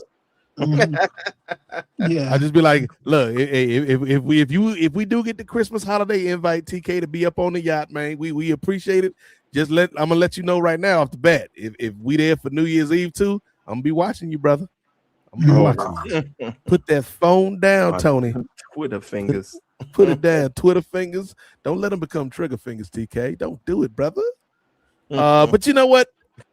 My initial point about that was the excitement around Double or Nothing, man. And that main event, Ray. You know that main event between Darby and MJF it's gonna feed generations, man. You know what? What didn't feed generations, Ray? What may have in fact starved generations, Jay Lacey? What left the generation malnourished, Gerard Brown? What sent a generation to bed eating nothing for dinner but some Ritz crackers and some cheese slices, Chris Ely? that took 17 seconds to prepare. We talking about Rousey versus Carano. What the hell happened last night, Ray Williams? Well, as I stated off, the top of the show, brother Nate, to kind of fill in the words, or not fill in the words, but to restate in a way, or paraphrase. There it is. To paraphrase a line from my favorite TV show back in the day, Pinky and the Brain. What we gonna do? They were asking Rhonda, what we gonna do tomorrow night? And Rhonda was like, the same thing we do every night. Take down armbar and I'm out. That's all that happens, brother. No, Ray, listen, Ray. Movies, brother. Listen, Ray, here's the thing. No disrespect to Ronda Rousey, man. No disrespect to Gina Carano. Well, a tad bit of disrespect to Gina Carano for some of you. A little bit, yeah. But strictly speaking from an MMA standpoint, no disrespect to either of these women, man. They pioneers, trailblazers, legends, all of that, man. But Ray Williams, if you Ronda Rousey and you know, hey, I ain't here for a long time. I'm just here for a good time because you ain't trying to get hit no more because you ain't never fully recovered from that time the preacher's daughter holler home, kicked your head into the next zip code. And when you woke up, you was like one of them cartoons, like when Bugs Bunny got hit and would just start singing a random song. Like, my mama done told me. That's how Ronda Rousey was when she came to. Just singing, Camptown ladies, sing this song. A-doo-dah, a-doo-dah. Like, is you all right, Ronda? I'm good. Yankee Doodle went to town riding on a pony. Rhonda, get some medical attention. You might have a concussion, boo. But we knew Rhonda wasn't gonna be here for the long haul last night, right? But you went to the Pinky and the Brain illusion. I'm gonna go to a Chris Rock illusion when he was talking about the Jerry Lewis telethon. And how every year Jerry bring the sick kids out, man. You feel bad. You want to give money to Jerry Lewis telethon, but Jerry don't never bring out no kids that got better. Jerry ain't never brought out no kids that got cured. Jerry hadn't brought out no kids that have battled and beat the disease that they were afflicted with. Both muscular dystrophy. Yes. Okay. And Chris, Chris knows when Chris Rock was like, Jerry, every year I donate to this MS telethon, man. Lie to me, Jerry. Lie to me. Show me a kid that's out and happy and dancing and skipping to make me feel like I did something, even if I didn't do nothing. That's all I needed from Rhonda and Gina last night, Ray. We know what it is. We know Gina Carano ain't fought since the George W. Bush administration. Damn. Okay. We know Ronda Rousey, last time she fought, man, she had another concussion. Okay, we know this, Ray. But lie to me, ladies. Lie to me. Just dance and prance for about 90 seconds. 90 seconds. Can you give me? I ain't even asking for 3 rounds, Jay. Just give me 90 seconds. Like, Ronda, you was a whole professional wrestler, Ronda Rousey. You know how to build drama in a scene. People then waited up all night, then seen your man Nathan. I guess he's Nathan Diaz now because they done beat the Nate out of him. Nathan Diaz just blooded from the front of his head to the back of his head. He shouldn't be fighting no more, y'all. When Ronda Rousey and Gina get in that ring, they done did the build up. L. Duncan is out here. Kat Zingano was out here. Everybody getting hyped. And then you just gotcha, bitch. That's exactly what it was. It's just like pretty sneaky, sis. And then they just get up and hug. Now, bump that. What it should have been. This is exactly how it should have been, Jay Lacey. The bell ring. 2 women just circling each other like, ooh. Let the anticipation grow. Even look, I don't even care if you do the damn Hollywood Hogan versus The Rock WrestleMania joint where y'all standing face to face and be like, let's look over here. Oh, wait a minute. Eye contact. Well, let's look over here. Like, oh, this better be good, Ray. This better be the fight of the year. And then, you know what I'm saying? Let Gina throw some jabs. Like, oh, Gina lost 100 pounds for this fight. Gina ain't playing. You know what I'm saying? She might not like people in the LGBT community, but she likes to train. Gina out here throwing jabs out here. Have Ronda, you know what I'm saying, backing up, doing a little defense, whatever. And then about 90 seconds, you know what I'm saying? 90 seconds, just had a referee just be like looking at him and be like, all right, ladies. And then Gina throw the punch, missed the punch. Ronda's like, Pretty Sneaky says, gotcha, and then tap out. That's all I needed, Ray, was like 2 minutes, 2 to 3 minutes of action, of history, Ray. That's what we were supposed to be watching last night, Ray. Not this sham that we got last night with Gina. Come on now. Look here, Gina Carano. You ain't been. You talking about the island of relevancy, Jay Lacey. She been on the peninsula of irrelevancy for years, since they kicked her off the damn Mandalorian show because she didn't know how to keep her mouth shut. Talking about, I'm going to be in God Is Dead Part 2. No, you're not. That's Clarissa, Melissa Joan Hart. Sabrina Teenage Witch got that, not you. And so Gina lost 100 pounds. She didn't even take the Wegovy, Chris. She did it the honest way. She did it the fair way. And this is what we got, Ray. I was disgusted, Ray. I was like, you know what? I don't even like these circuses that them Paul boys be putting on with the Netflix. But at least when Jake Paul do the boxing, they play around for a little bit, Ray. Mm-hmm. Like we knew Nate Robinson wasn't going to beat Jake Paul because Nate Robinson ain't no fighter. And Nate Robinson is shorter than me. And spoiler alert, I'm like a third of the size of Omos, the Nigerian giant. Shout out to the Homo sapiens. And they even made me believe Nate Robinson had a fighting chance. Just make me believe Ray Williams lied to me. Make me believe in the fantasy. Like, oh, we watching a once in a lifetime type fight, Ray. A once in a generation type fight, Ray. And then it was like, So I sat down, Ray. I was like, oh, this better be good. This better be. Oh, wait a minute. It's over. I have not been this disappointed, Ray. I have not been this disappointed in a major fight since I was a young man, right? Mm-hmm. And I did chores all week, Ray. I went to school early all week, Ray. Mm-hmm. Got good grades. Went to Sunday school. Went to Wednesday night Bible study. Did everything my pops asked me to do just so that Saturday night we could sit down as father and son. Moms was out of town on business. Father and son. My sister was gone somewhere. We probably kicked out. It's like, hey, we respect you, sis, but it's just boys' night tonight. And we ordered a Pizza Hut pan pizza. Sausage, pepperoni, mushrooms, onions, extra cheese, the whole work. Paprika, Chris. They put paprika on the pizza. You got to pay extra for the paprika. Me and my pops, we sat down. Get that little black box that's on top of the TV to get to the few channels, and we sat down, Jay, and we watched Mike Tyson versus Evander Holyfield, the Sound and the Fury. Tyson versus Holyfield 2. Okay, for those that may not remember this fight, Gerard Brown, some of our younger members of the audience, that was the fight in which Mike Tyson bit Holyfield's ear. Mm. And so I'm looking like I'm still like a kid, Chris. I'm like, so is the fight over? Is it? We ain't even got through the pizza yet, Ray Williams. Right, yeah. Got through the pizza. And I looked at my dad, Chris. I said, is that it? Is the fight over? And he just looked at me and just kind of shrugged and was like, it be that way sometimes, Nate. It be that way sometimes. Yeah. And that's how I felt last night, watching them two women tussling out there. They wasn't even squabbling. They was just a tussling. And I'm like, I guess it be that way, Rhonda. I guess it be that way. Clip it, Ray. I remember that Mike Tyson fight. You need to watch more Ronda fights because that's what you get, man. That's the brass tacks. I'm saying, I know your game, Ronda. Zagano was faster. Zagano was faster, and I sat at a B-dubs with some cold ass wings waiting for that fight. Yeah. Now you drive a half an hour to sit at a B-dubs to watch a whole pay-per-view. And you're like, I want to see what they talk about with this Ronda Rousey back in the day. Oh, she fighting Kat Zagano. Okay, let me see this. Mm-hmm. Oh, it's over?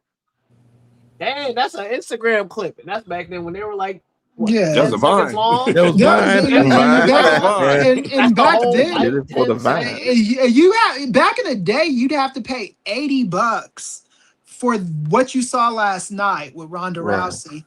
I wasn't surprised. Like I actually watched that Netflix AEW. What was it? That Netflix the MVP special from beginning to end. I thought it was a decent show. Wasn't great, but it went by fast. It was all those first round knockouts. All the people probably shouldn't have been fighting, Chris. Yeah, Nate Diaz. You know, he showed what little he could do. I mean, like he's 41 years old. He's probably not, that, and he hasn't fought regularly in a while. MMA has passed him by. Gina Carano, I mean, it was easy money for her. How much did she get paid for that, Ray? From what I heard, from what was disclosed payments, Rhonda got around $2 million, and Gina got around $1 million. Okay, shit. That's the easiest million she ever made in her fucking life. Because, like, all she had to do was go out there, let Rhonda put the work on her, give her the R bar, and, you know, do what she did. And she goes back. And then hugged her like, I deserve that stunner, dog. Yeah, yeah. And she did. She deserved it, you know. She did deserve it, but not for life. Right, yeah. And the presentation of the show, they did a good job of making it feel big time. Yeah. The hexagon versus octagon.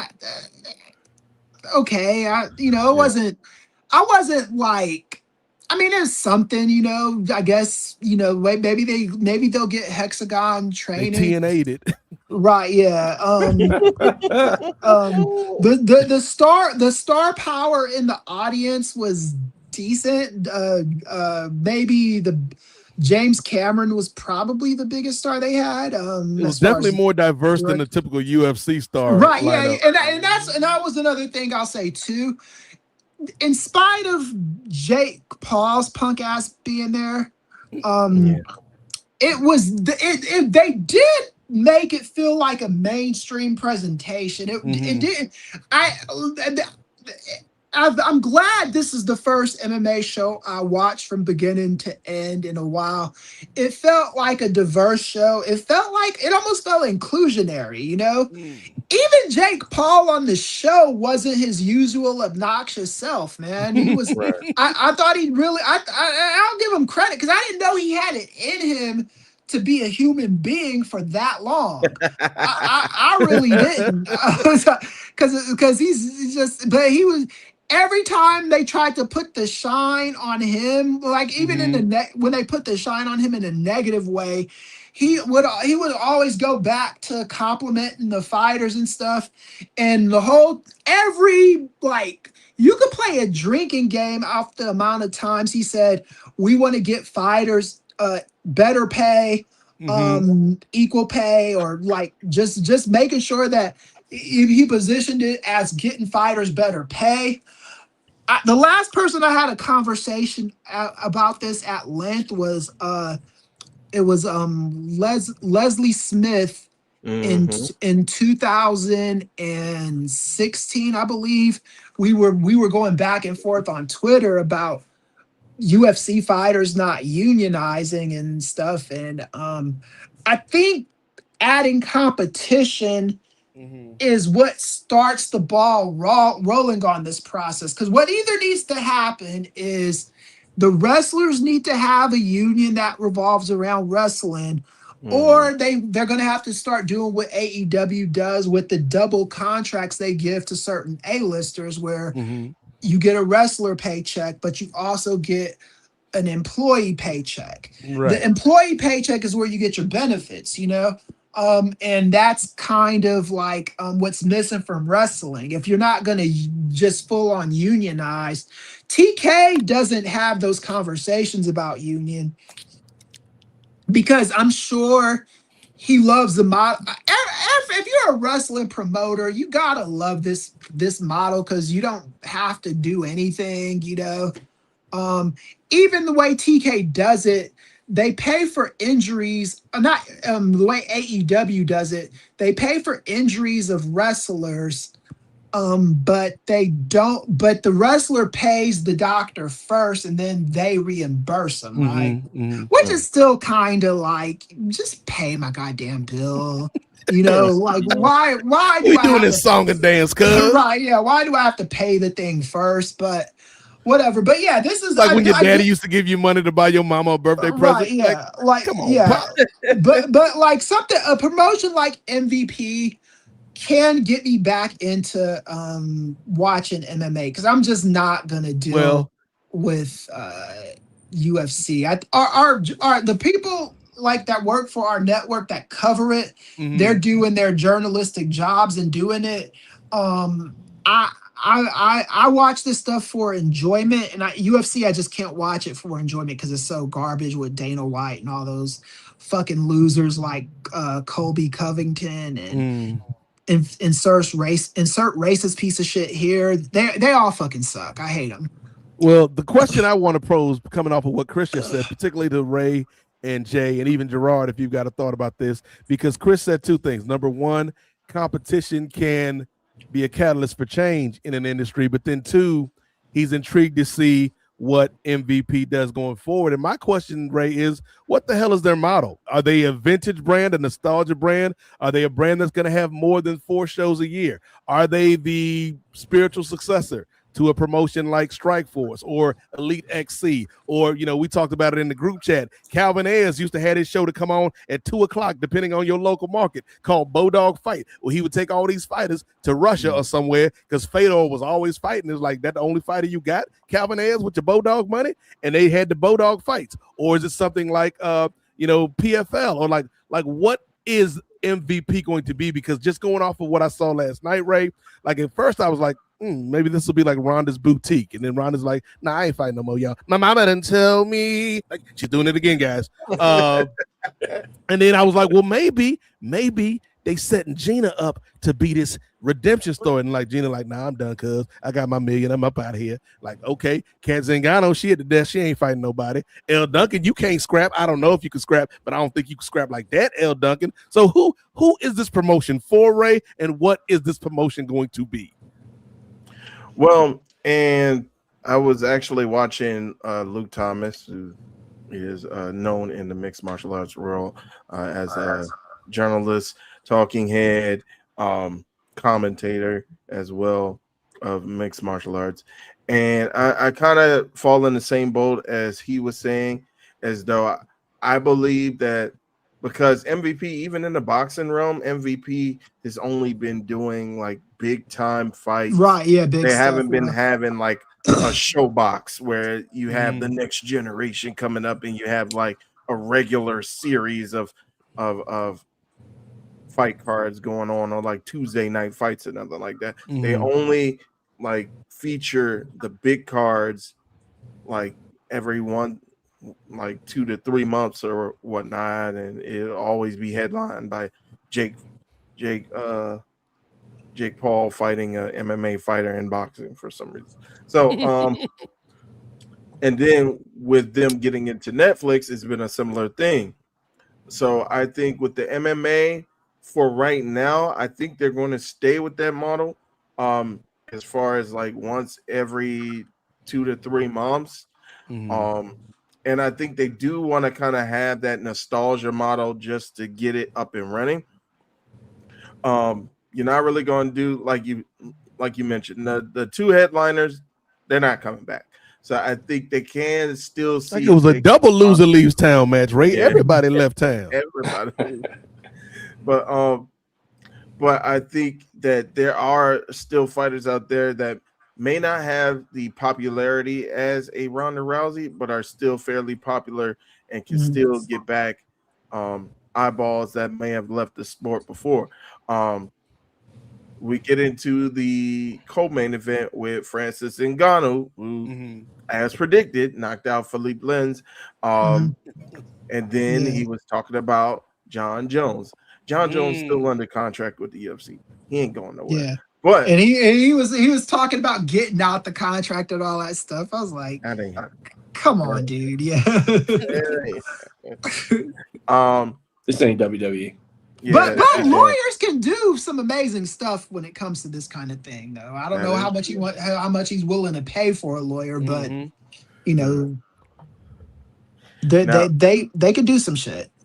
That might be the most intriguing fight that they could put on, like maybe towards the end of the year, if John Jones can get out of the contract. That'll be like the most intriguing fight.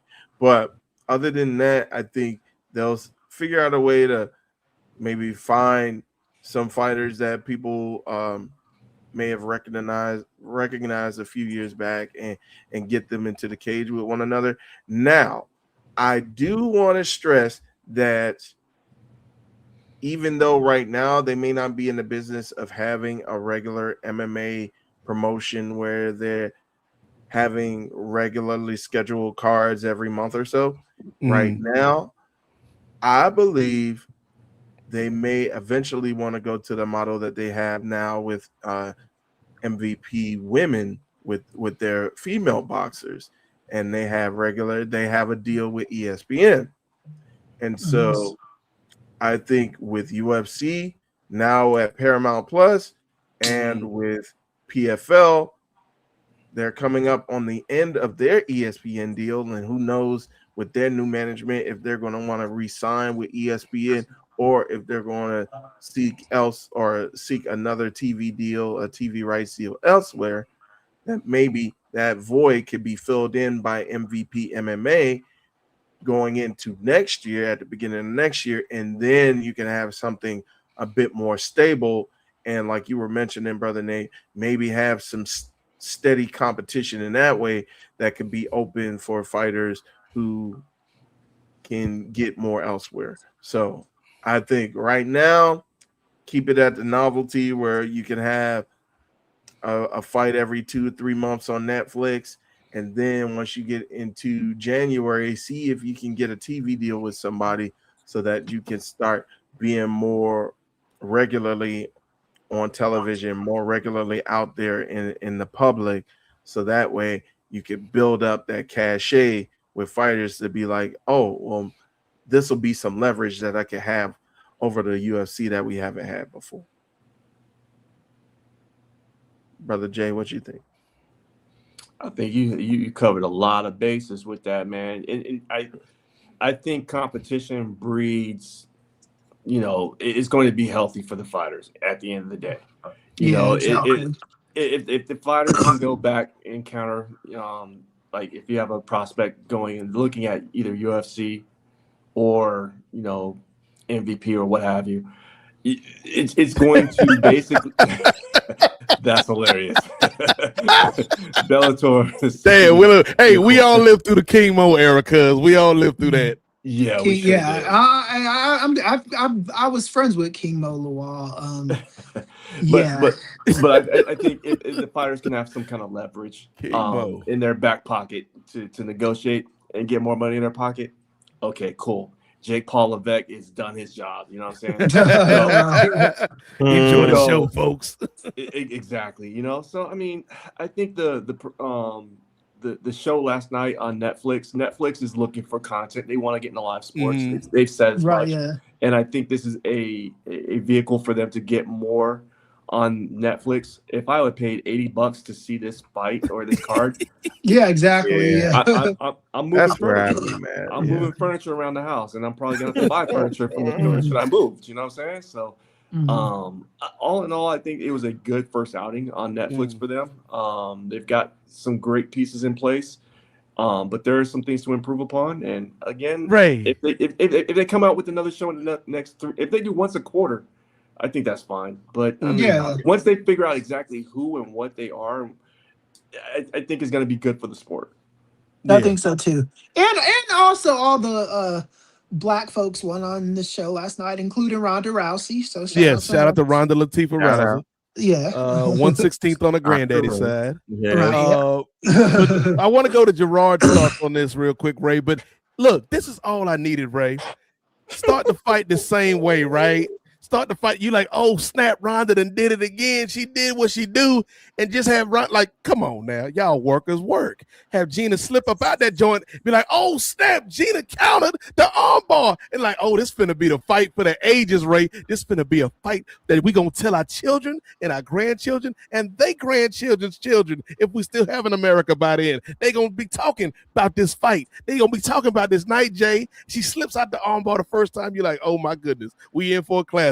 And then 90 seconds later, bam, Ronda gets it again. You're like, hey, man, Gina, you did your thing. And you don't think people would have called bullshit on that? Hey, I'm already calling bullshit on that. I mean, people would have called louder bullshit if fucking Carano did anything like Became that. a master of jiu-jitsu No, overnight. yeah, that would. Come on, man. I've been training Ronda. I just ain't been hating gay people online. I've been training. Right, yeah. Carano I think they did the best they could with what they had. Listen, Carano made $58,800 a second last night. So when Misha Cupcake Tate is like, come on. Misha Cupcake Tate is irate about this. Justice for Misha Tate. Bring Cupcake back. Where's she been, Ray? She ain't been fighting nobody. Yeah, she been retired. I think she been doing like some commentary with some other organizations, but yeah, she been living. Misha and Kat, y'all be on the next show, man. We just throwing people out here now. Yeah, but real quick before we do turn it over to Gerard, because I do want to hear his thoughts. To Gerard's point, let me go ahead and pull up. So this is the career of Ronda Rousey. If people are still skeptical, this is the career wins of Ronda Rousey. So we start with her first MMA fight, Ediane Gomez, armbar, 25 seconds, first round. Charmaine Tweet, armbar, 49 seconds, round one. Sarah Delelio, armbar, 25 seconds, round one. Julia Budd, armbar, 39 seconds, round one. Misha Tate, first fight, armbar, 4 minutes and 27 seconds. Distance. Round one. Sarah Kaufman, armbar, 54 seconds, round one. Liz Carmouche, the Vanilla Gorilla. Yes, that's the real nickname. Armbar, 4 minutes, 49 seconds, round one. Misha Tate's second fight. Cupcake part 2. All right. Armbar, 58 seconds in round 3. It went a little long. Right. Deep waters. Yes. Sarah McMahon, a fight I was in attendance for. Needed a body. TKO. 1 minute, 6 seconds, round one. Alexis Davis, knockout. Pretty much knocked her out on her feet, then threw her to the back. She is pretty much out before she hit the ground. 16 seconds, round one. Then Kat Zingano, who was in attendance last night, armbar, 14 seconds, round one. Betch Kohea. Ooh, she did Betch dirty. She did Betch dirty. Called her a dumb bitch. And then we get to she literally did call her that. She did. Like I'm like I made a joke with, and then because I guess Betch before the fight was like, I'm gonna make Ronda cry, and then after the fight, Ronda was like, who crying now, bitch? I'm exactly. Like, well, no, that's because I think there's something at the press conference about her talking about her mama or her family. Because then that's why she called her a bitch, because after she beat Betch, then she walked out like happily with her mom and like dedicate the whole thing at the end with her. Like basically, I became a part of the wave of people getting back on MMA. I fell off from that fight. Anderson. I fell off after Anderson getting knocked out, and Ronda and Connor were the things that brought me back for a hot minute. And so, like, watching her, and then there's like memes. There's like a card. They had her looking like Android 18 from Dragon Ball Z, and they literally had her with a wall full of hooks on the wall, and each hook had an arm on it and a name. And it's literally her walking away with somebody's arm to hook it on there. And both of Misha's arms is on there. So like, she ain't got no arms. Like, how many more arms?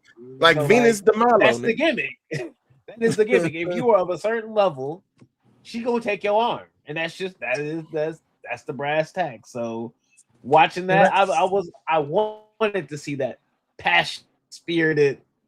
We're giving it all. This is our last fight. But yeah, that's a Ronda fight. Well, nothing spirited about it. You know what? I'm not at B-Dubs. I'm in the comfort of my home. My girlfriend's had a great time watching this. Yeah. Shockingly, way more of a better time watching this show than I've expected her to. Yeah, you didn't pay $85 for it, you know. Right. It cost you $17.99. Turned on my Netflix. It's amazing. Oh, in between them commercial breaks, in between fights, I didn't experience the wait time because you know what I did? She was like, "Hey, what? Tell me more about Ronda. Tell me." We're going on YouTube. We're watching highlights now. So like, I got highlights in between, and then when I'm like, "Hey, let's go check back on Netflix." Pop back on Netflix. Oh, fight's already over, and like we're already in the middle of commercials, like loading up to the next one. I just wind the whole thing back through, started the entrances. I don't know who won. We don't know who. Ride the whole way right back. I see Kenny Florian right back again. Bet. And that was the gimmick. We kept jumping on and off, on and off. Great time last night. I had nothing to complain about. And here's the thing: if they make it the women's like legacy division, go ahead and sign me up because Kat Zingano versus a Holly Holm. Sign me up. Find everybody else you can under the sun and sign me up under that. Right. Rowdy Beck Rollins, where you at, Rowdy Beck? And I have to give and I gotta give credit to Ariel Helwani because he oversold the fuck out that show, man.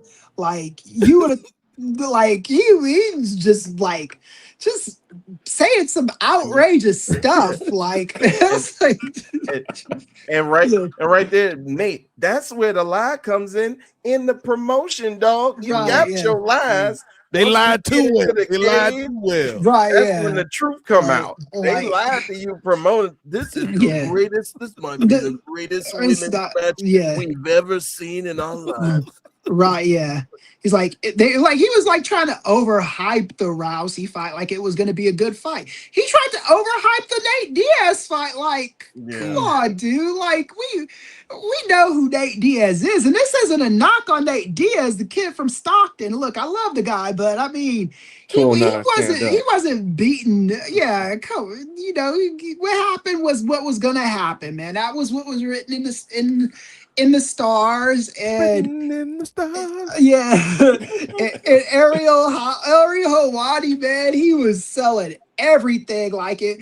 All those fights were one-sided, and you knew the outcome sure was before they happened. Most of them didn't get out of the first round. Right, yeah, and Ariel is still selling this shit like how amazing. It was like, no, this is, but I appreciate it. Two gladiators just battled it out. Like, no, I saw an old man get beat up. That's LW, yeah. So Ariel did that. Mauro Ranallo, he was like on the level that he is usually. Yeah, Mauro did a good job. Shout out to Mauro. Shout out. It was. I thought they did a good job. I think they could do it. They can't overdo it. Like I think what Jarek was saying, like maybe once a quarter. That might even be. That might even be overdoing it. I'm not sure, but. Yeah, do these every once in a while. You know, do them every once in a while. Get your money for the fighters. I promise you this: once fighters start seeing they're getting checks from this thing, they will want to go to MVP. It's just like what happened with AEW. Moxley, when he was leaving WWE, there was no AEW. That thought was still germinating when he announced he was leaving AEW. And when it became a thing, that's when he was like, okay, I could go here and make the money I was making in WWE, but not have to deal with any of the corporate WWE bullshit, you know? That's what this MVP thing is going to have to position itself to be. And I think Jake Paul, I think he did his job last night because he kept reiterating that because it was just as important for him to sell that fight to fighters as it was to the viewing audience at home. And I love Gerard's idea, man. Just, you know what? If we're going to lean into nostalgia on this, man, instead of retreading a lot of these dudes, man, Call out the Kat Zingano's, cuz. Call out the Holly Holmes, man. Call out the Rowdy Beck Rollins, even though Ray don't want to see her back on these streets. Somebody put Rowdy Beck back on the street. Somebody put Angela Magana. Ain't nobody seen Angela Magana since 2005. No. Put Angela Magana back on. Where the Karate Hottie at? Somebody put the Karate Hottie back on the street. Somebody put Paige Van Zandt. You ain't doing nothing right now. TNA ain't really hitting in New York. Paige Van Zandt, get up in this hexagon, girl. Let's see what. Look, I'm like T.I. and Jay-Z right now, Ray. Bring them out. All of the veteran. I was gonna say old, but that's disrespectful. All the veteran MMA fighters, the ladies, bring them out, man. Let's see y'all do y'all thing for MVP and this Bama Jake Paul. Indeed. I think Paige Van Zandt, she's still out here power slapping. I don't know if she's still in there. Come on, man. Power slap. Is she? I think she might be. She wasn't bare knuckle for a second. Beck Rollins was doing bare knuckle too. Yeah. Which is like come on, ladies. I know y'all is like fighters. That's y'all. That's all. You're like, that's all I know. But it's got to be better ways to make money than power slapping and bare knuckle punching people. Well, there is better ways. Those OFs, and I think that's what Angela Madonna been on. Ray's like, I know for research purposes only. Research, yes. I am studying as a journalist. I have to know these things. As a journalist, objectively, not objectifying, objectively. Exactly. I know I'm slow. I'm like, what fighting promotion is named OF? I'm way behind over here. I was like, what's that? It's only fights. Only fighters. Only fighters. For a modest subscription, you get to see all your favorite fighters. That's a good one. All right, let me here we go.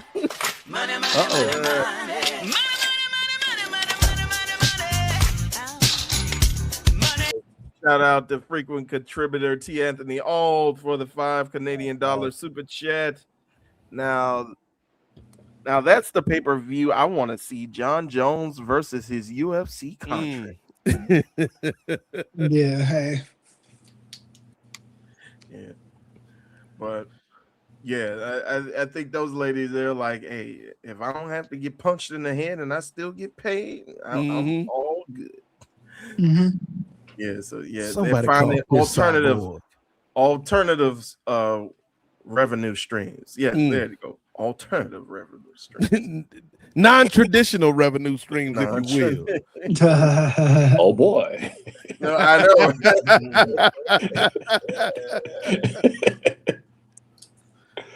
All right. And with that, I believe that concludes all the topics. Well, we've got one more topic that Chris did bring to my attention. So we'll transition from last night's fight where we saw Gina Carano do the second most casual tap out that we've seen this year after John Cena, and go to a man that did nothing in a casual way.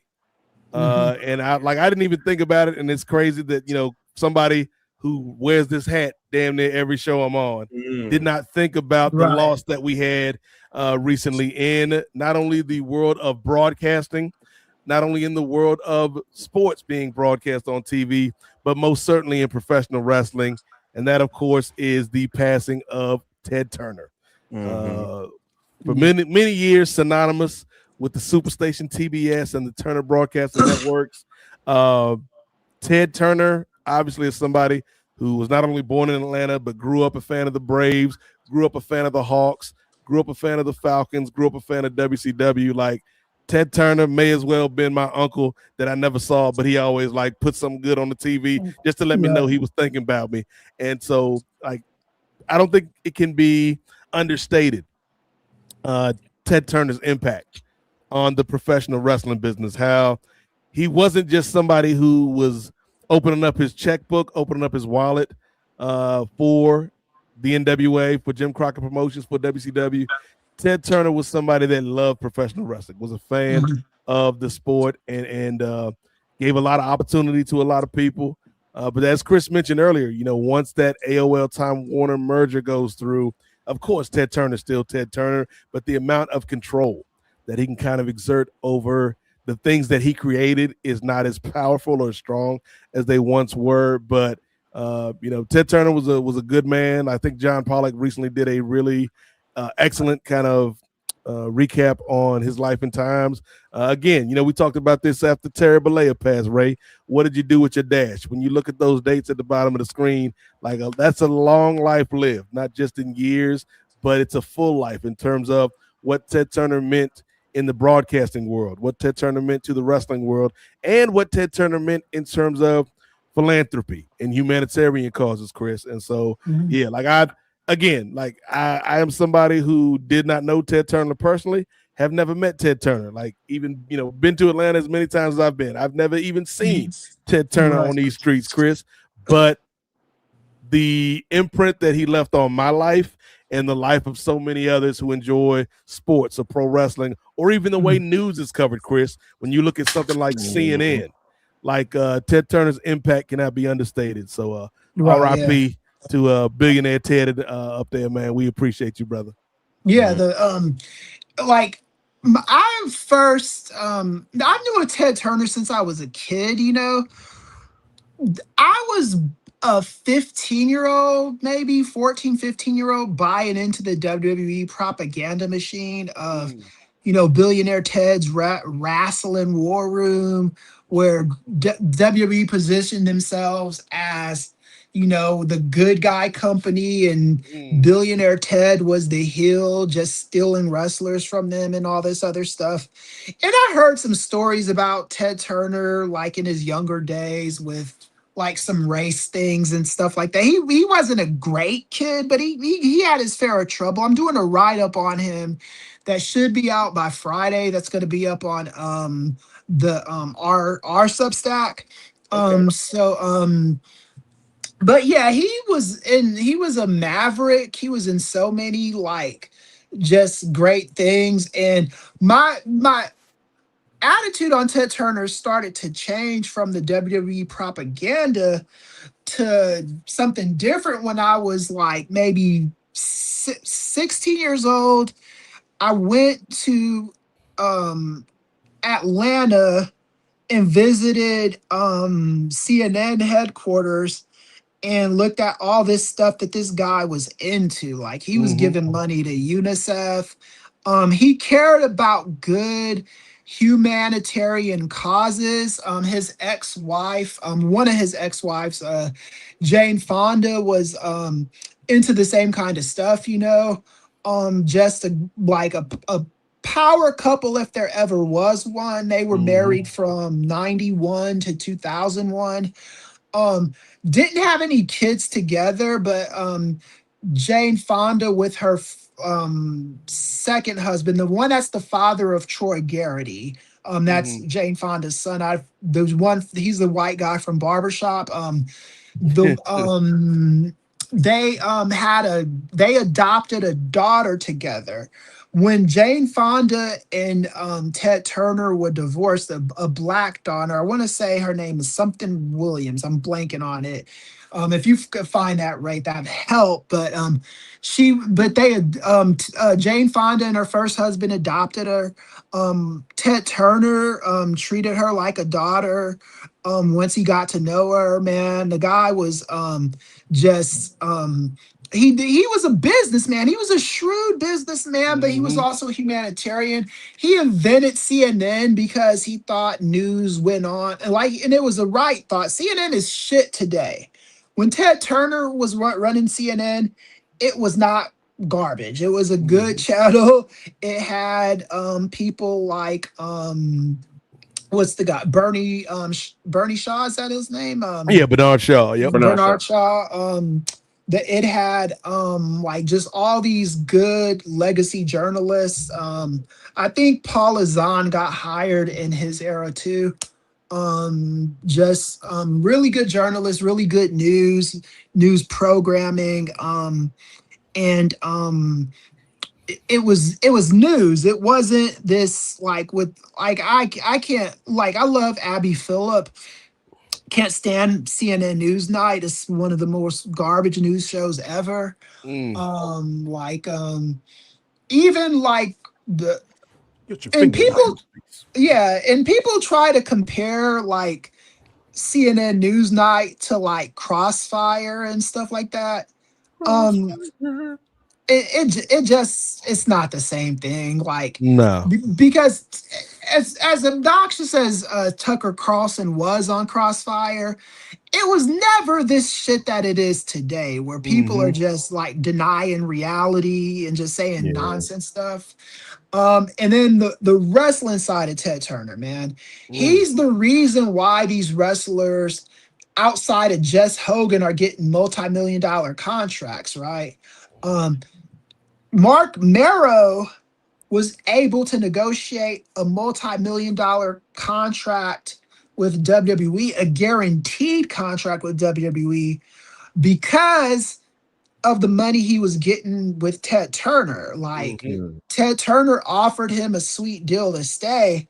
WWE offered him a sweeter deal and said he could bring his wife Sable on the road. Famous last words for Mark Marrow, because that's how famous black champion goes down, brother. Right?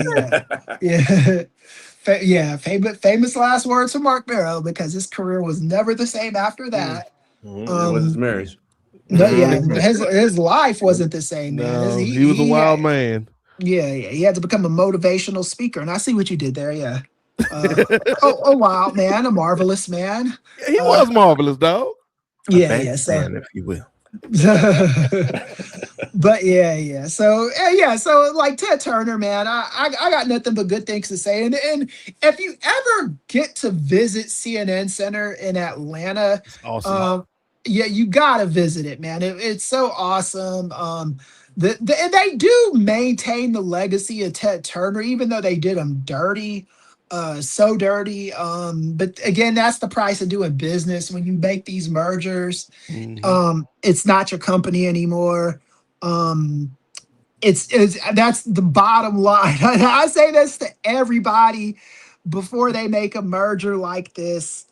It's not your company no more. Once you do that shit, it ain't your company no more.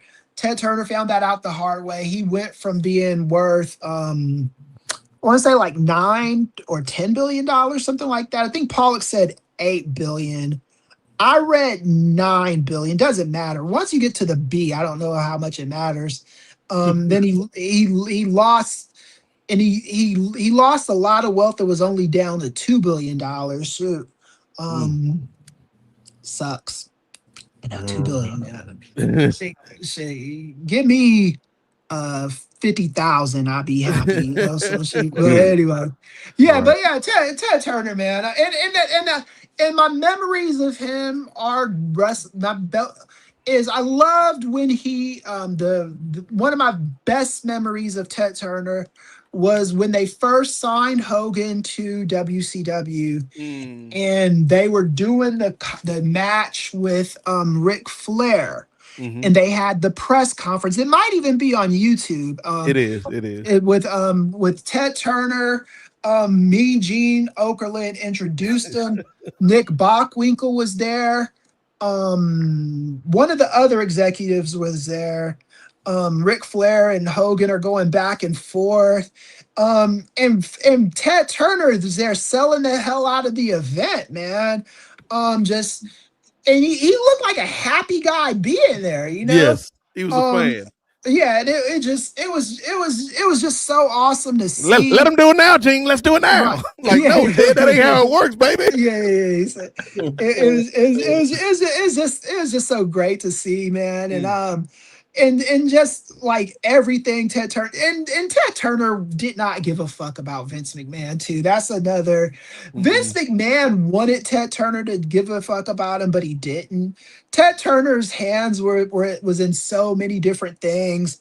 Wrestling might have been like, I'm not saying wrestling wasn't important to him, but he had so much other stuff that wrestling was like not as important as CNN, not as important as the Braves. The Braves won the championship World Series under Ted Turner, you know. That After was when years of losing. Yeah, that was when they had I was a Braves fan when I first moved to the South, when I first moved to Tennessee. And I saw David Justice, and again, he was like aspirational goals because he was walking around with this beautiful black woman on him, who would be Halle Berry.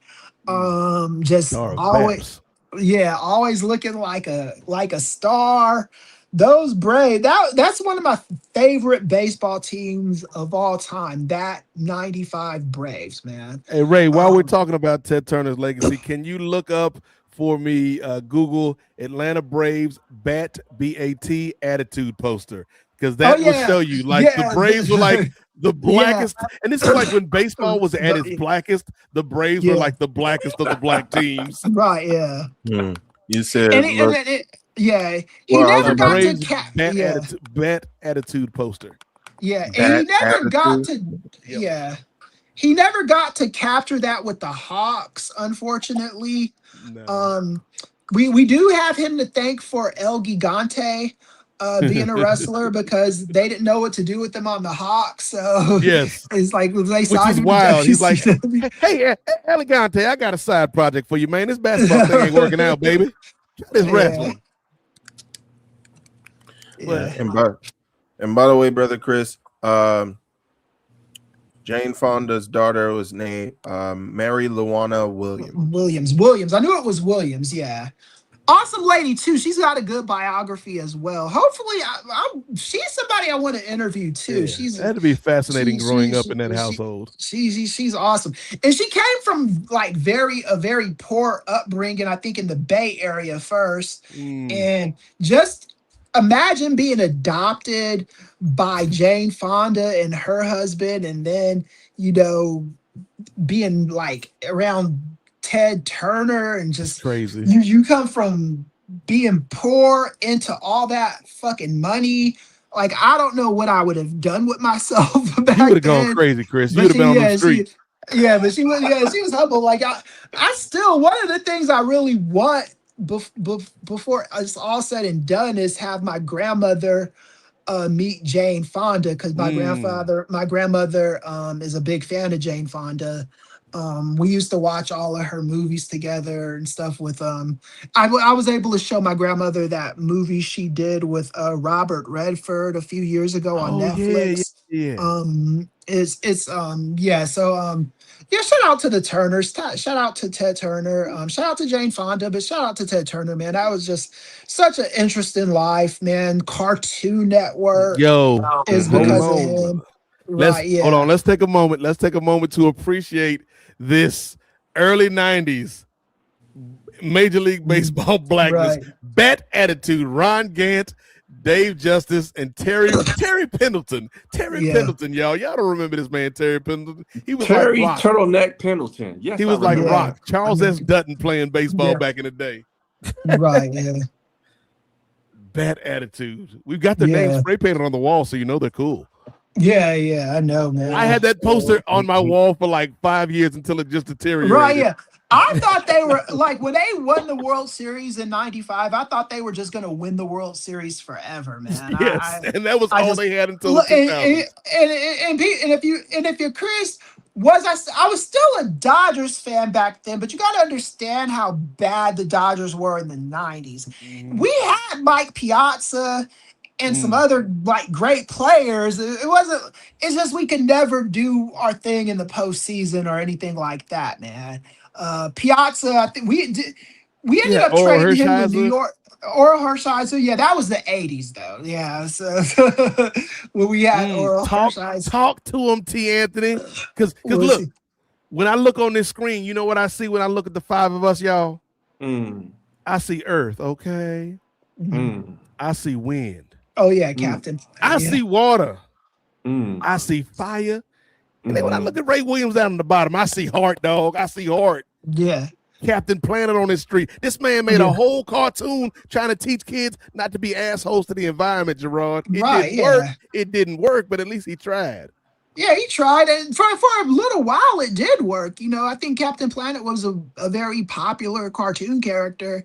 I think a lot of kids that was probably when kids were the most environmental back then, you know.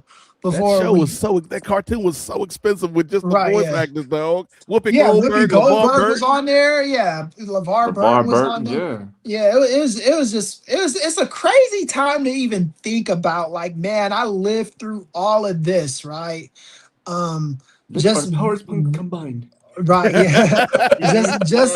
yeah, like wrestling on Saturday night, man. It was just like and no offense to AEW, this could be nostalgia bias talking, but it's nothing like watching like NWA/WCW Saturday night.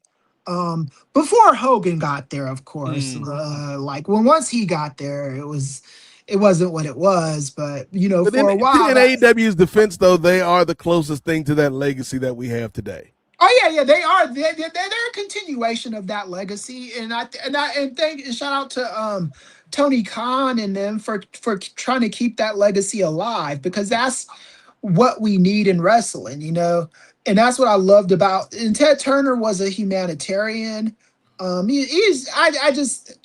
I think he was everything that Vince McMahon wishes he was, unfortunately, because Ted Turner succeeded in everything, man.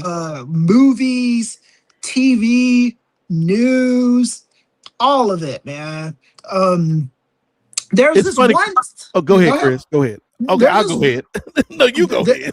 All right, there's this real quick. There's this TNT movie on Jackie Robinson that came out in the 90s that I can't find anywhere. It stars Andre Brower, and he's playing Jackie Robinson. Man of a certain age. Yeah, and it's just a awesome show, man, or an awesome movie. Just a lot of good stuff came from Ted Turner's era at Turner Broadcasting. That's all I gotta say. Yeah. No, I'm glad you brought that up, Chris. That was a great movie. But before we turn it over to kind of the younger members of our crew, I would say, because you talk about that relationship between Vince and Ted, and we've all heard the story regurgitated time and time again of like one of their last phone calls where Vince is like, or Ted's like, "So Vince, I hear you're getting into the wrestling business." And the way Vince tells the story is, "No, Ted, I'm getting into the sports entertainment business." And that's where Vince always cuts the story off. But just from what I've read and seen and heard about these two men, in my opinion, that phone call ended a different way. It didn't end with Vince getting one up on Ted by saying, "I'm in the sports entertainment business." It ended up with Ted saying, "Bitch, I'm in the entertainment business. I'm in the music business. I'm in the news business. I'm in the sports business. You can't be me on your best day. I couldn't be you on my worst day, brother." Right. Bye-bye. I'm right around that time, he was like buying all the old fucking cartoons and shit, like fucking Tom and Jerry. Man, Cartoon Network was like a revelation when it first came out. Right, yeah, man. I used to stay up until wee hours of the night watching that shit, man. Gerard, like without Ted Turner and what the things that Ted Turner brought, who knows if people would have such an affinity, at least in the States, for anime, because a lot of their first introduction was on a show like Toonami, where it's 12 o'clock and you like, "Ooh, I'm watching something that don't nobody know about. This is something that I can just enjoy. Me and my friends that watch this, whether it's Cowboy Bebop or whether it's Samurai Champloo, or whether it's Big O, or whether it's some of these other shows, man, Full Metal Alchemist, that don't nobody else talk about at school, don't nobody else really know about. Toonami bringing this to me. Cartoon Network bringing you these shows like Dexter's Laboratory. Talk about Dexter's Laboratory, the Powerpuff Girls, okay? Y'all don't know about it. Samurai Jack, man. Bro, That's all Foster's Home for Imaginary Friends. Foster's Home for Imaginary regular show. What we talking about? All of this because Ted Turner was like, "You know what? I like cartoons. Let's buy these cartoons, man." And because he bought all the old Bugs Bunny and Popeye cartoons and wasn't nobody checking for Pink Panther cartoons, man. Right. Watch a Pink Panther cartoon right now. They is boring. All this man do is just do his little Panther strut. It ain't no intrigue to the Pink Panther cartoon, but Ted Turner bought that and Bugs Bunny and all these cartoons. Put them on the network and like, you know what? There's something to this. And now to this day, Ray Williams, we got the damn Cartoon Network, man. So Ted Turner, man, to me, one of the most influential people in American broadcasting. We didn't talk about him long enough, but Gerard, any thoughts on the passing of Ted Turner after a life well lived?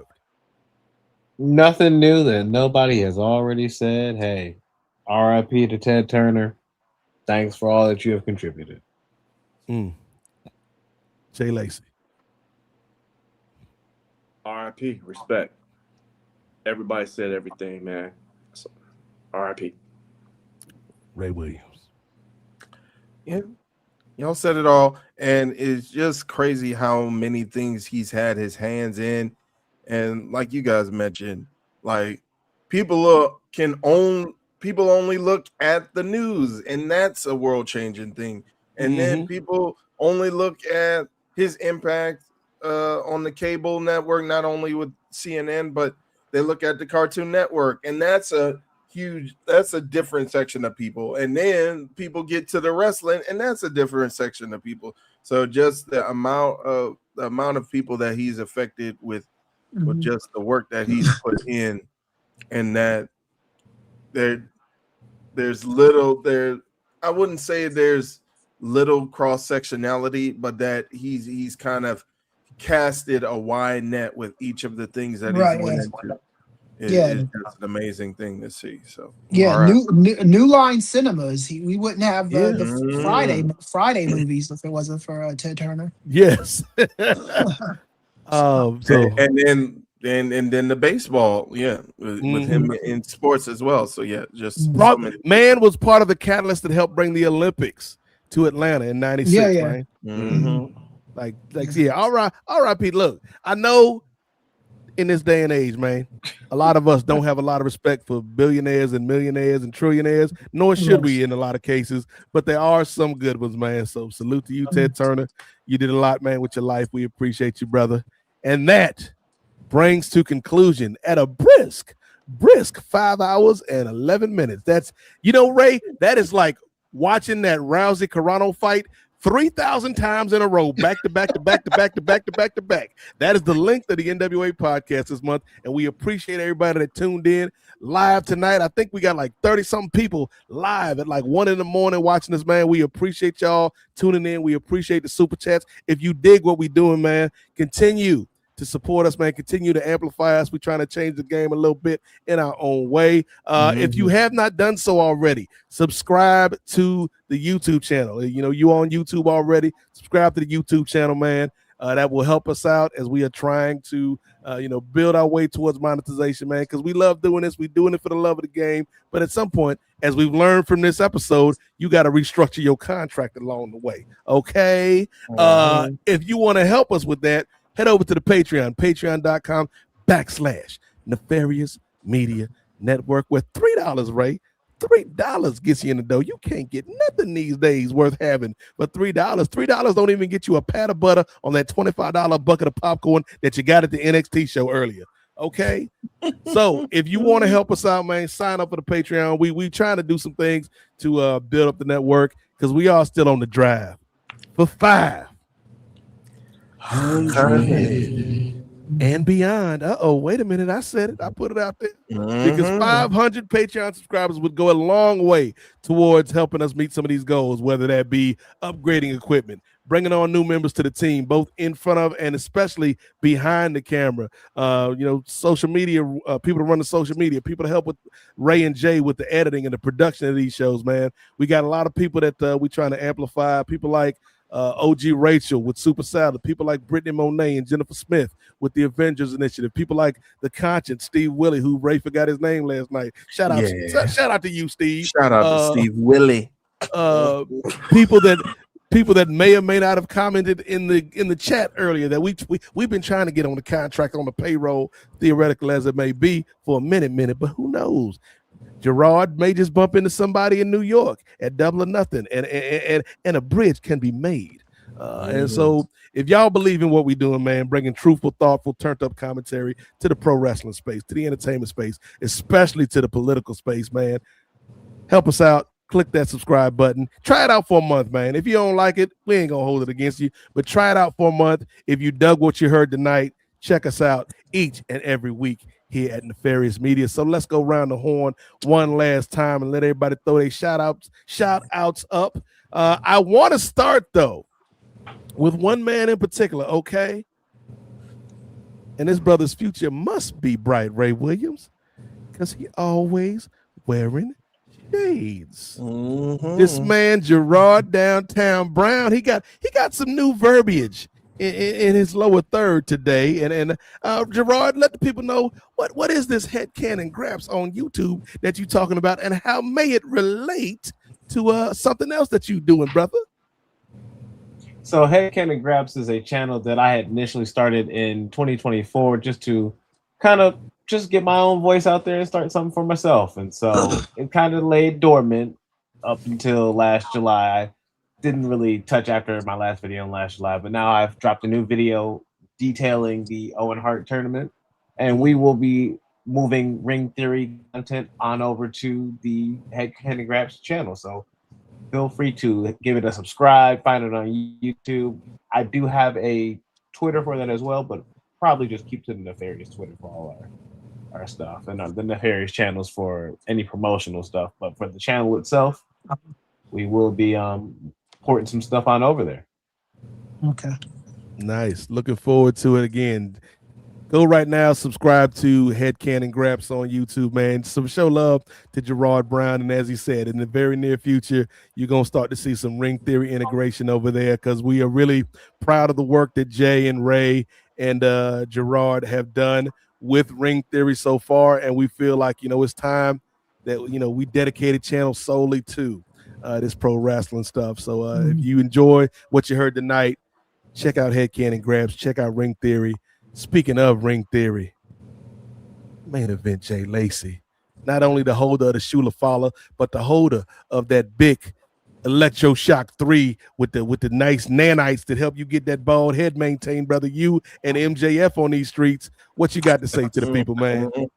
Well, shout out to everybody listening live in real time, and also to the folks in the future. Shout out to John and Wade for giving us this platform. You can find me on Instagram at Jarek, all caps, JEREK_wins. You can find me at the same handle on Blue Sky, as well as Twitch, and on YouTube as well too. So I got some exclusive stuff gonna be dropping in the very near future. We got Ring Theory that's coming up later on this month, where we'll be talking about the next PLEs, pay-per-views from both WWE and AEW, and other news that applies to the pro wrestling landscape. So lock in with your boys, because that's what we do.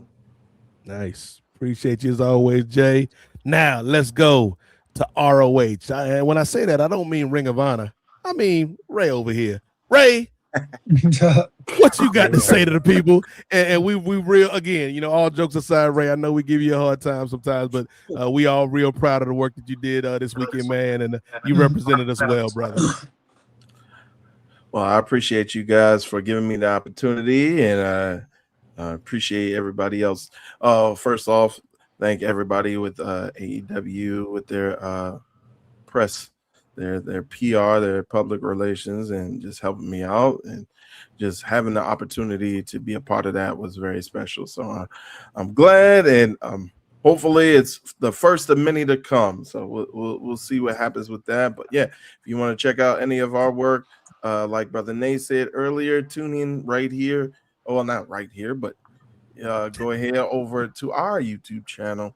I should be having clips, should be posting clips of the press conference, and specifically of the questions that I asked of the talent and Tony Khan, either on there or on Instagram or on the Substack. And by the way, with the Substack, you might be seeing an article from myself, just describing, or not describing, but just detailing how the wrestling community is way better than all of the bad press that we've been seeing lately, especially especially with folks going after wrestlers and bombarding wrestlers and not allowing them to get into transportation and doing all this stuff, and video recording wrestlers where you shouldn't be. Like we're better than this, and we know it. So I've been a witness to it at several shows where the wrestling community is a lot better than what the internet might say it is, and what people might portray on the internet as. So I think I want to go ahead and maybe do an op-ed, if you will, as an article on the Substack, just talking about the unity of pro wrestling fans and the pro wrestling community. So be on the lookout for that, and just follow us right everywhere that you can get to Nefarious Media Network, including the Patreon. So.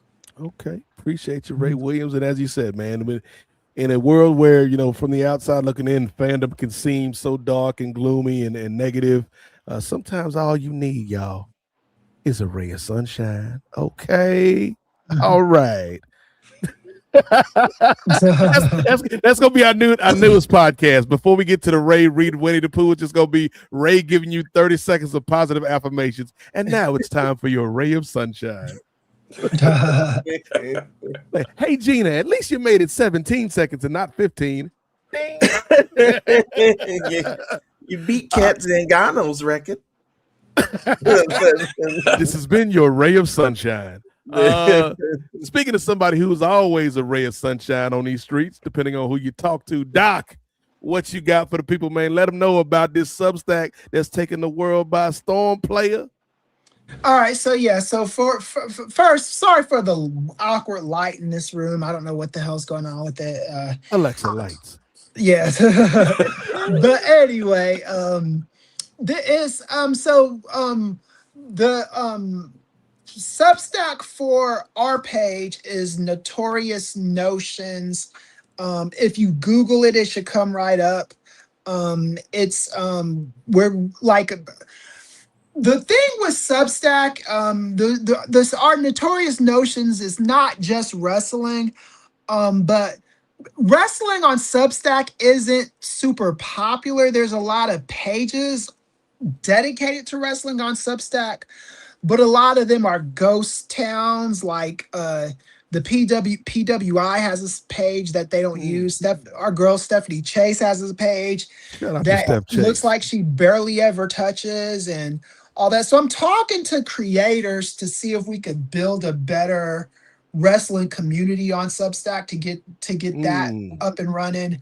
But yeah, just we're already after a couple of weeks, we've already got a monthly donation of $5 a month and then a $50 annual donation. So we're at $150 annually right now. That'll grow hopefully. So $150, right? And hopefully we get that big enough to where when we have to do these kind of trips for wrestling stuff, that pot of money can help pay for that stuff.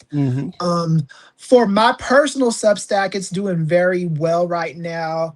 Last time I checked today, I was at 308 paid subscribers and almost at 3,000 regular subscribers. I actually thought I was going to hit 3,000 subscribers first, but because I hit 300 paid subscribers first, which is because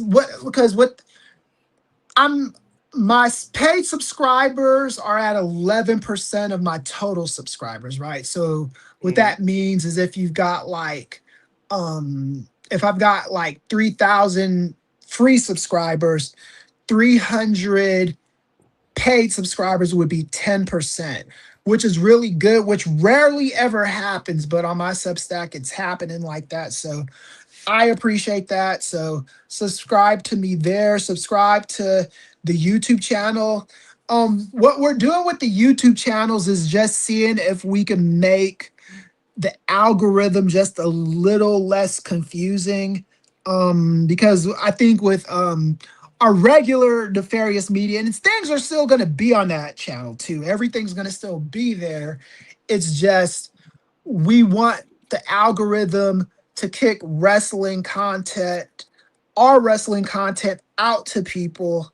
And I don't think it always knows what Nefarious is. So, so that's what we're trying to do with that. It's either going to be either be glowingly successful or it's going to be, not successful. And, but I think it's going to be fine. I think it's going to be great for Gerard and Jay to get their numbers up. I want to see that logo all over YouTube, just when people see that logo, they will just kind of think about us, and that'll build stuff. Because like I said, I'm still I'm serious about the media stuff. I don't want to just do AEW shows. I want to do, NBA games for people, red carpets for people that want to do them. again, I'm going to be doing AEW next month.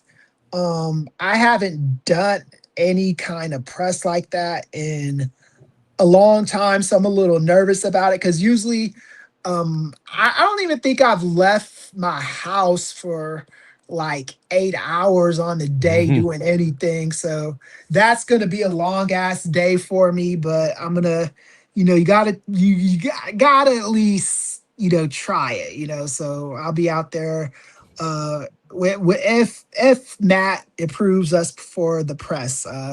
Me and my wife will be there, and then hopefully I see Jarek and his son, and we'll have a good weekend out there covering AEW. And yeah, man. So just follow us.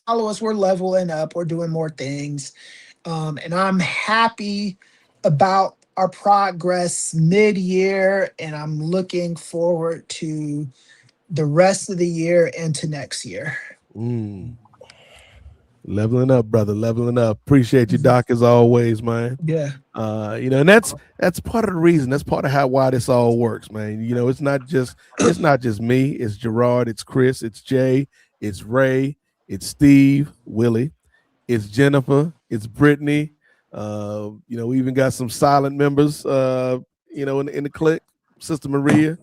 Chi. We love you, Chi. OG Rach and some other people, man. So we getting this thing going. Chris is Chris is more than analytical, not kind of nuts and bolts guy, and he's kind of breaking down these trends and seeing if we can use these algorithms to kind of help get us in front of more eyeballs and ear holes. And me, I'm like Big E when Kofi and Xavier were talking about the technical matches. I'm like, bump that. Big meaty men slapping meat. Let's do this show. Let's do that show. Let's do this show. Let's do that show. And so somehow between the two of us and the team, we gonna make it work, man. We gonna win by any means necessary. And if you enjoy it, like I seen the comments, man, y'all been having fun with us tonight. If this is your first time checking out the NWA podcast, we do this every month, ladies and gentlemen. This ain't nothing new. So salute to John Pollock and Wei Ting, the proprietors of Post Wrestling, man, for allowing us this platform. We don't take it lightly. Salute to Righteous Reg, who gave us one of the coldest theme songs in the podcast game. Salute to my main man, who gave us this amazing logo, Austin James.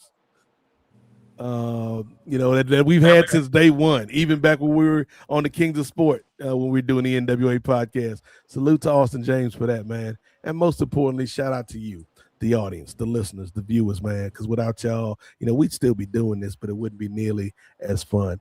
But yeah, as all of these guys have said, man, we building, we leveling up, man. And truth be told, I didn't have a whole lot of energy coming into the night because I just worked the solo shift for 9 hours a day, and I was tired, man.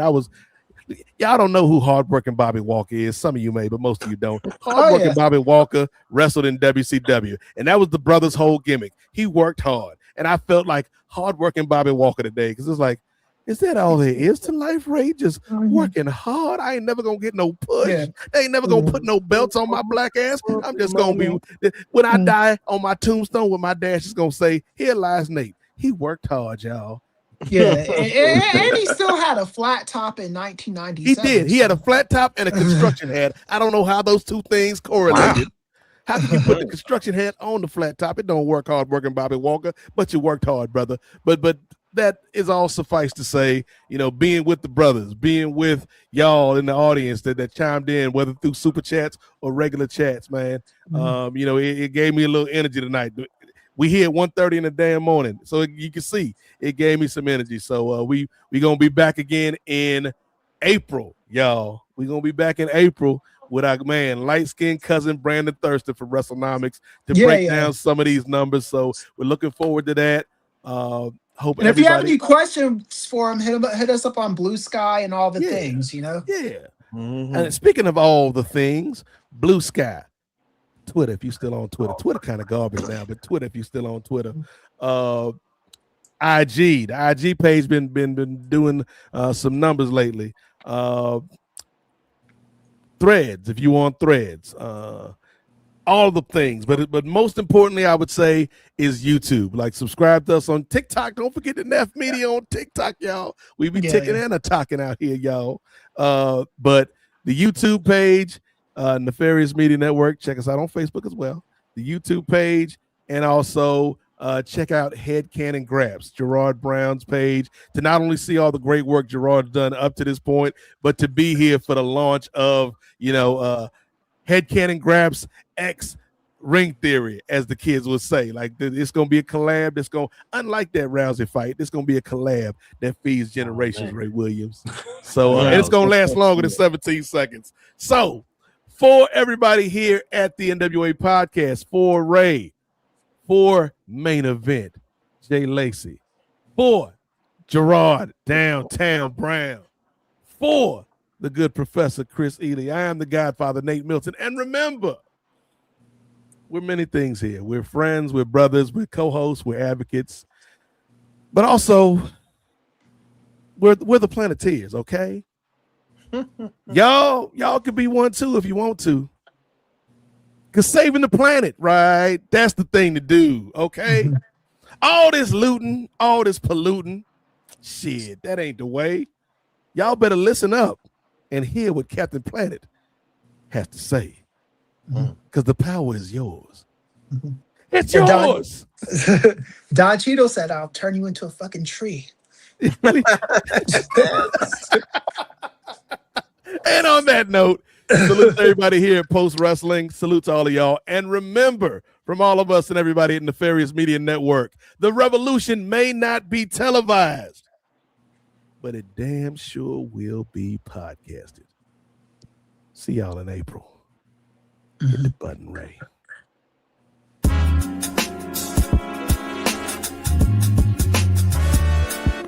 Yo. It's Righteous Reg. It's a case for the safe, keep a space for the Nubians. Unfiltered, off kilter, the professor, the godfather. Post-wrestling, the NWA, not keep guessing, The views and expressions, you know the rest, it's pod excellence, get the message. Advocates for Nubian wrestling, you're listening to the best again. Black wrestling in the ring we invested in. Nubian kings and queens we invested in. It's for the culture and we reppin' it. It's for the culture and we reppin' it.